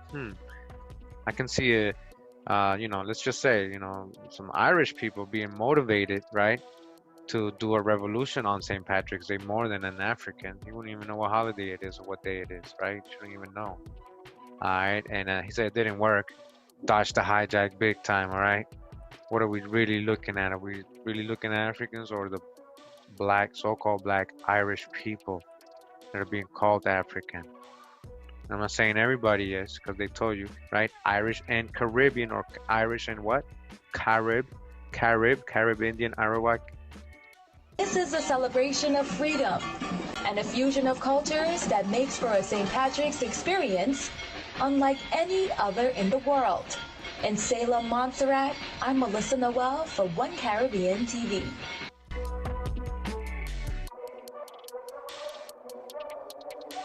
All right, we're gonna get another video right here just to correlate again, just get a perspective of what I'm talking about, why it's so much part of their culture in Montserrat. Most Montserratians have Irish names somewhere in their genealogy. Danny Sweeney. Morris Gibbons. Joseph Sweeney.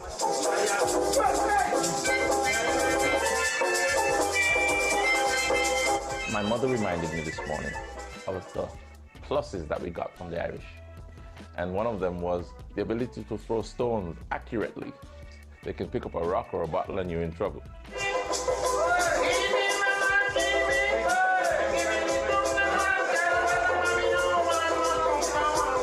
I'm also told that we learned to make stone walls, accurate cuts in stones and bricks to make walls from the Irish.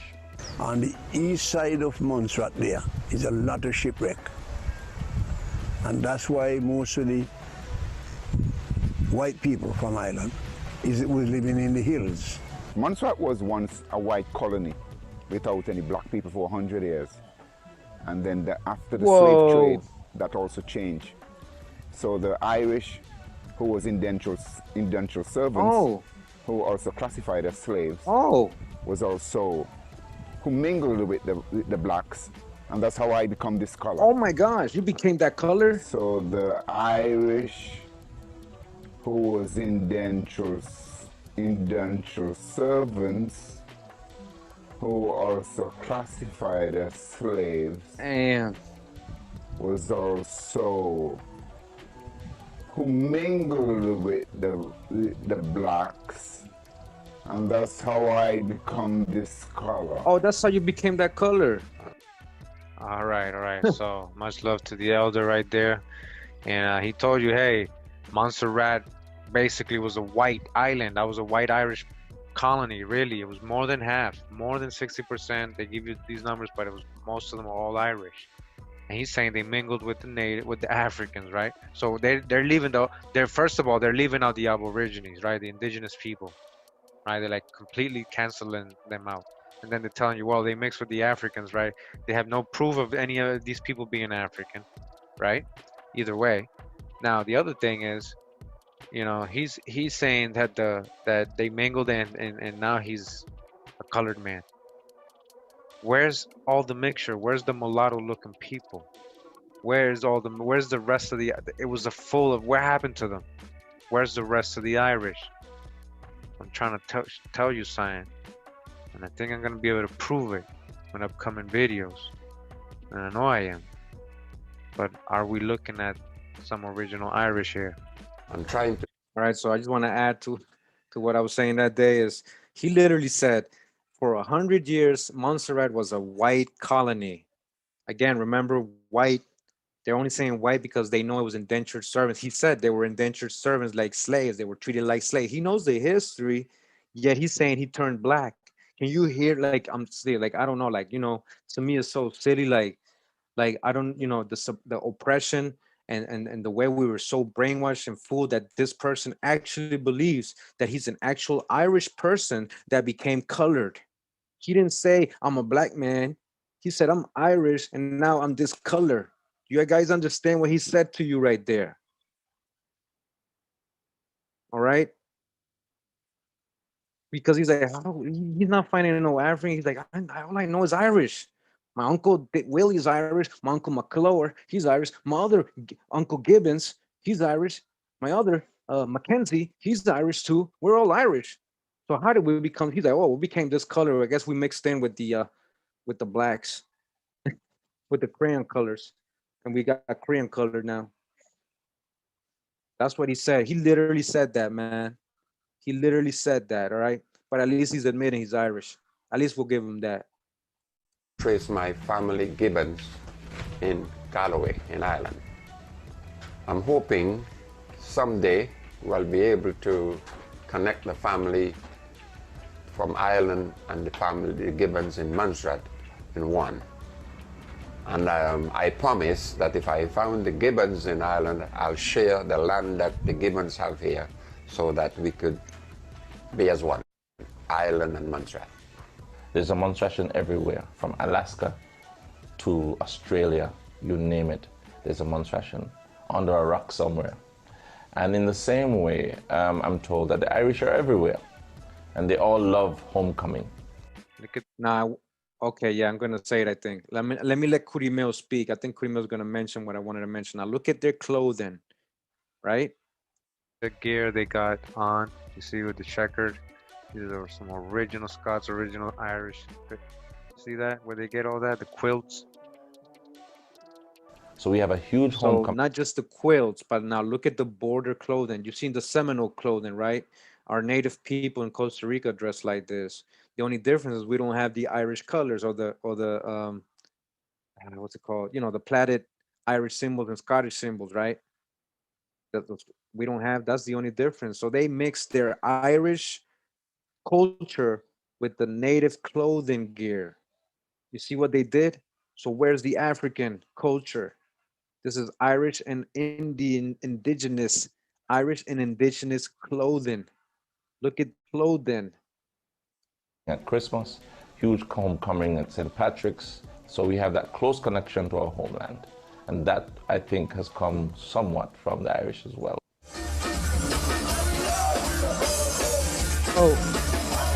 Listen, I don't want to get a copyright, but they in love with the Coke over there. To the world, he's a hero. To the people of Ennis in County Clare, he's one of their own. And they were waiting for him, turning out in their hundreds to welcome the boxing legend back to his ancestral home. Greeted with a roar that could rival even the rumble in the jungle, the 3-time former world heavyweight champion, now suffering from Parkinson's disease, was here to unveil a monument near the spot where his ancestral home once stood. But how on earth does the world's greatest living boxer trace his roots back to County Clare? Muhammad Ali's great-grandfather Abe Grady was born in Ennis, but he emigrated to Kentucky in the 1860s. There he married a freed African-American slave. They had a son, John Lewis Grady, who married Birdie Moorhead, and she gave birth to Odessa Lee Grady, who married Cassius Clay Sr. They, in turn, had a son, Cassius Clay Jr., who, as we all now know, later changed his name to Muhammad Ali. Today, the Turnpike Road in Ennis is lined with neat council houses, none prouder than the home of the late Eileen O'Grady, whose daughter Mary kissed and hugged her famous distant cousin. Muhammad's boxing days may be long behind him, but could it be that his ancestry had something to do with his success? With 37 knockouts and 19 successful title defences, he must surely have a claim to have inherited something of the luck of the Irish.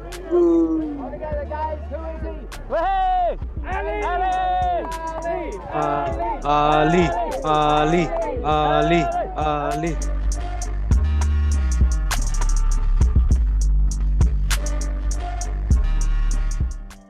All right. So real quick, yes, Muhammad Ali descends from an Irish man, and he went over there and they honored him. He can prove it. He got his genealogy done, right? That's big time right there. That's major. The whole town was waiting for him to come and celebrate with them. They were honoring him, you know, and it's deep, right? What did they say? That his ancestor came to America and got with a free person of color, a woman. Why would a white, listen, man, pay attention.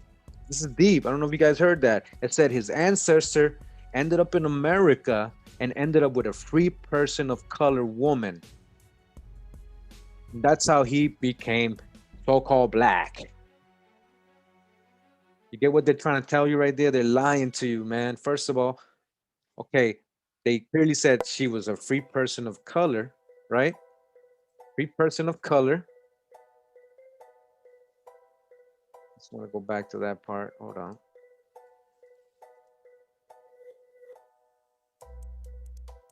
She said she was a free person of color. Oh, well, messed up. All right, here we go. Later, all right, so free person of color. So she wasn't a slave. So we can't assume she was, if anything, an African, because Africans are supposed to be the slaves, right? So she was a free person of color. That could have been Indian, indigenous person. That just could have been an indentured servant that got freed after a certain amount of years, or her ancestors were freed at some point and she was free. But it could be so many things, right? The point is, they're trying to explain why he got dark. Well, maybe he's always been dark and actually he lightened up. What if he actually lightened up a little bit? But anyways, it's deep, right? So he turns, it goes into the Islam and everything, and the name changes. No more Clay, no more Irish surnames. Now it's all Islam, right? Like, there's a major thing going on here. It's big time gatekeeping. I'm not gonna say any further because I don't want to get controversial. But I want you guys to think about that, all right? And they said at the end, is this success a little bit of the luck of the Irish? What are the Irish known to do? Fight, right? Fight. The Irish are known for fighting. Are we talking about modern day? Only modern day Irish? All right. So that was the presentation. Let's continue a little bit. All right. And we're basically done, guys. We're basically done. All right.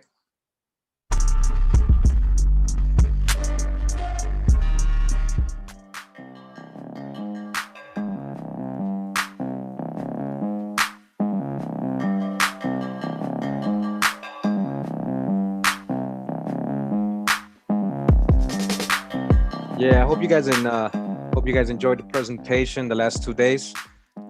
Share it. You want to reference it, come back to these 2 videos. That's why I put it in 2 parts like this, all the sources, all the info in one, and you know, at least in 2 places, so you don't have to go look for it throughout my videos, you know, my many videos. Hold on, let's jam a little bit. Let's jam a little bit.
All right. I want to say I got a little bonus for you guys. All right, before we leave. This is a future video. I'm going to spoil you guys a little bit, whoever stuck around. Now, we're going to go into this book right here. All right. It's called The Story of Man. I actually ordered this book the other day. They were really hard to find. They're only like originals. It's not scanned anywhere. Not that I could find. It's not in no archive. It's just certain images that people have like scanned and the internet here and there. I got this great person. She shared it with me, one of my Patreons. Thank you, Angel, for doing that. Appreciate it very much. She's willing to share it with me because she knows I'm going to share it with all of you guys. And she sent me the images. She said, I had to buy it. It's a $200 book. She's like, I had to buy it. But here's some of the images, you know. And I just want to show you something. Like, I thought it was amazing. You know, this book's from 1886. 1886. Like and share the video if you enjoyed this presentation tonight. Much love and respect to everybody who tuned in, stuck through to the end. We got a little bonus right here before we go. And you know, if you like these kind of presentations, you want to help me continue, you want to just make this a normal thing, a constant thing that never ends, for the research, for the truth to keep coming out, you know, you can donate to me as a Patreon. You know, it's like a subscription. Like if you have a Netflix or anything, you know, whatever, you can donate $1, $2, $5, you know, whatever you feel is worth the information to you, you know. So the story of man, right? I want to show you some of these images. This is a great book, man. At least just the images alone. We're gonna go. It's gonna show ethnic people from all over the world what they look like. Okay, we're gonna get really deep into this book. This first one will say Waganda soldier and priest. Waganda. Waganda. Not sure where that's from. She sent me a lot of them. I couldn't really because she only sent me. I think these are African tribe. All right. I know it sounds like Wakanda. I know, but Wakanda is a Native American word. So, how did they get that word over there? All right. I'm going to show you people who just like them in South America. The same book. All right. And so, again, over the world, right? Now, this is some other indigenous people. This is the Ahova priest, Ahova. Now, you guys can Google, because again, she only sent me, it says olive complexion. So a lot of the Europeans, a lot of the Indians are described as olive complexion, it says up here. So, you know, what's the difference? What's the difference? These people are olive complexion, they'll call them Negroes, right? Ahova priest. So Google what Ahova is. Ahova priest. It's about to get deep, y'all. Hold on. All right. Remember, this book's from 1886. A Namakwa woman and boy. Namakwa. Not exactly sure. Could be Southeast Asians, you know, astroloid people. So Google the names. That's why I'm, you know, I got the book so I can get the full comprehension of who these people are, they're located. But there is some that they specify. I'm going to show you the ones we know where they're from so you can see how they looked. So again, these are people, you know, Penembu and Mungu warriors. Hottentots, neighbors of the Hottentots. Why does Hottentot sound like Huggennuts? Hottentot, Huggennut. I know, man. That's a far stretch, Cootie man. I know, man. The Sultan and the Sikkim. The Sultan and the Sikkim. All right. It's not just one continent. Melanated people, people of color, did not come out of one place. All right. Check out homeboy with his bell. He got his Huguenot clothing on and everything, but he got his little tribal thing. The homie. He's a real homie. That's the homie right there. He's a real homie. And look at him with his bell and shit. I'm not trying to make fun, but honestly, the you know, what is he doing? Like, it reminds me of like the street performers, right? Begging for money. I don't know if that they're making him do that. I don't know. I don't know his case. I don't know why he had that on. But that's truly the homie. That's the homie right there. That's the homie. Literally, that's the homie, all right? That's the homie. All right. King of the homie, his wife. Check it out. His many wives. The homie. Another homie, the homie. All right, his many wives. All right. Okay. What do we have here? A bongo chief. A bongo chief. Bongo.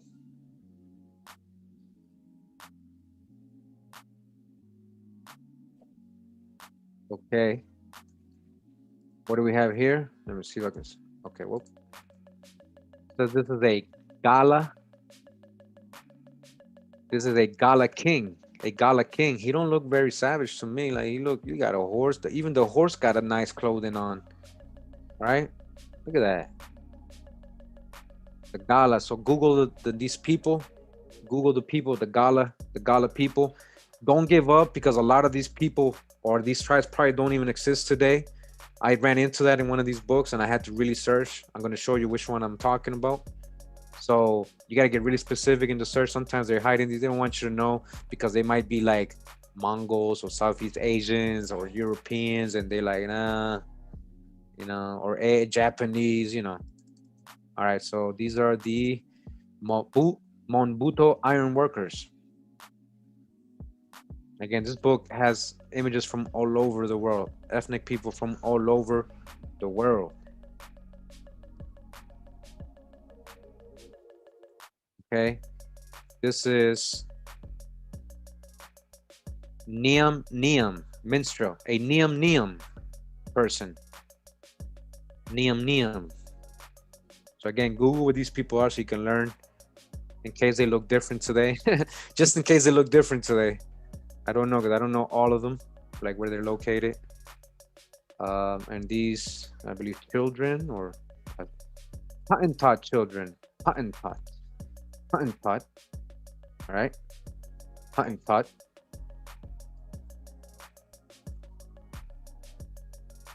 All right. We got him right here. He's a Hottentot warrior too. Hottentot warrior. Hottentot warrior. Hope you guys enjoying the little bonus here.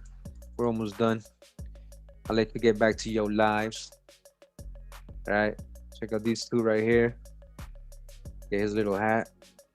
Look at his, was that a wig? Is that his hair? What is that? Oh yeah, that's like maybe like a little wig he got on. So why wouldn't the American Indians do the same? Right? Would they have wigs too? Zulu warriors with a wig. I think that's a wig. All right. And this is, okay, so that was the Africa section. So I guess we were looking at. All right. What do we have here? I know you guys were waiting for this. Seminole priest consulting the Aguris. Who are the Aguris? Who are the Aguris? You know, I almost feel like Googling that right now in real time because I haven't even looked into that. Aguris. Let's look into that. Let's look into that. I'm Googling it right now, guys. Oh, Aguri. Okay, hold up. Let's go to it right now. I want to show you guys this. Okay. So the Seminole Aguri. It says an Agur was a priest and official in the classical Roman world. Roman? Why is the Seminole consulting the Aguris if that's a Roman thing? Seminoles. His main role was the practice of Aguri, interpreting the will of the gods, studying the flight of birds, whether they were flying in groups or alone, what noises they made. Wow. A whole new study I've never even gone into. So some of you probably heard of this before, but that's deep to me. We're gonna try to understand what this means right here. That's what we're trying to do. We're trying to make sense out of all this. Why don't they promote this book, The Story of Man, from 1886? Very hard to get. You guys, I bought a book, an original, from an antique store on eBay. I found it on eBay and I bought it. It's on the way, but it's nowhere. It's hard to get. Look at the Seminole. It says the Seminole are given the Aguris. These are priests. And these are Seminoles. So who are the Aguris? Are they Seminole too? Are they Seminole priests?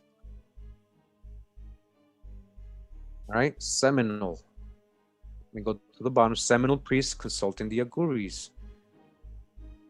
So you saying voodoo and all that is African? Actually, if you follow voodoo around, you'll see this always where there's a French too, not just Indians. So it had something to do, yes, with native stuff, but also with the French. All right. We're gonna go to the next image. This is very interesting. I just wanted you guys to see this, right? What's in this book? Seminoles. All right. All right. Let's go to him. It says Seminole Chief. Seminole Chief. Look at that. Look at the Zulu warrior had the same wig on. You see? How are you gonna say who came from who when we know America's the true old world and we had our own everything here? We didn't inherit anything from anybody. So who's really inheriting stuff? No, I know a lot of people say, well, the earth was once connected. Yes, but you're always coming with that Pan-African perspective, still trying to put the origin and that side of Pangea, where Africa would be. You're still trying to put it on that side. Why couldn't it be on the side of Pangea where America is? Huh? I'm asking you that. That always uses Pangea as like the proof as that you're African or something. Like, how does that prove that we're African? Pangea. It could have started in the side of America where Pangea was, you know, on the side where America would be located, and then spread to that other side of Pangea, you know. But either way, you know, I'm sure there's some people came out of their own, you know, indigenous to their own land, just like plants and animals. This is stuff we're digging on. All right, we're gonna try to figure all this out, and if we don't, it's okay. Seminole Chief. Seminole Chief. Now this is a big one. You ready? Now look at these people's clothing. Look what they look like. Who are these people? Anybody want to take a guess at who these people are? Anybody got a guess of who these people are right here?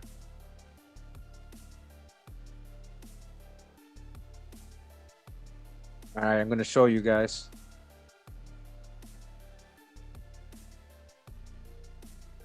Look at their clothing. Look at those hats. Look at that. They said that's an African warrior. Wrong. Big mistake. This is a group of Ojibwe Chippewa. These are Chippewa. Ojibwe people. Chippewa. American Indians. American Indians. American indigenous people. Ojibwe. We're in America right now. This is the part of the book and we're in America. All right. I don't know why you would say Irish. Hey, maybe these same people ended up going to Ireland eventually. But you know, these are Ojibwe Chippewa people. They got their own origin stories. They don't say they're Irish. You know, Chippewa. Look at that. Look how they drew them in 1886, the Chippewa. Look at their clothing and everything.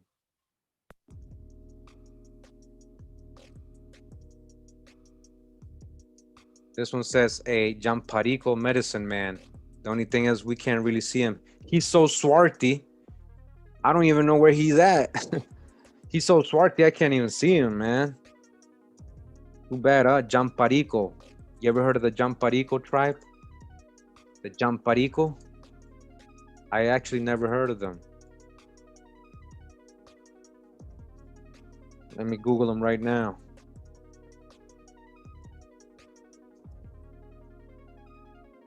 Jamparico. Yeah, that's one of those tribes they're gonna want you to forget about. Yeah. It's nowhere. All right, I tried Googling it real quick. I didn't get really nothing. So I gotta spend time on it. He's a Jamparico medicine man. All right. I can't really. Oh man, we can't see. Too bad, huh? It says this is a Sioux chief.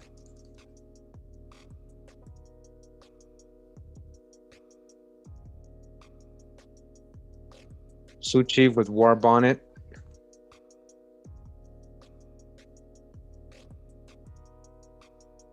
Does everybody have to be dark skinned? What's up, these things hanging on the side? Why do they always look like dreadlocks?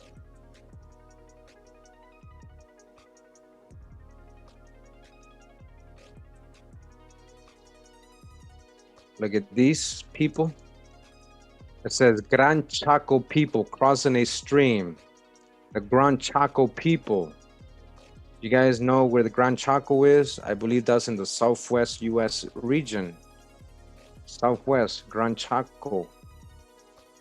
I believe so, the Gran Chaco.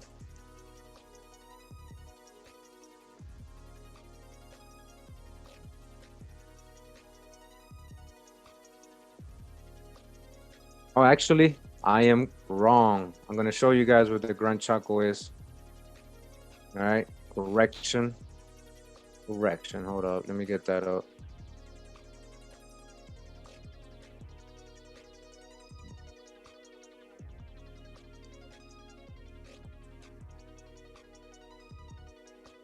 Just want to show you guys real quick where you guys know the Gran Chaco is where? In Bolivia, Western Paraguay, Northern Argentina, and portions of Brazil. All right, the Gran Chaco. This is where the Gran Chaco is right here. It borders all these countries. All right, you see where Gran Chaco is? South America. South America. Let's go back to the image. Look at that. Gran Chaco people crossing a stream. Look at that. That's where the real Mesopotamia is. You didn't know there was a Mesopotamia, Argentina? It's all right there. Talking about cradles of civilizations. Gran Chaco people, right? And this is a big one right here. I think a lot of people seen this on the internet, and we could never find the source for it. I've been looking for a while. These are the Otomac people. Otomac people from the Orinoco River Valley, the Orinoco, in South America. The Otomac people. I had a hard time searching for them, then I finally found them, and I did confirm they were an Orinoco people. So I'll show you guys that when I do the video. We're gonna do an in-depth study on them, what happened to them, if they got enslaved, maybe sent to the Hispaniola, right? Or to the plantations in America, and then it's called Negro, and then called Negroes. So we got indentured servants and Negroes. Who's the Negroes? Huh? Remember the Portuguese and Spanish were calling the indigenous people of South America Negros de Terra, Negroes of the land, Negroes of the land. Again, so I hope you're following me here. I'm not trying to make everybody European. You get what I'm saying? Even though there was colored Europeans that also kind of look like these people, they might be related anciently. It doesn't mean I'm trying to make all you guys European. We just got to put it all together here. We got to stop pointing fingers. We got to stop thinking in their terms of black and white. It's black and white, and understand and dodge the hijack when we're hearing all these narratives about slaves or servants, and then Negroes came up, or servants replaced or Indians replaced by Negroes. That could mean so many things. What Indians? What Negroes? You get what I'm saying? All right, the Otomac people, they were known, actually, believe it or not, to eat dirt and clay. They actually enjoyed eating clay and dirt. I actually read that. I was reading, me and Kyo was investigating this. All right. And then we got another Otomac. All right. Remember, these are from the Orinoco. I want you to check out his hair, what he looks like.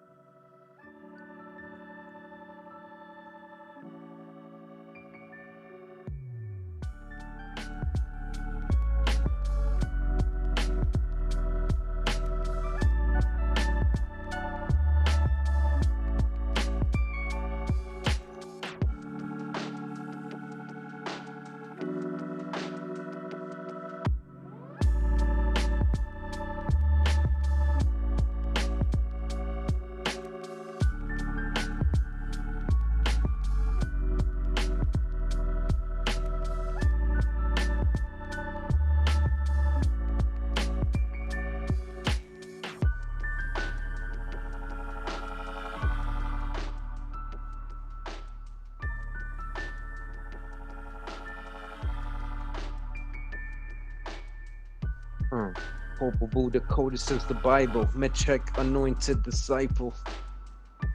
In the hood, return of the cons, the cycle.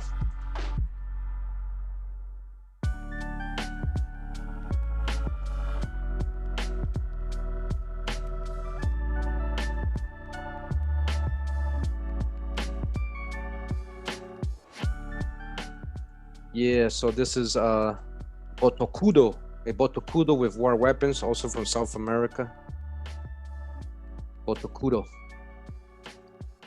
All right, so now I think we're going into Southeast Asian people, or like Australian, like New Zealand Islands and the Sandwich Islands, Caledonians, and that's where we're about to go into now.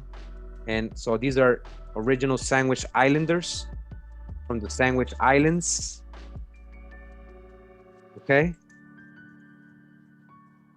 And these people, a lot of these people, like the Alderman Islanders and these people, a lot of them, their haplogroup is Asian. It doesn't even trace back to Africa, or the same haplogroup as people in Africa. All right. South Georgia and the South Sandwich Islands. It's a British overseas territory in the southern Atlantic Ocean.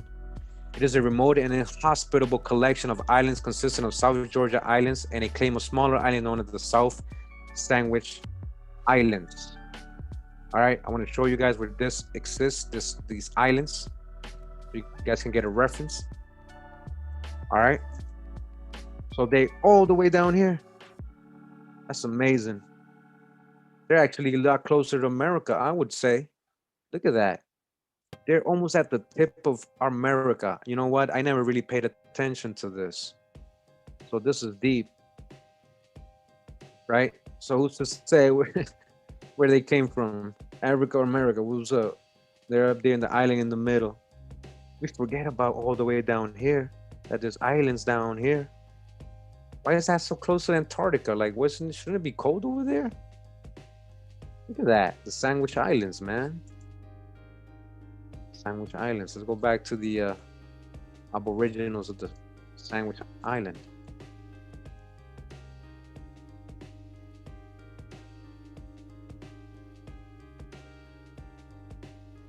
All right, you see that? Sandwich Islanders. All right. So stop thinking that all so-called melanated people come out of one continent. You don't know if these people right here, these Sandwich Islanders, were enslaved, put into ships and indentured, and sent to a plantation in Virginia, and then called African too. You don't know that.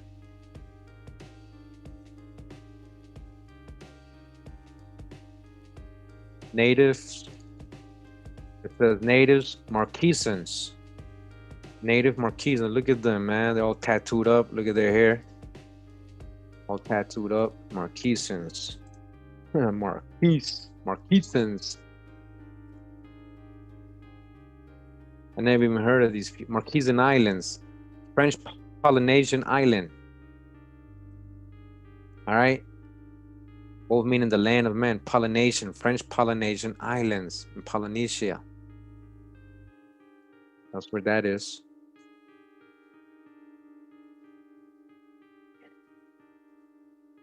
I thought I was sharing the other thing. So again, these are the Sandwich Islanders. They were being brought. Well, you know, who's to say, you know, you guys prove to me they're African. And then we got Polynesians over here on the other side of the world. They got tattoos just like the pigs, just like the native indigenous tribes of California used to paint themselves and tattoo themselves. And right here, we got savages found with the clothing taken from the murdered officers of the ship Mary. So, okay, this says the New Caledonians are similar to the Negritos, all right? They are black in complexion, New Caledonians, all right? Negritos. Again, a lot of these people do not trace their ancestry or origin or haplogroup to Africa. Gosh, to hijack. Melanated world, right?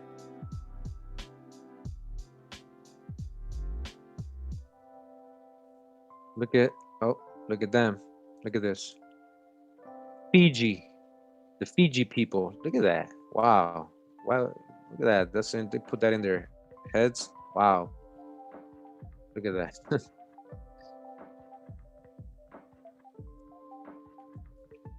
And right here, who do we got right here? Look at this. He's decked out. He's the king of the Tahitians from Tahiti. King of the Tahitians. He was rich. Look at him, man. What do you mean he's savage? King of the Tahitians in 1889. Don't play with him. Don't play with him.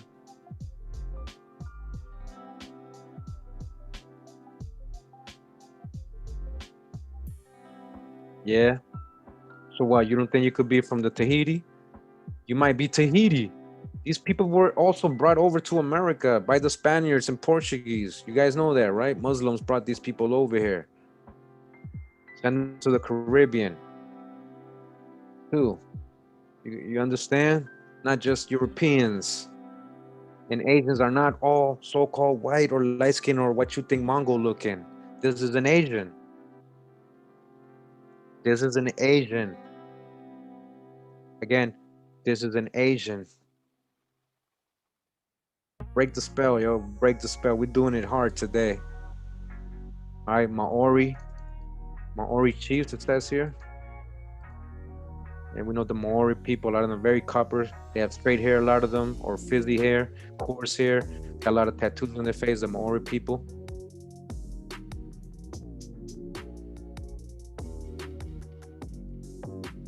It says here, a Negrito hunter. All right, these are the people from Southeast Asia. All right, Southeast Asia, Asians. Remember, Asir the Duke earlier said, black Asiatics, Asians, black Asiatics, but is everybody a black Asiatic? No, no, and that's the thing. We cannot generalize one way or the other. Not everybody's an Indian, not everybody's a black Asiatic, not everybody's a black European. Too much generalizations going on.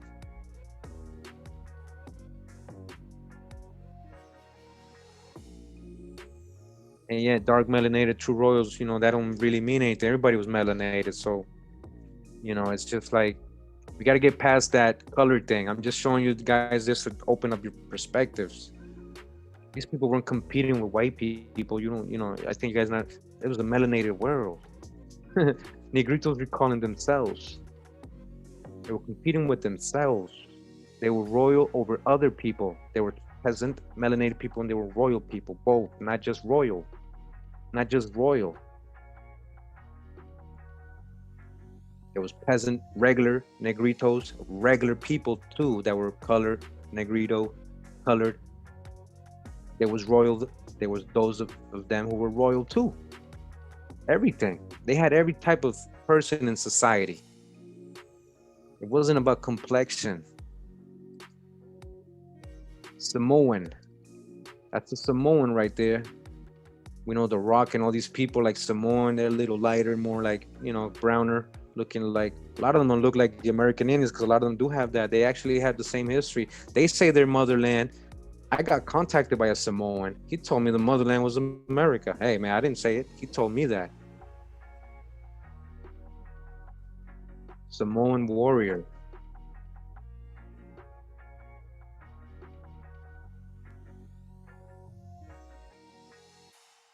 This is a Tongan house, like Southeast Asian people, okay?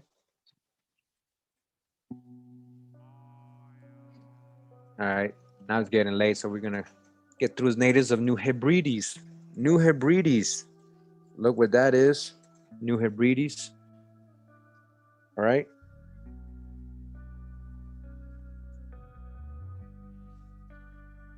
More natives of the Friendly Islands, New Hebrides people, the Solomon Islands, and all that. Again, these are Asian people, and they don't trace their lineage back to Africa. These are black Asiatics.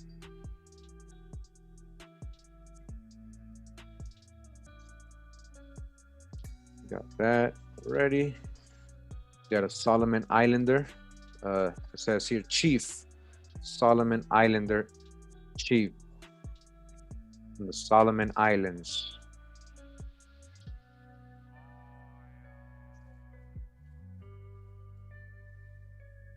All right, more Solomon Islands.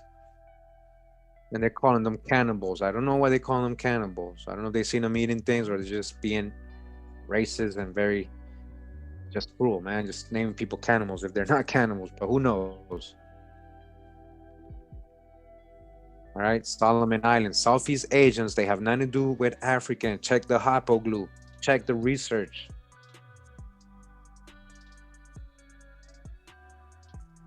Australian women in a hut. Australian women, Australians. All right, Australians.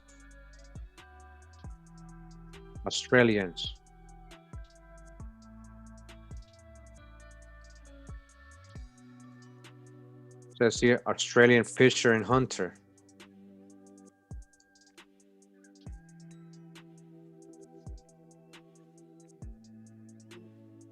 Australians.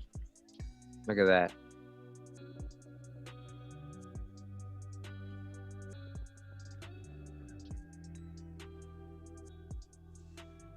Andaman Islanders, and it's official that the Andaman Islanders were very, very dark skinned. They even, I don't know, the ones I've seen, they look even darker. The ones that pictures I've seen, and we were able to show an article of scientific research of the haplogroups proven that they were Asian haplogroup. They weren't African.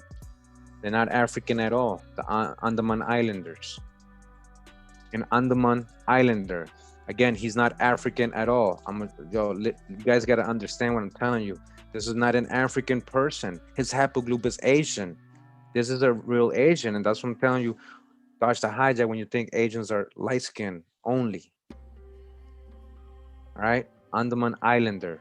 We've shown the video. We've shown the source, the research, scientific research, showing he was haplogroup of Asian, and it says here, horrible feats of the Bata cannibals, the Bata cannibals. All right, so now there's naming everybody cannibals. So I don't know if this is just their depiction of it was really happening. Who knows? I don't know. Bata, so Bata, the Bata people, Southeast Asians probably. A Bata savage. Look at him. They do look pretty crazy though. Look at them. Yeah, the Bata people. I'm gonna hurry through this because I want to show you guys the Japanese guy. This is Nias, Dr. Nias. All right, these are Asians, man. All right, these are Asians, not Africans. Look at his shield over here with the cross. Wait, take it. Look at that. Did he make that?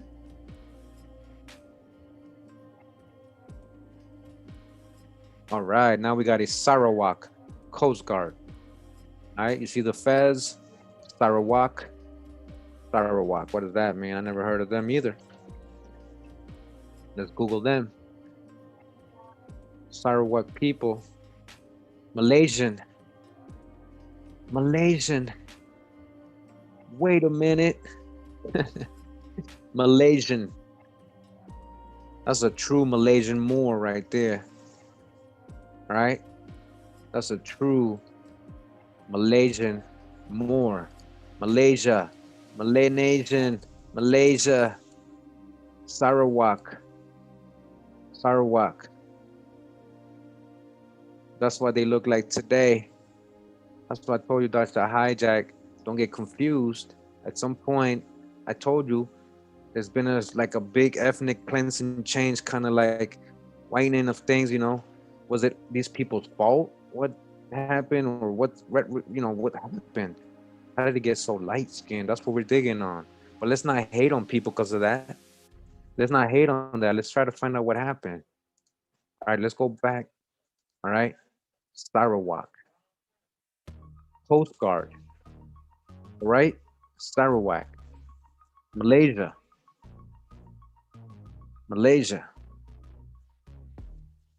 I thought it was gonna be like in Africa more. I really thought that was gonna be a Moor. He's in Malaysia. Highest resistant the land of Malays on their coast. All right. Let me hurry through this. I really want to, actually tired, man, but I want to show you guys this Japanese guy right here. Hold on, now this ain't them. This is Malayans of the Celebes. So from another part of Malaya, Malaysians, Celebes, the Celebes. Got a little course here. All right, this is a great picture. Look at this. Philippine Islanders, look at them. All right, when you picture Filipino today, or when you say, oh, the Spaniards brought Filipinos over as slaves and they mixed in and they call themselves Indians. So what Filipinos? This is a future video I'm going to show you guys. I'm going to try to help you guys with the orientation, with also the perspective and the stereotypes and the hijacks of what we think of Asians. Because that's a whole big thing too. They lied to us about that. We got to stop thinking in terms of like Mongol, white and black. You know, like that's just like, look at these people, man. Are you telling me none of you might look like these people? Like Filipinos?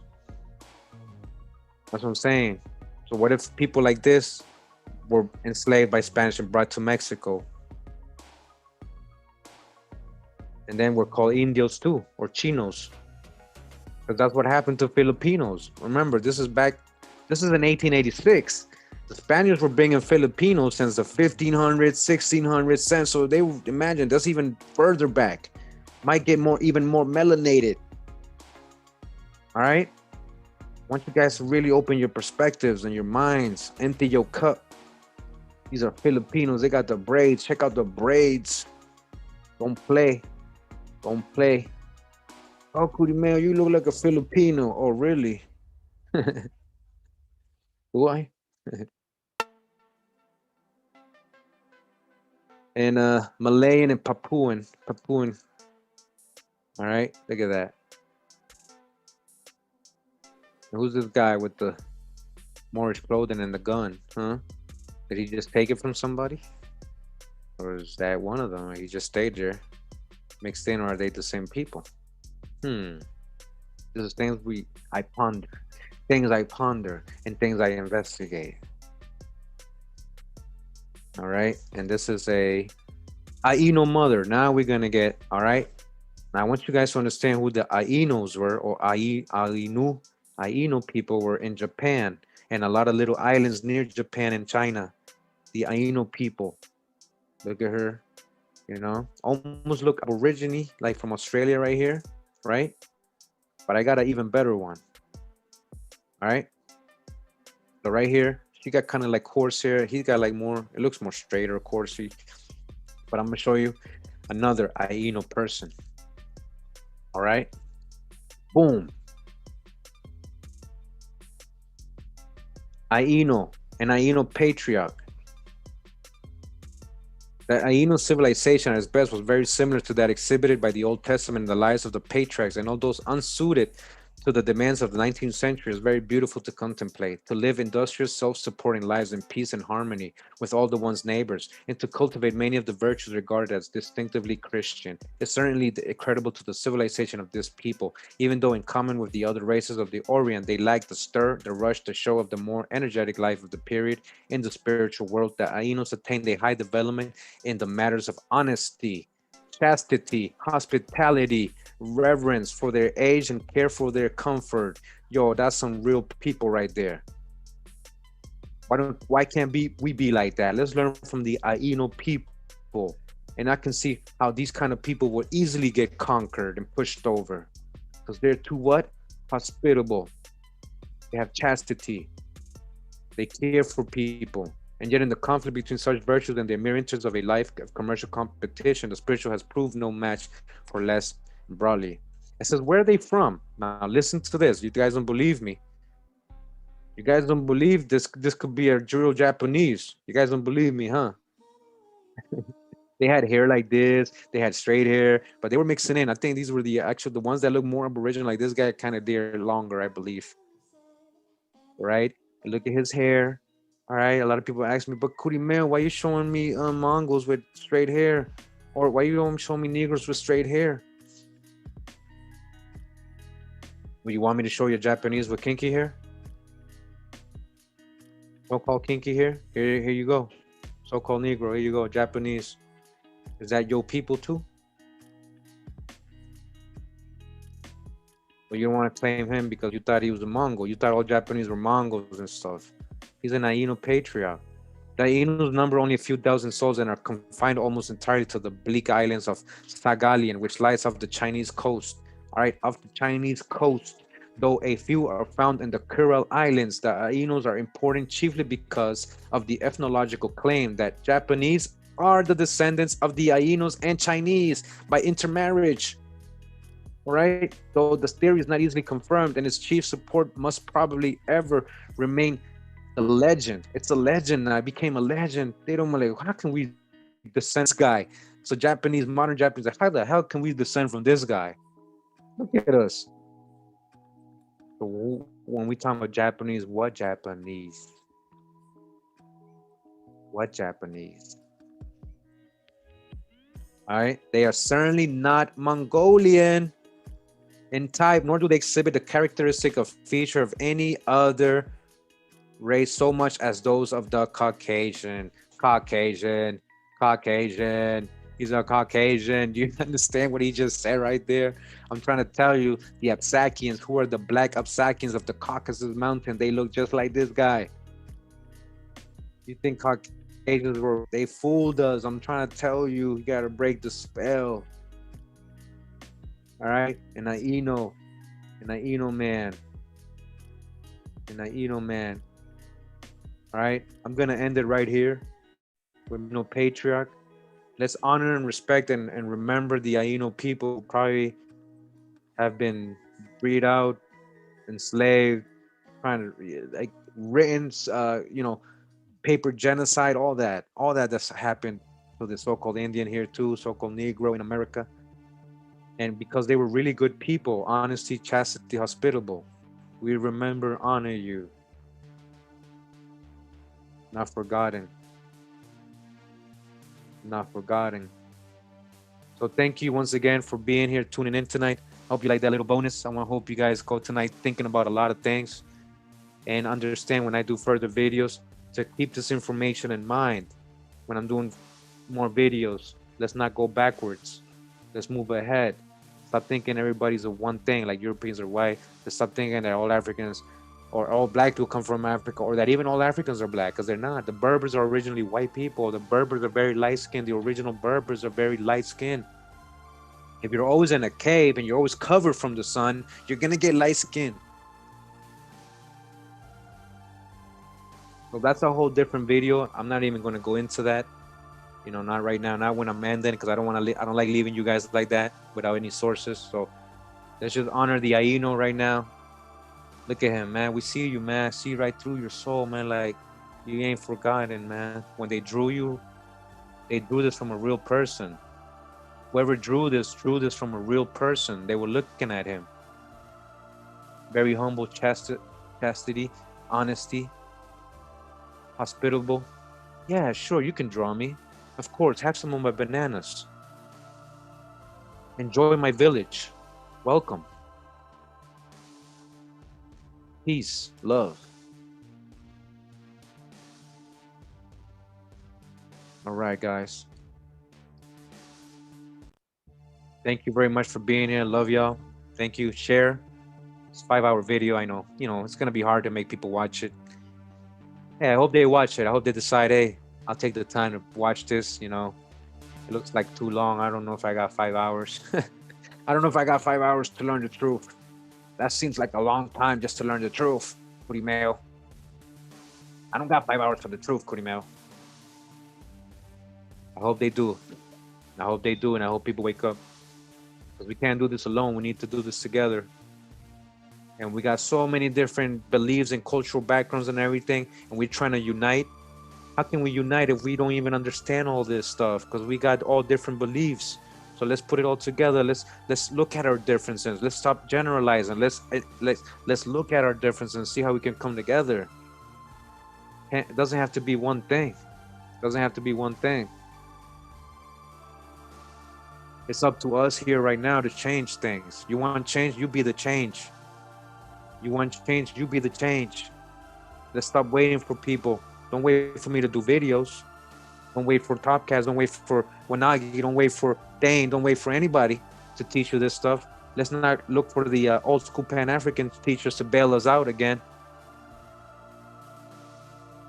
Let's not spit in a tube. You know, let's not spit in a tube just because we're too lazy to do genealogy. It's just so hard, Cody Mail. I will never find out. I just don't know nobody. Hey, maybe not. Maybe not. Try it. Try it out. All right. Much love and respect. Pura vida, mi gente. Pura vida. We gotta make that movie, right? Pura vida. Don't worry about it. All right, I got you, man. I know there's real people out there to take the time and watch these videos, even if it's on their breaks, even when they're cooking, whenever they're gardening. You can do that. Take the time. I do it. I learn from a lot of YouTubers. Trust me. Hey, big ups to Topcats earlier. He was on there for a while. I was there tuned in the whole time. I learned so much. I'm like, I can't believe it. The African Association. Oh man, it's deep. Oh man, it's deep, and it makes so much sense now. It makes so much sense. We're contributing to the knowledge and the truth, man. We can't be separated. We got to get stuck of our old ways and be able to empty our cup and learn new things and be humble. It's okay to not know things. It's more shameful. It's more shameful when you're not willing to learn, when you're not willing to learn, all right? I got nothing but love for my people, nothing but love for the real ones, for the good-hearted people, for those who are righteous, for those who seek truth, for those who care. I got much love for you. And for the haters and trolls, I got love for you too. I forgive y'all. I forgive myself. I forgive myself and I forgive y'all. I know you guys don't know any better. And much honor to the Anu, patriarch here. We're going out now, okay? Oh, wow. Turtle Time. This song is called Turtle Time. It's Turtle Time, man. Turtle Island, stand up.